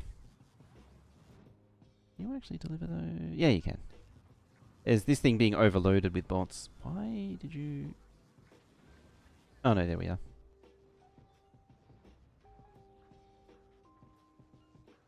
Like, this thing's not able to fill stuff fast enough. If I was to do it again, I would double-side the loading, not single-side it. Kind of astonishing that that's even needs to be a thing, but it's a thing. Jeez, everything is busy at the minute. How's power doing, actually? It's getting up there. 20 gig. Yeah, you see it ramping up as the packs come in. I mean, that's why the UPS is right on the edge. Rail grid designed for Aquilo. It came up with 672 by 672 grid. That's a big grid, but yeah, that's probably what you want for... It sort of depends on the length of trains too. Because you can bring it closer together if they're shorter. I don't know what you would do with a grid on Aquilo though, that's the thing. Geez, that just dumped everything all in one hit.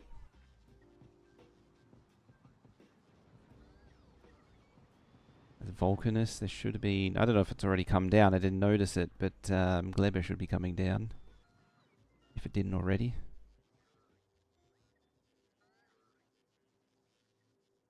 Yeah, all the planets are absolutely humming at the minute. What's the production look like? Oh, that's the nutrients. You and you. Wait, hang on a minute. Why did you go down to 16? Oh, that's why. Why isn't the fusion kicking in?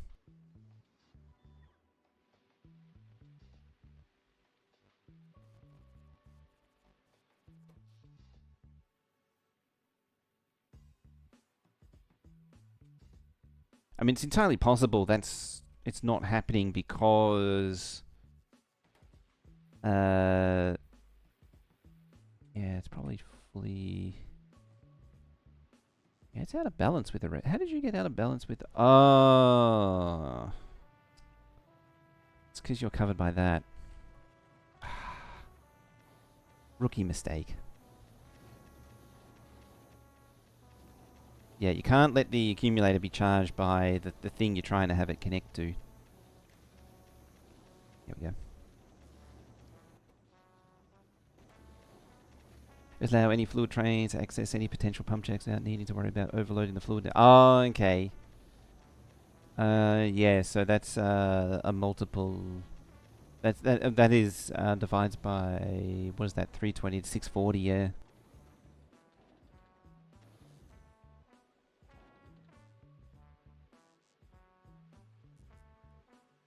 Yeah, now it's open. Alright, so that whoopsie doodle aside, Now it should be correct.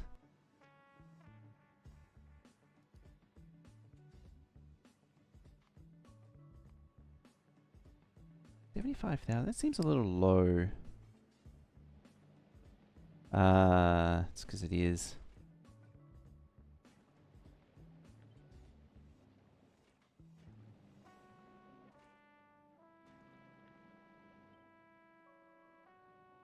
Is there a way to copy requests?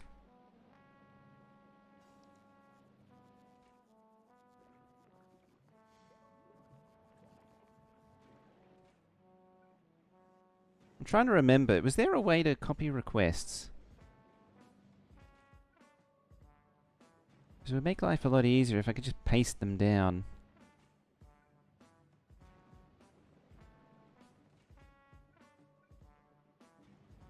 Kind of lucky, actually, because this has obviously been an egg eruption, and it hasn't caused a total disaster.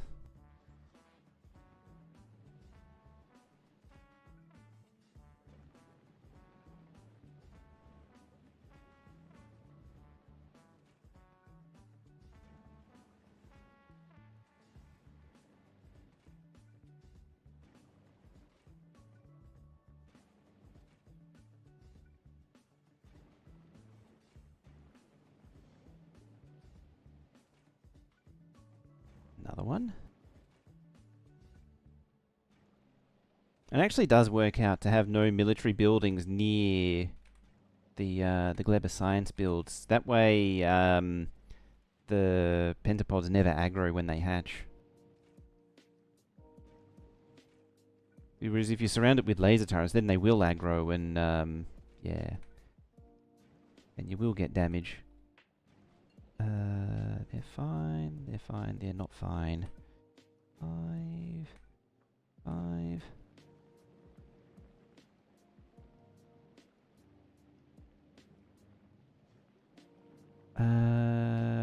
You make a ghost, and give it the request. Okay. If I make that a ghost, 5, and copy that, cut that.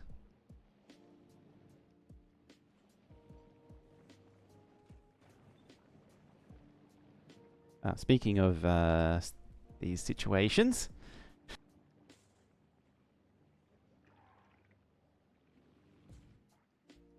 Oh, there appears to be a few little hatching concerns. Hopefully the bots don't aggro them. Well, there's nothing near them at the minute to aggro them, so they shouldn't... Like, that's why they're passive at the minute. They shouldn't be hatching anyway. Like, all these eggs should be fully spoiled. That's why I turn the belts to make sure they grab correctly. That turn is vital. Yeah, see, they're gone now.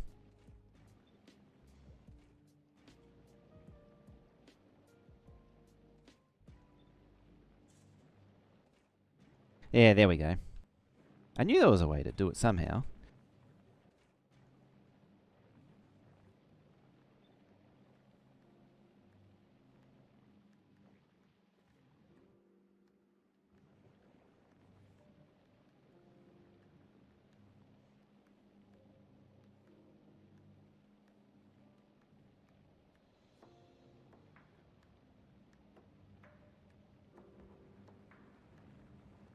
Now, hopefully, we can recover it all. Done. Not done, or at least hatched again or something along those lines. There. And they're all happy again. They're happy. You're not happy. You're not happy. Happy, happy. Happy, happy, happy, happy. Happiness is pentapod eggs being ground up in a machine in bulk. They're all fine. They're all fine. They're all fine. And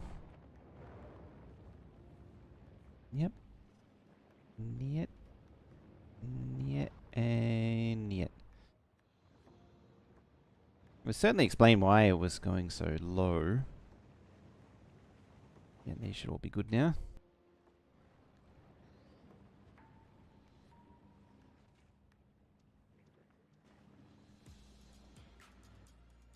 There we go, 149,000-ish, 186,000. That's more like what it should be. If I go on the 10-hour graph, you know, it should idle around 160,000 to 140,000, and it should peak at something like 305,000. So once all the eggs get delivered, they will be delivered quite slowly because of this thing.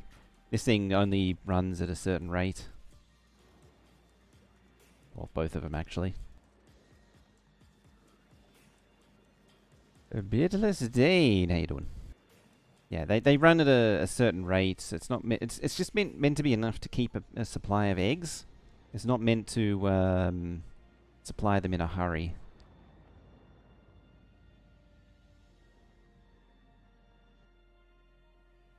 $193.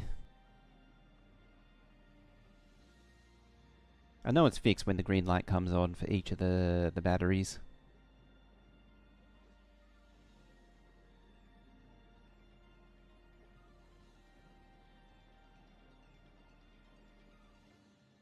If I can see a green light, that would be good. Not just silo green light. Silo green lights is just silo ready to go.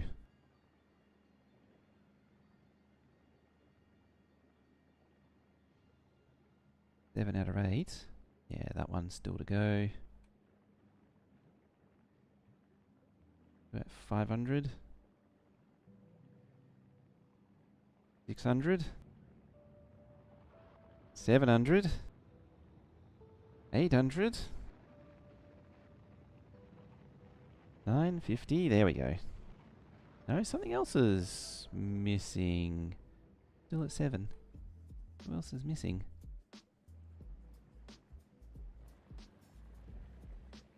Oh, there it goes. I think it needs to fill up its... Yeah, there's another chest just here, which is sort of a back buffer. Yep, so 1's happy. 2's happy. 3's happy. 4's happy. Platform is waiting... That's what the yellow... Yellow or the green? Yeah. Yellow. The white light is the platform waiting.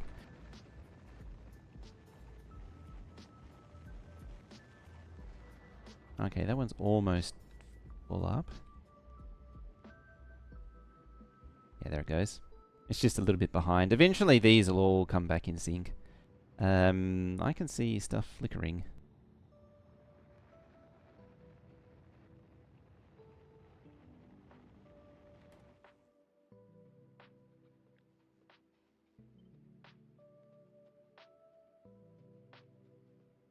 Oh, I'm just going to expand the solar a little bit. Right there. Just keep it busy for a little while.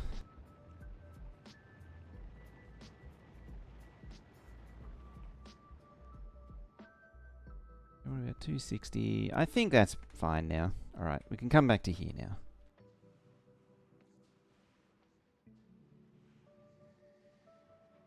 Alrighty.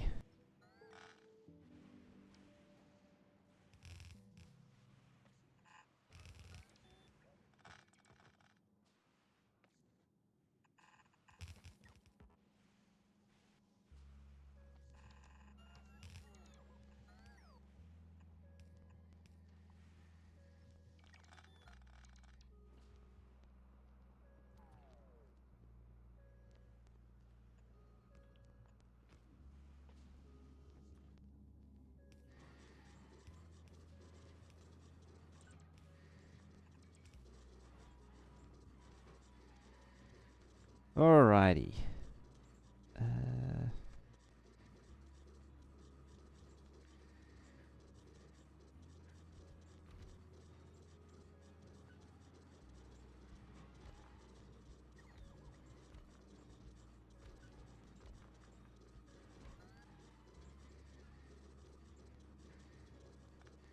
Right, can you keep up with that?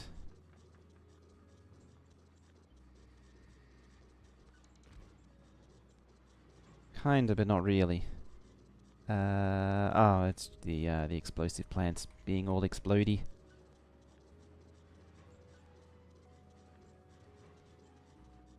I think what I need to do is take my very phallic-looking build and just shuffle it down like so, so it gets more beacons.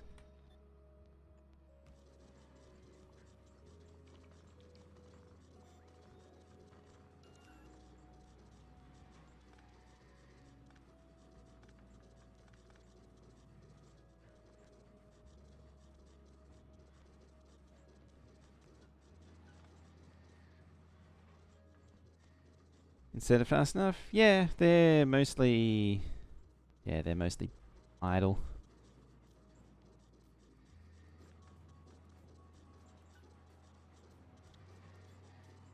I'm maxed out as far as beacons go. And it's already 10 beaconed as well. Oh, you're only 9 beacon. Are you 8 beacon? 8 beacon just keeps on going down. There. Yeah, it's mostly moving.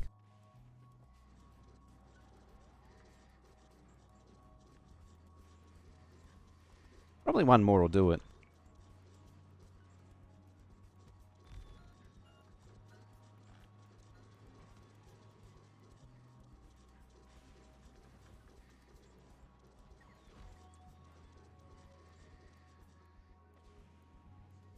Yeah, pretty well there. It's not my favourite way of deleting it, because, there's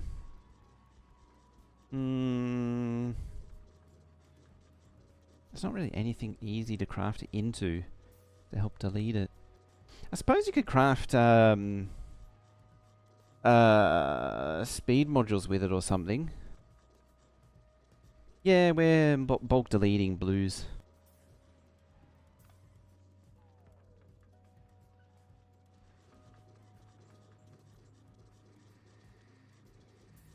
It's one of those things that sort of got to do.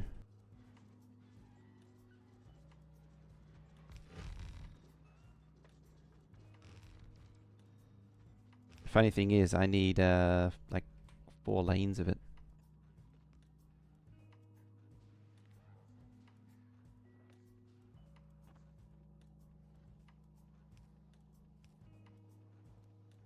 Even funnier is that 2 of the 4 lanes that I output just go straight into the recycler. So like these top 2 lanes, they just get deleted. That's their lot in life, is just be deleted. And there, and there. Oh yes, you're right. I placed it wrong. Boop. And plop.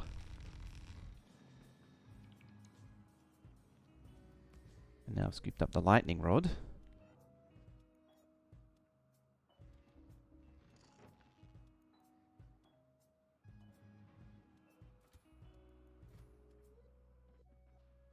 Alright, guess I'm getting more materials.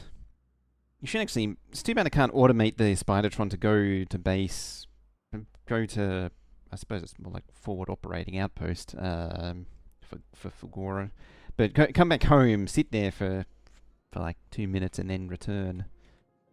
While we're at it... yeah, 305, excellent. That's working again as it should.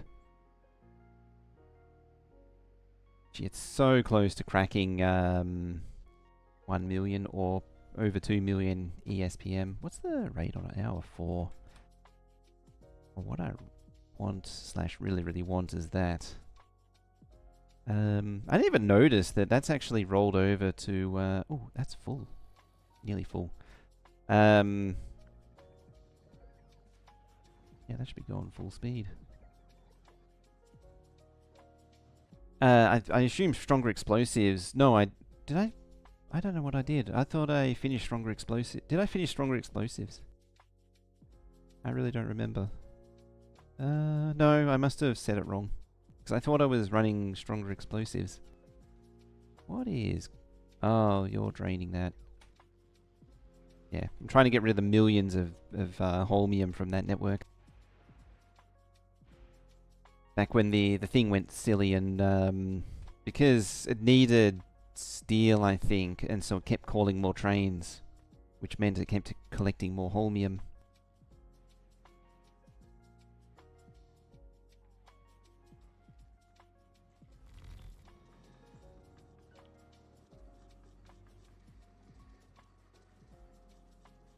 I mean, having said all that, what happens if I do 2?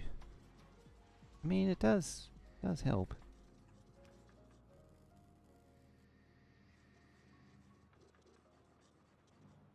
I don't see it going down any quicker though, that's the thing.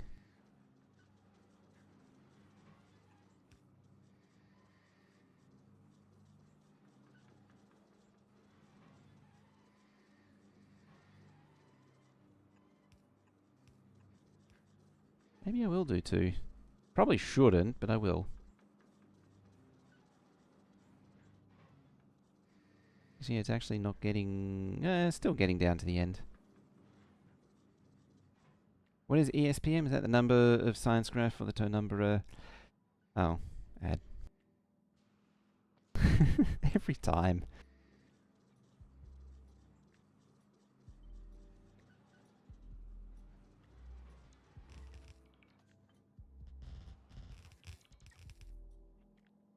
Alright, so we answer that question after these messages in 11 seconds.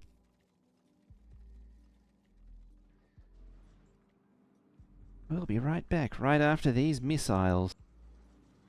There you go. So there's effectively two science per minute stats. The first one, so SPM is your classic science per minute, so that is the lab consumption. In this case, it's 117. It's a bit over 115, but rounding errors and all.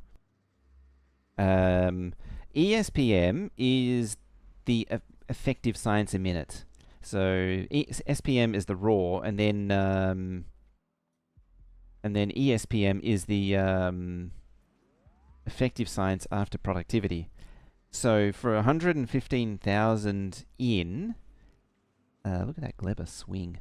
I'm getting 2 million science a minute out through lab productivity, from both the research speed bonus and the science pack 50% science pack drain in the biolab to the 650% productivity research that I have, plus the 100% productivity, I think it is, of the 4 modules. So yeah, giving it 750% productivity. Yeah. And the point is, ESPM is the final number accounting for productivity. SPM, or raw science a minute, I usually call it, is the sort of the baseline of science going in.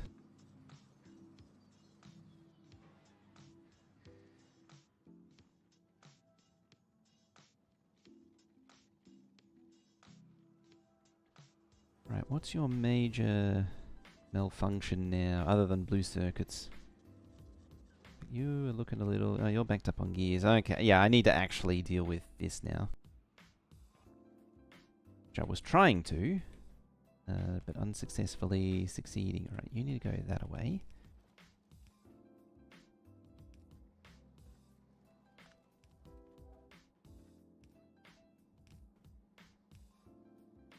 And hopefully, one of these will just eat everything.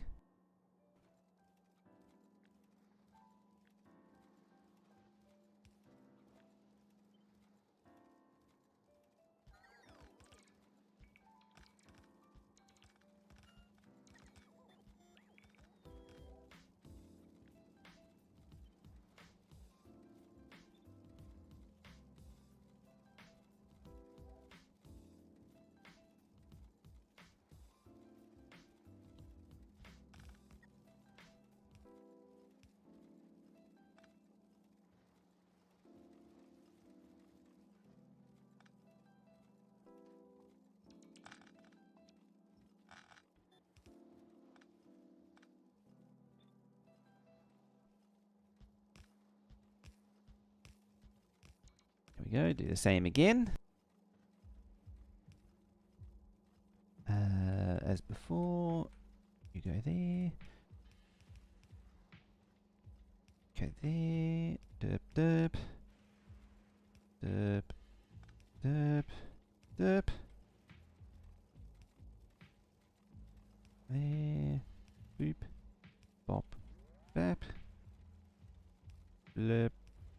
This is the sound of things being placed in my mind.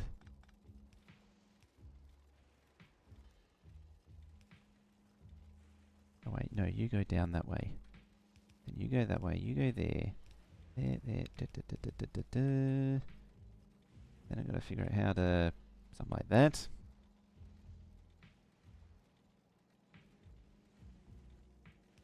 Boppity, bippity, bappity, boopity. Blurpity. Ah, balls. You're in the wrong spot.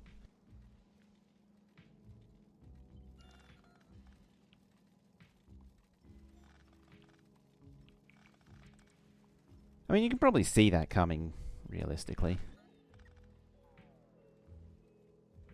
Yeah, it's meant to be there. Doop. Bloop. Except off by one, because then they won't be in the same vertical alignment.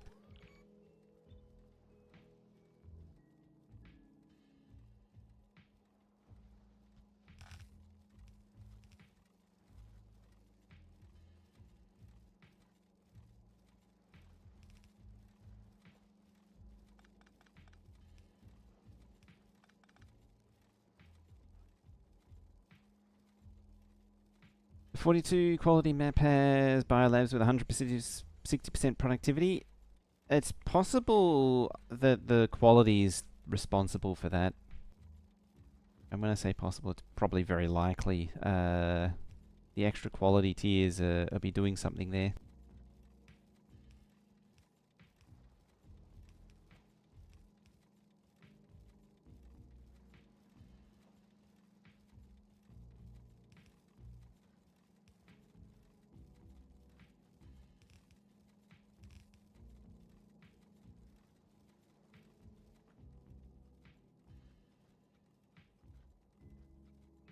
I wouldn't be surprised if... I'll do it this way first. That way the direction sets correctly. Probably very early on in the research productivity game.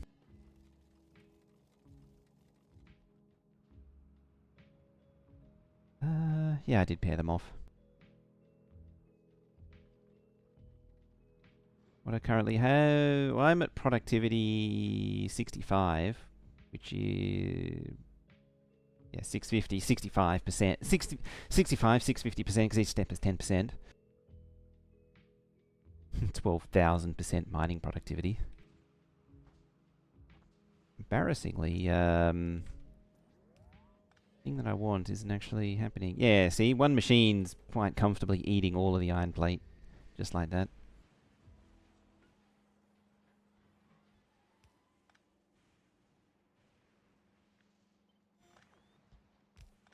Amazingly, without any beacons, too.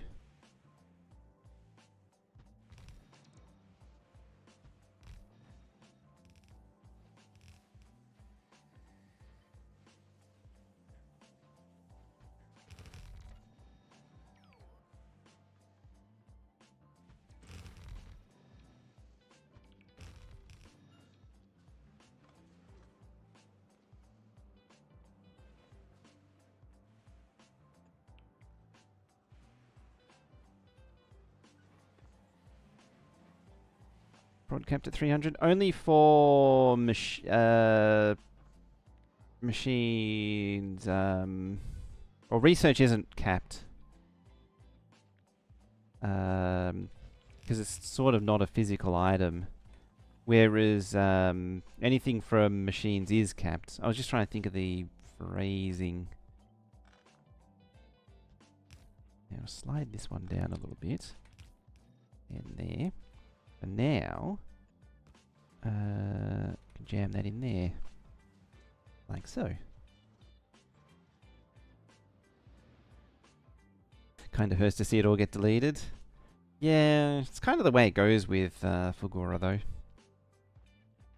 It's everything. It's like, because like scrap at the end of the day is holmium ore plus some trash that you got to get rid of. But at the same time, that trash sometimes can be turned into useful stuff, so you can use it anyway. That's still like an hour away. Loop it over to this one. What are you at? I think that's still like an hour and a half. What I'll end inevitably, it's probably going to be another run of this map. I was sort of hoping to be done by now. Yeah, low density.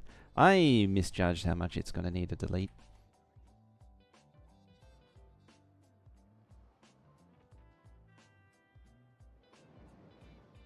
I wonder if the way to go for that one, low density, is to split it off into 2 different recycle machines.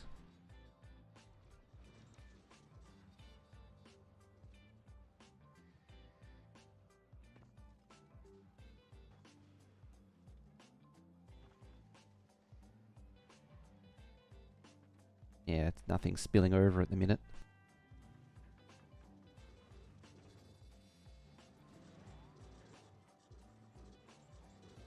Like, it's one recycler that does the low density, and then another one that does that, like, yeah, because you can turn the steel into steel chests or something.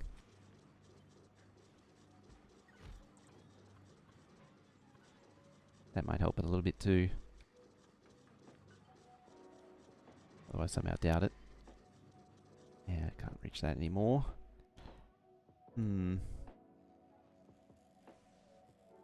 haven't started on deleting batteries. I don't think I actually need to delete batteries, having said that. No, I don't. I don't actually need to delete batteries. It's really only if it gets out of balance that I would need to. Yeah, do I need to delete wire as well, actually? I don't think so. Because I have to supplement it somehow. So I probably don't, if I follow this guide implicitly. In theory, I might not actually need to delete wire. I'm leaving the option open. I'll probably bring it down there. I'm leaving the option open just in case. I can actually go there.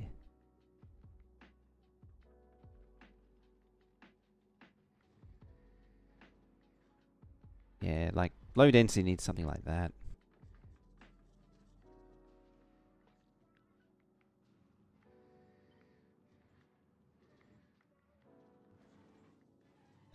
What I should do is copy that.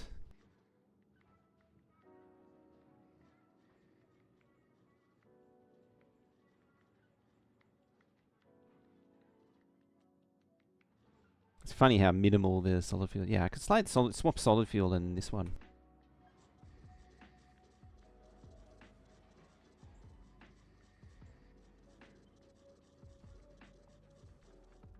Actually, better off flipping that.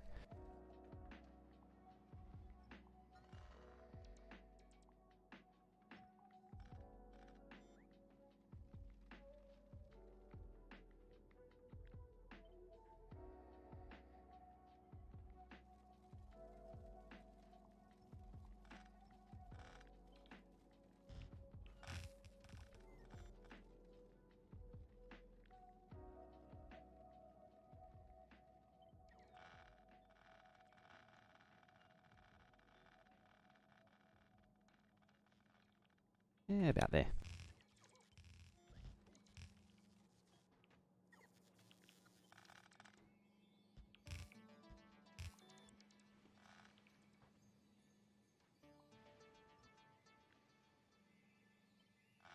Yeah, just reduce this thing down. Take up less space.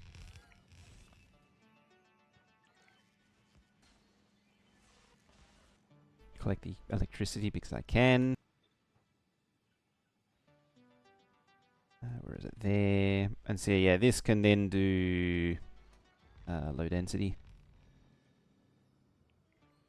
I'm not actually sure if I cut the power line off too. Put that there just in case.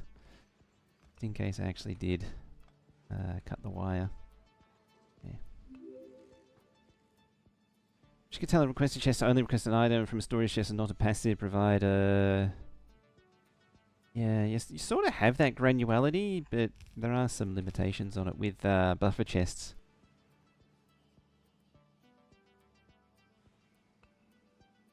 But yeah, like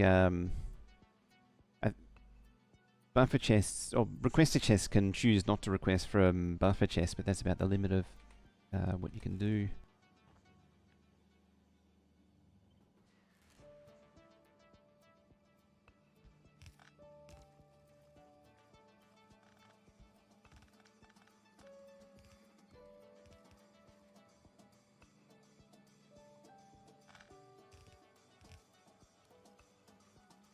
Alright, how's that? Gotta perform now. I mean, it's eating it.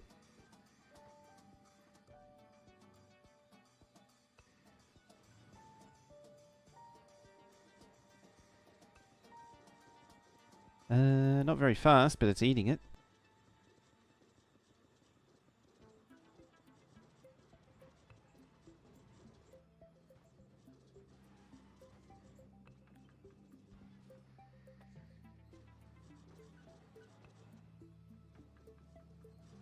Yes, comes back to that thing. It's like it gets backed up on plastic, and so it needs somewhere for the... Or it gets backed up on copper, so it needs somewhere for the plastic and steel to go.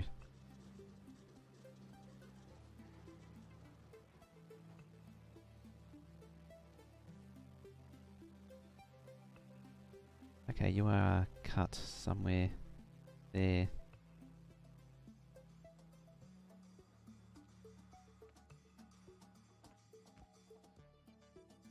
I need to stop doing that.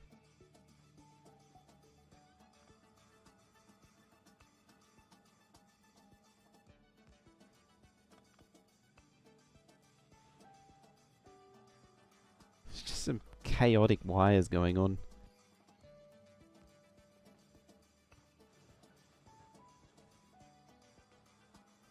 Alright, so you're outputting at max, you're outputting at max. Who is on the struggle bus? You're pegged on red circuits of all things. Why? Oh, your wire's broken. Are you having problems with low density?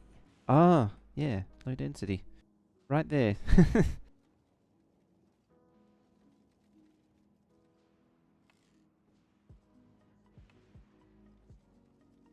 Low density shouldn't matter. Shouldn't. Does.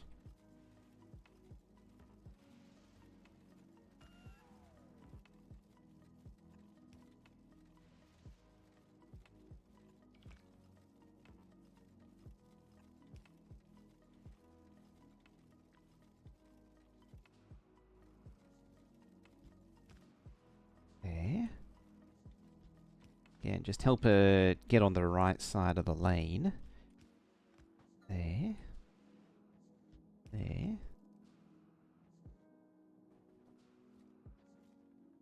Hang on, you come from the top. Oh no, it's only two thingies. No, that's wrong. I mean, I don't really care enough to fix it, but it's technically wrong.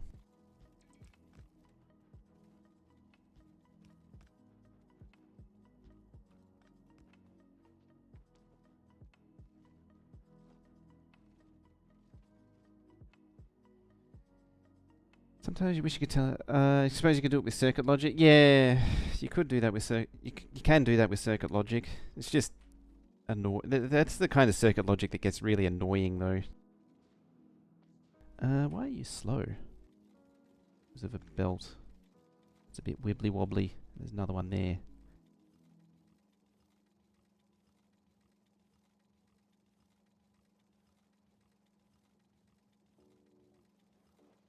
Alright.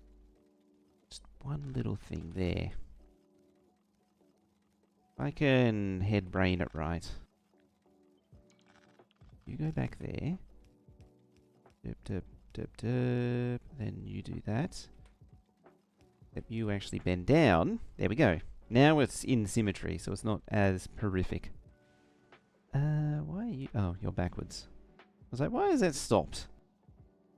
You're also stopped because, the old one-off game.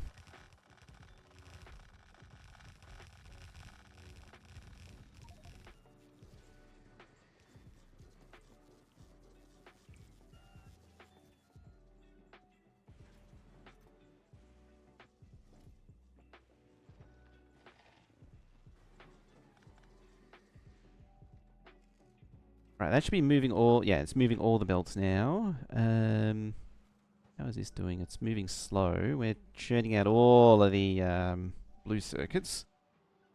Throwing them all in the bin. Giving you all kinds of anxiety and struggles. What's the scrap processing rate? We're processing at 422,000. What's the expected? Is that 508,000? That's... Yeah, that's a little... That means that we're not quite fast enough. So we need another, like, 80,000 scrap processing. Who's not doing their scrap processing? This is the part that I was worried about, was getting this thing to actually process fast enough.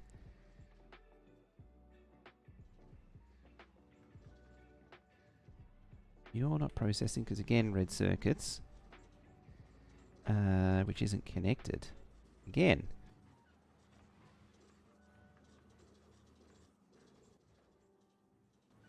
You're backing up on copper wire.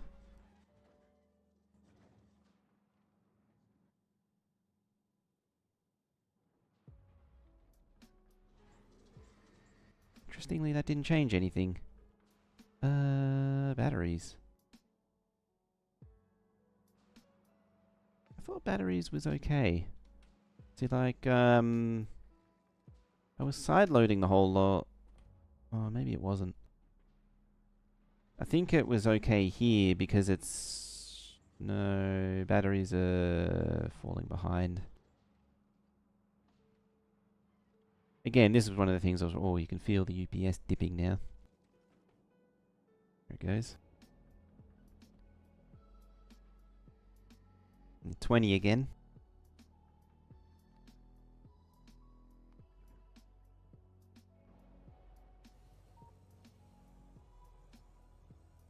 Yeah, hour 19.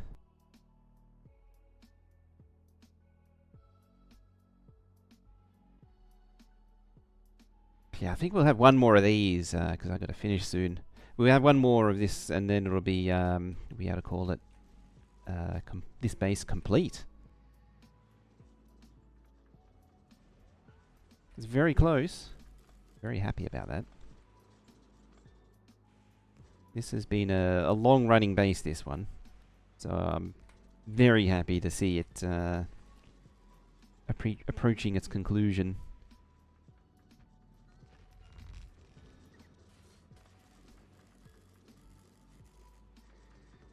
Because like this space has realistically been the learning 2.0 or learning space age Megabase.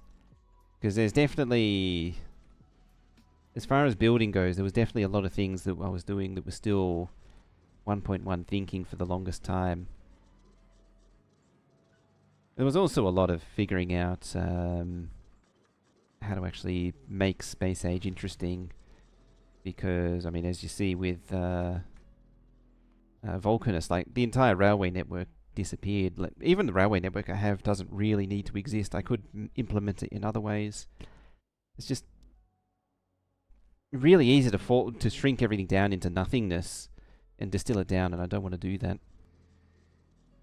It's not very interesting as far as base building goes.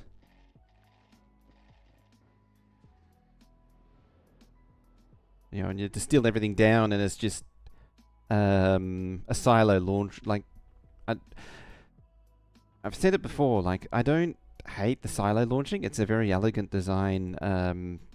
Silo launcher, as in, you know, the thing you have where a bunch of mining drills and then it breaks out into silos and then eventually silo launchers like the Fulgora science. You just build a self-contained rocket launch facility on each scrap patch and then that's all of your science on Fulgora done. It's a very elegant design. It's just not an interesting design, as I always say. I say that as I do that on Gleba, but Gleba, you got a lot of other things at play to really make it work. You got to deal with the spoilage. You got to manage these belts, sending stuff out. I think this the spores have reached its equilibrium too. What are you waiting for? Solar panels. What do you actually produce in terms of solar? 1.4 gigawatts.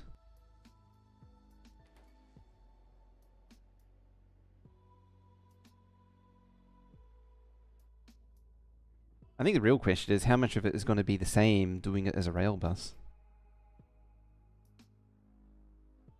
That will be the big one.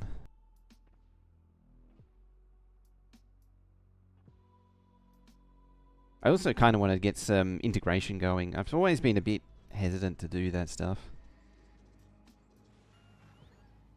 But channel point and bit and shear redeems to make things happen wouldn't be a terrible idea.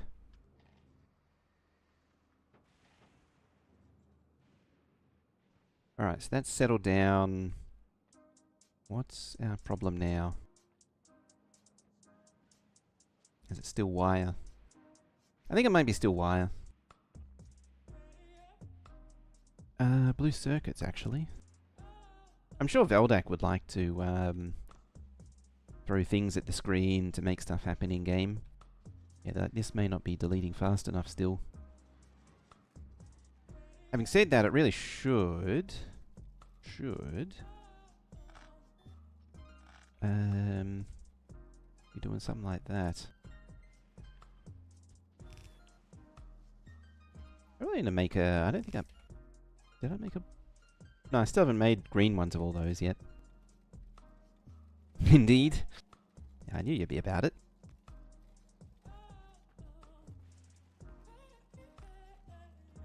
But I want to...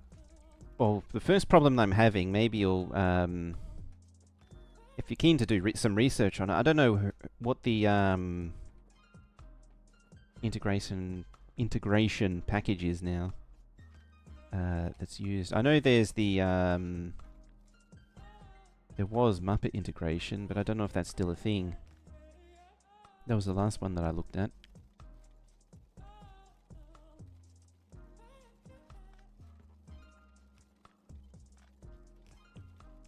Like what JD uses. I could poke Exterminator to get the stuff that he used.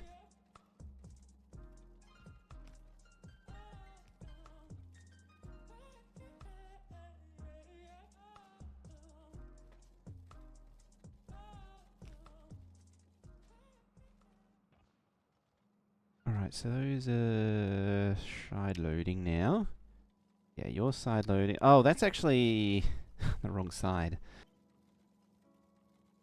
Should actually be there.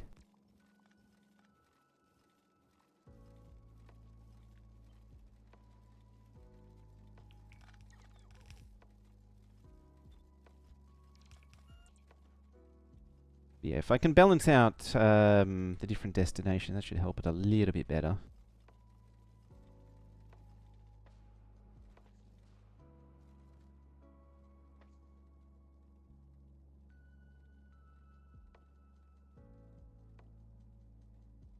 May I ask, he did one himself? I'm not sure who did it. Would have been Hopewell or one of the... if you mean the integration, I think JD's was Muppets integration, or Bilbo's. Exterms would have been... I think Clowntown's was actually Muppet integration as well. I might ask Clowntown. Extern would have been Hopewell and co. I think there's a few others that other like German streamers have used, but I don't As Tucker can attest, I don't speak German. So I don't know those so well.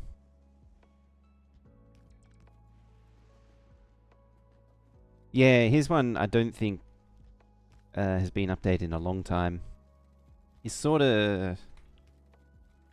Is he even still around? I'm not sure. Yeah, he is. He did Will's computer recently, I think. Or something like that. I saw him recently.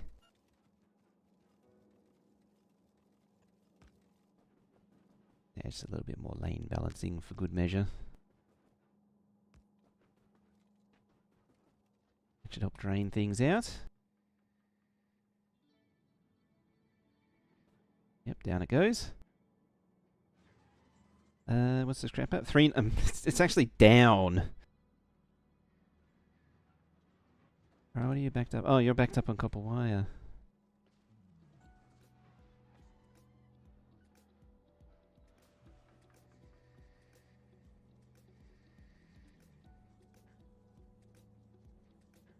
That actually clearing.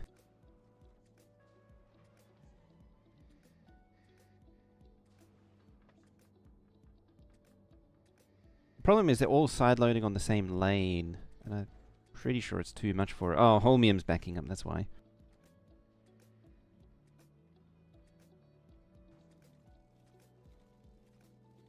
What I also need is, there's a blueprint in here somewhere. That one. Should really slap this down.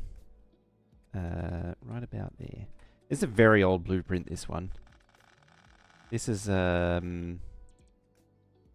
either an early belt optimization blueprint or a pre-belt optimization blueprint. That's how old it is.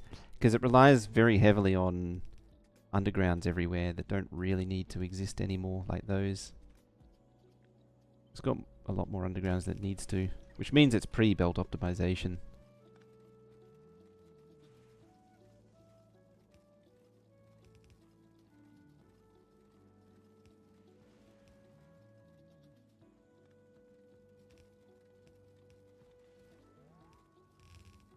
The best way when you have a balancer that's got too many ports is just loop it back round.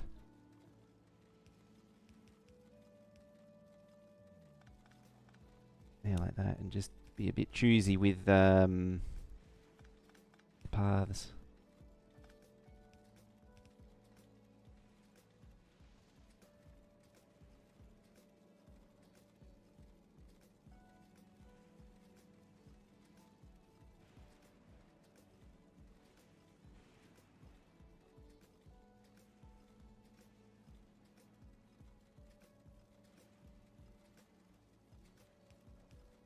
I think the other one probably won't hurt.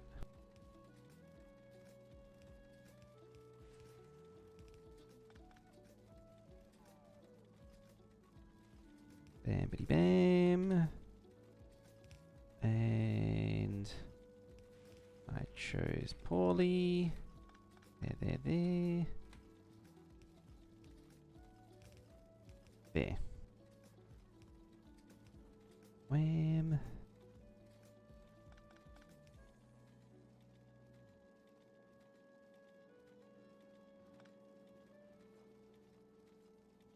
Yeah, you go there.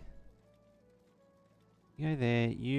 I need to get that out of there somehow. Can I do it like that? No, it just takes away more space.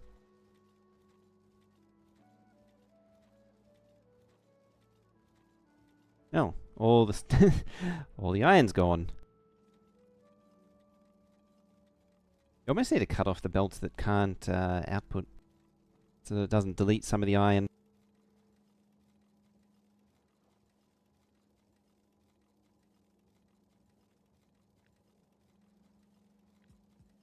I gotta accept it. It's too close. It needs to go there.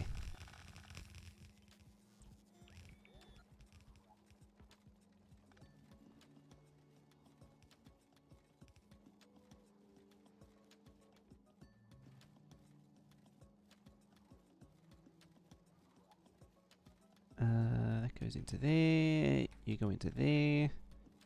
But now, there's enough room to run a belt like that. There.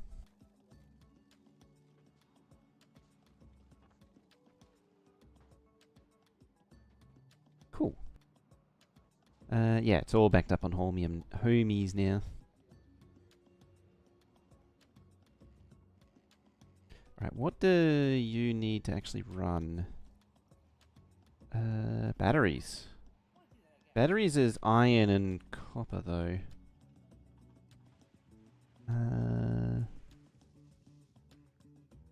You're making more of that. You're that. Batteries, you're waiting for copper. And that's waiting for... Oh, it's waiting for...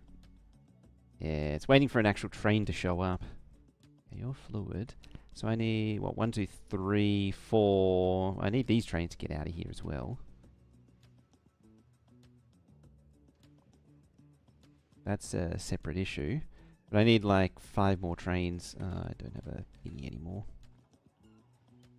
Blah blah. Trains and fuel.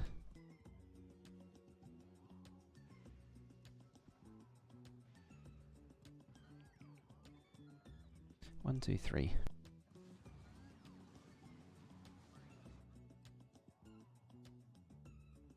It's down to 3 hours now. Who is the bottleneck? Still not Promethium. It's just entirely down to Electromag. Yeah, we'll do some of that.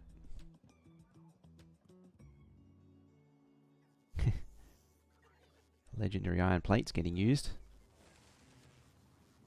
Is it making... it's probably making... It wouldn't surprise me... Oh, it would have been making solar panels and such. Yeah, we're at the point of being idle now.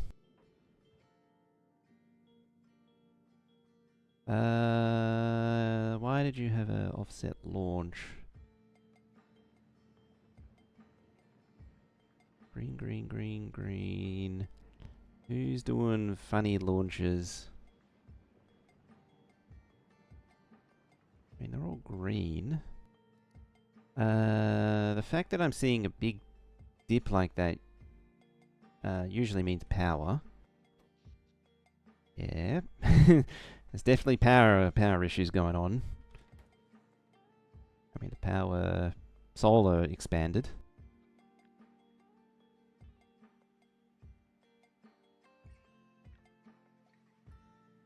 Let's just take from like there. Keep it growing.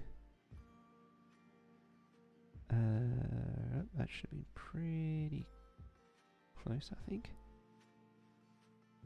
That feels like too far now.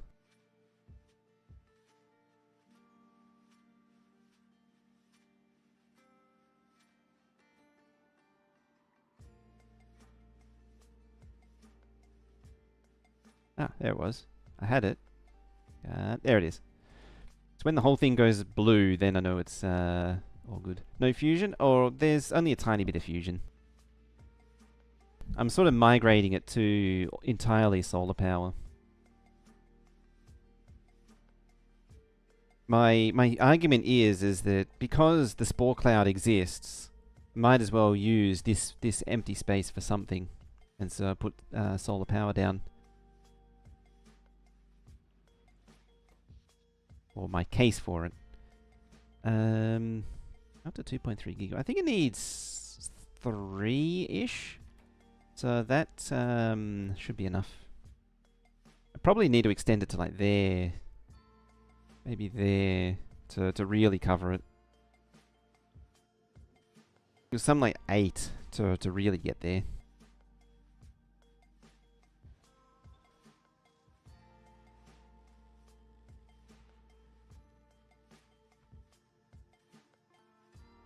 Alright. Well, trains are moving. What are you? Copper plate. Actually, how many battery? 8. I think I might not have enough battery production. Yeah, I have half of what's needed.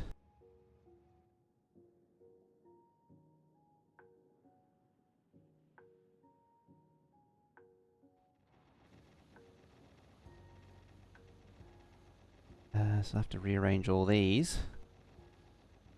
I have to, delete all of these and insert another battery thing in.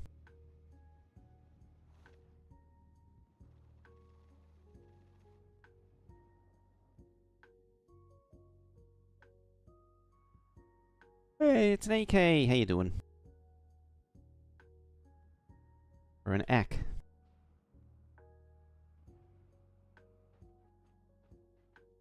I could feed the holmium into the recycler. That would get things moving again. It's just that it's kind of pointless. That's the only reason not to do it. Since holmium is the critical path. How's our AK doing?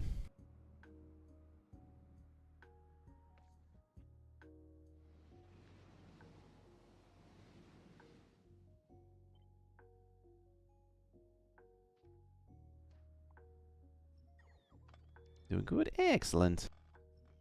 Excellent. I sound like trying to sound like Mr. Burns or something. I said I was going to end and I didn't. I did it again. I keep doing this every Friday. I'm like, oh, I should probably end, and then I never do. 'Cause I kind of need to pee and do things. And do food things. And yet here we are, still continuing to expand Fulgora fun times.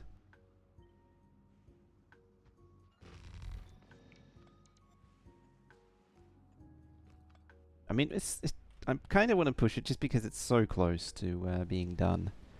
Away goes the iron plate. Away goes whatever you are. Goes that. Yeah, it probably needs 4-lane.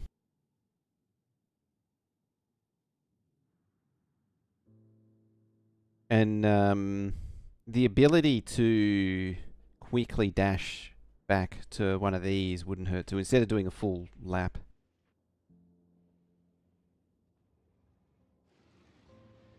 It's getting its batteries.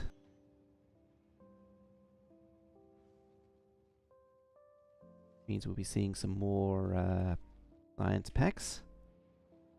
You're seeing more. Ooh! Alright, this is a good point to end on, because we're going to see both of these running. Which means we're going to get full Fulgora Science finally. Up it goes. Like one of the builds is 80,000. So it should peak out at like 160. It's a little bit overbuilt, but it's sort of rounderated up. Because it can only really do like 128,000, I think. But yeah, there's full Fulgora finally. 160,000 it should top out at. 158,000. Excellent. Silo launcher isn't my favourite. Still. Should actually, what I should have done was made it a pass the parcel, but this is, I made this pre me committing to pass the parcel type builds. As in, you chain the silos together. Chest to chest is always the best way to transfer items. I don't know why I didn't consider it as an option. Possibly because of the weirdness of the belt weaving, I suspect. But yeah, look at that. I mean, it's dipping now. What's the power doing? Ooh, that load. I don't know if the okay, there's the lightning. Yeah, this thing hasn't actually been the lightning storage hasn't been proven for this kind of load, so I don't know if it'll even survive if it was running at full power.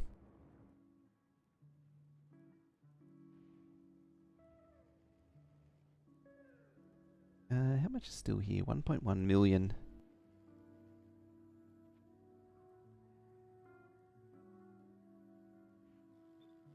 The number of trains has really just ballooned as well. This Fulgora was originally very simple. Like, I even had mining trains. I got rid of the mining trains, but somehow I've ended up with more trains shuffling items around. What do you stone?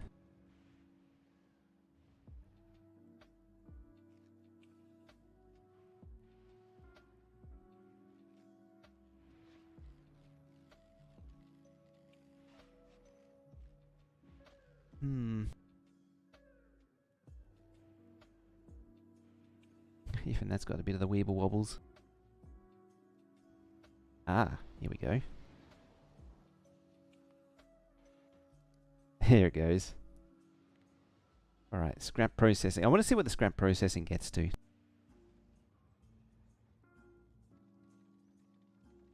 What's holding me up now? In theory, the only bottleneck left after this is military. Oh, yeah, military and Promethium. But there's no way to really bring Promethium up to the same standard. The size of Promethium platform is just beyond practicality. Like, you'd be launching 1,000,000 eggs. Like, it'd be such a huge platform. You'd be launching 1,000,000 eggs, and even then, that's kind of a limit. Right, 230,000.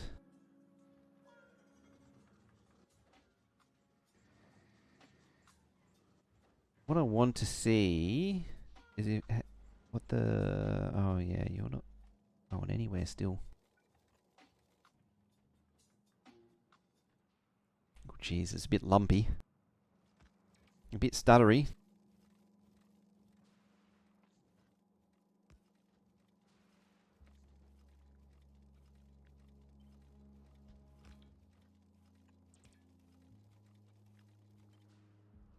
Yeah, the game definitely hiccups now. Who remembers that time when the 3,000, the 2 red belt megabase, I think it was it 3,200 or 3,000? I think it was 3,200 at first, the old belt speed. And when that was coming to life, where I had everything, you know, I was rearranging the final things before the turn on, and just every time I made a belt move, more than a little bit, like the whole game just juddered significantly as the production kicked in just to refill that belt.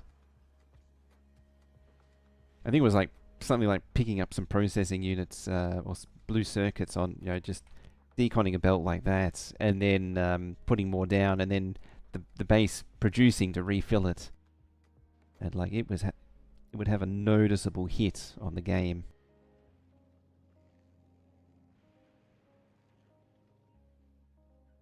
Yeah, still hovering around 280. It's slowing down though.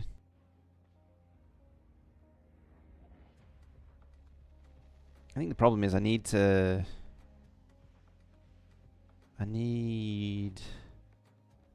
shuffle around more copper. It seems to be the bottleneck.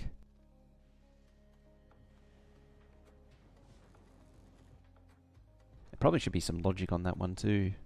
Although it seems to have balanced itself out. The these things need logic on them to stop them when it gets like, these get to like 3/4 full. Because otherwise these actually get out of balance. Because these, it doesn't output consistently. Yeah, so these should really be stopped at this point. Yeah, these machines all get out of balance because they're all sort of out of sync with each other. I think it's a similar story with the water. Or the water... Yeah, see, this one's full. It's not emptied consistently.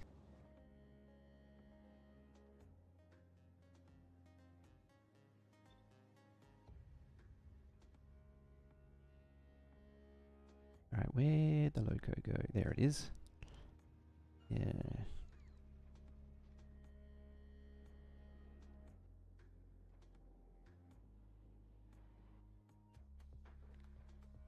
Yeah, it's back at 150,000. What's the 10-minute look like? 75. And the 1 hour. I mean, it's running. It's been running for a while. It's actually surprising how much it was running when I was still building this stuff. Alright, that's kicked it into gear again. What was the holmium? 1.5 belts. I don't think it pulls enough out to really stretch it enough, to exercise the base enough. Exercise the build enough.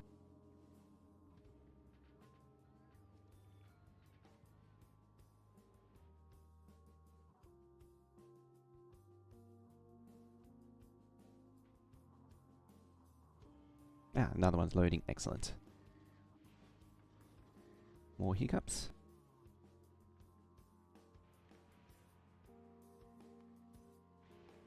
Alright, 318,000.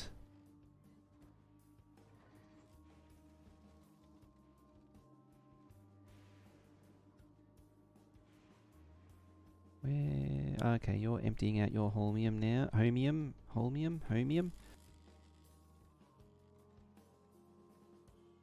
Where is it there? Actually, I might as well just walk there. I'm actually thinking about taking off the... Whoops, not that. The input priority. Because it doesn't really need it.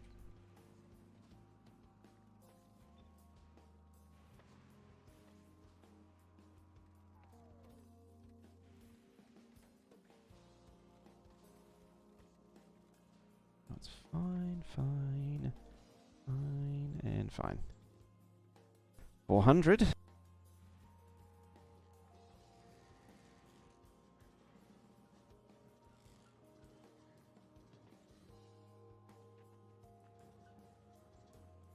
Yep, you're the last one.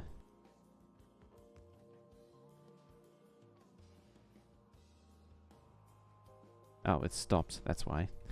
It just can't run enough. I might need a balancer on that.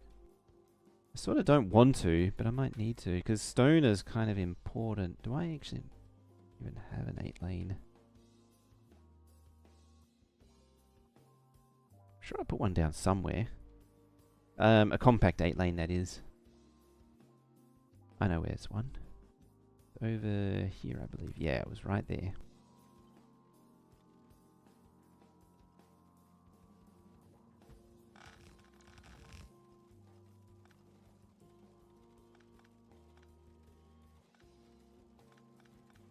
It just means that more gets sent out that way.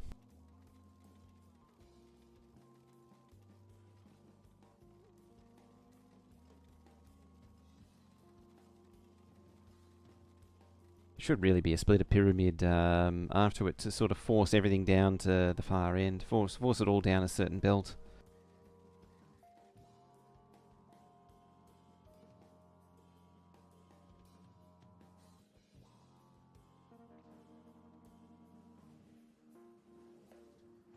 Where are we at there? What's that? 55,000. 88. I mean, it's going. I'm gonna have to call it there, though. I was sort of hoping to see what the scrap gets to. I'm probably going to leave this run for a little while after I finish, and I'll add more trains and all that, and then we'll continue it on at some point. I don't know if I'll be able to do it Monday. We'll see. But yeah, so that's that's the hard part of Fagora done finally. Took a bit of work. Yeah, all that's left to really make sure. See, like this is not quite there. I mean, this is an easy fix. This is a lot of this is just down to the train logic. Possibly outposting. See, this is not getting trains allocated. It's 0 out of 3, which means it probably just needs more copper outposts. Cold outposts, sorry, than anything. Alrighty.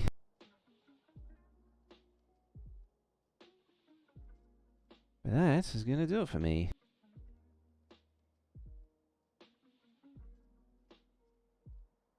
So, yeah, I was just thinking about what else needs to be done. Yeah, coal outpost, I think, is all for that, and yeah, can't really fix Promethium. But yeah, that'll do for me for today. I need to get out of here. So, we're gonna go find someone to go say hi to. As far as Twitch goes, YouTube will just end.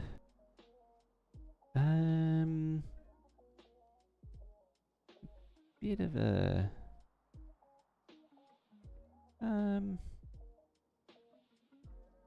yeah, say hi to Mr. Hobbit. Who's watching Auntie, apparently, at the minute. Or we could go watch, oh no, it's gone now. I was going to say Mr. Noiter, but seems to be gone. Disappeared. So we're going to go say hi to Mr. Hobbit. He's doing some speedrun practice. It's always fun to watch. Let's go grab one of the raid messages, paste it into his chat. Let's go say hi. Hobbit does a lot of really interesting things. He did a lot of the really interesting early Space Age builds. Yeah, other than that, thank you all very, very much for watching, hanging out, being here, all that good stuff. Appreciate you as always. And I shall see you next time.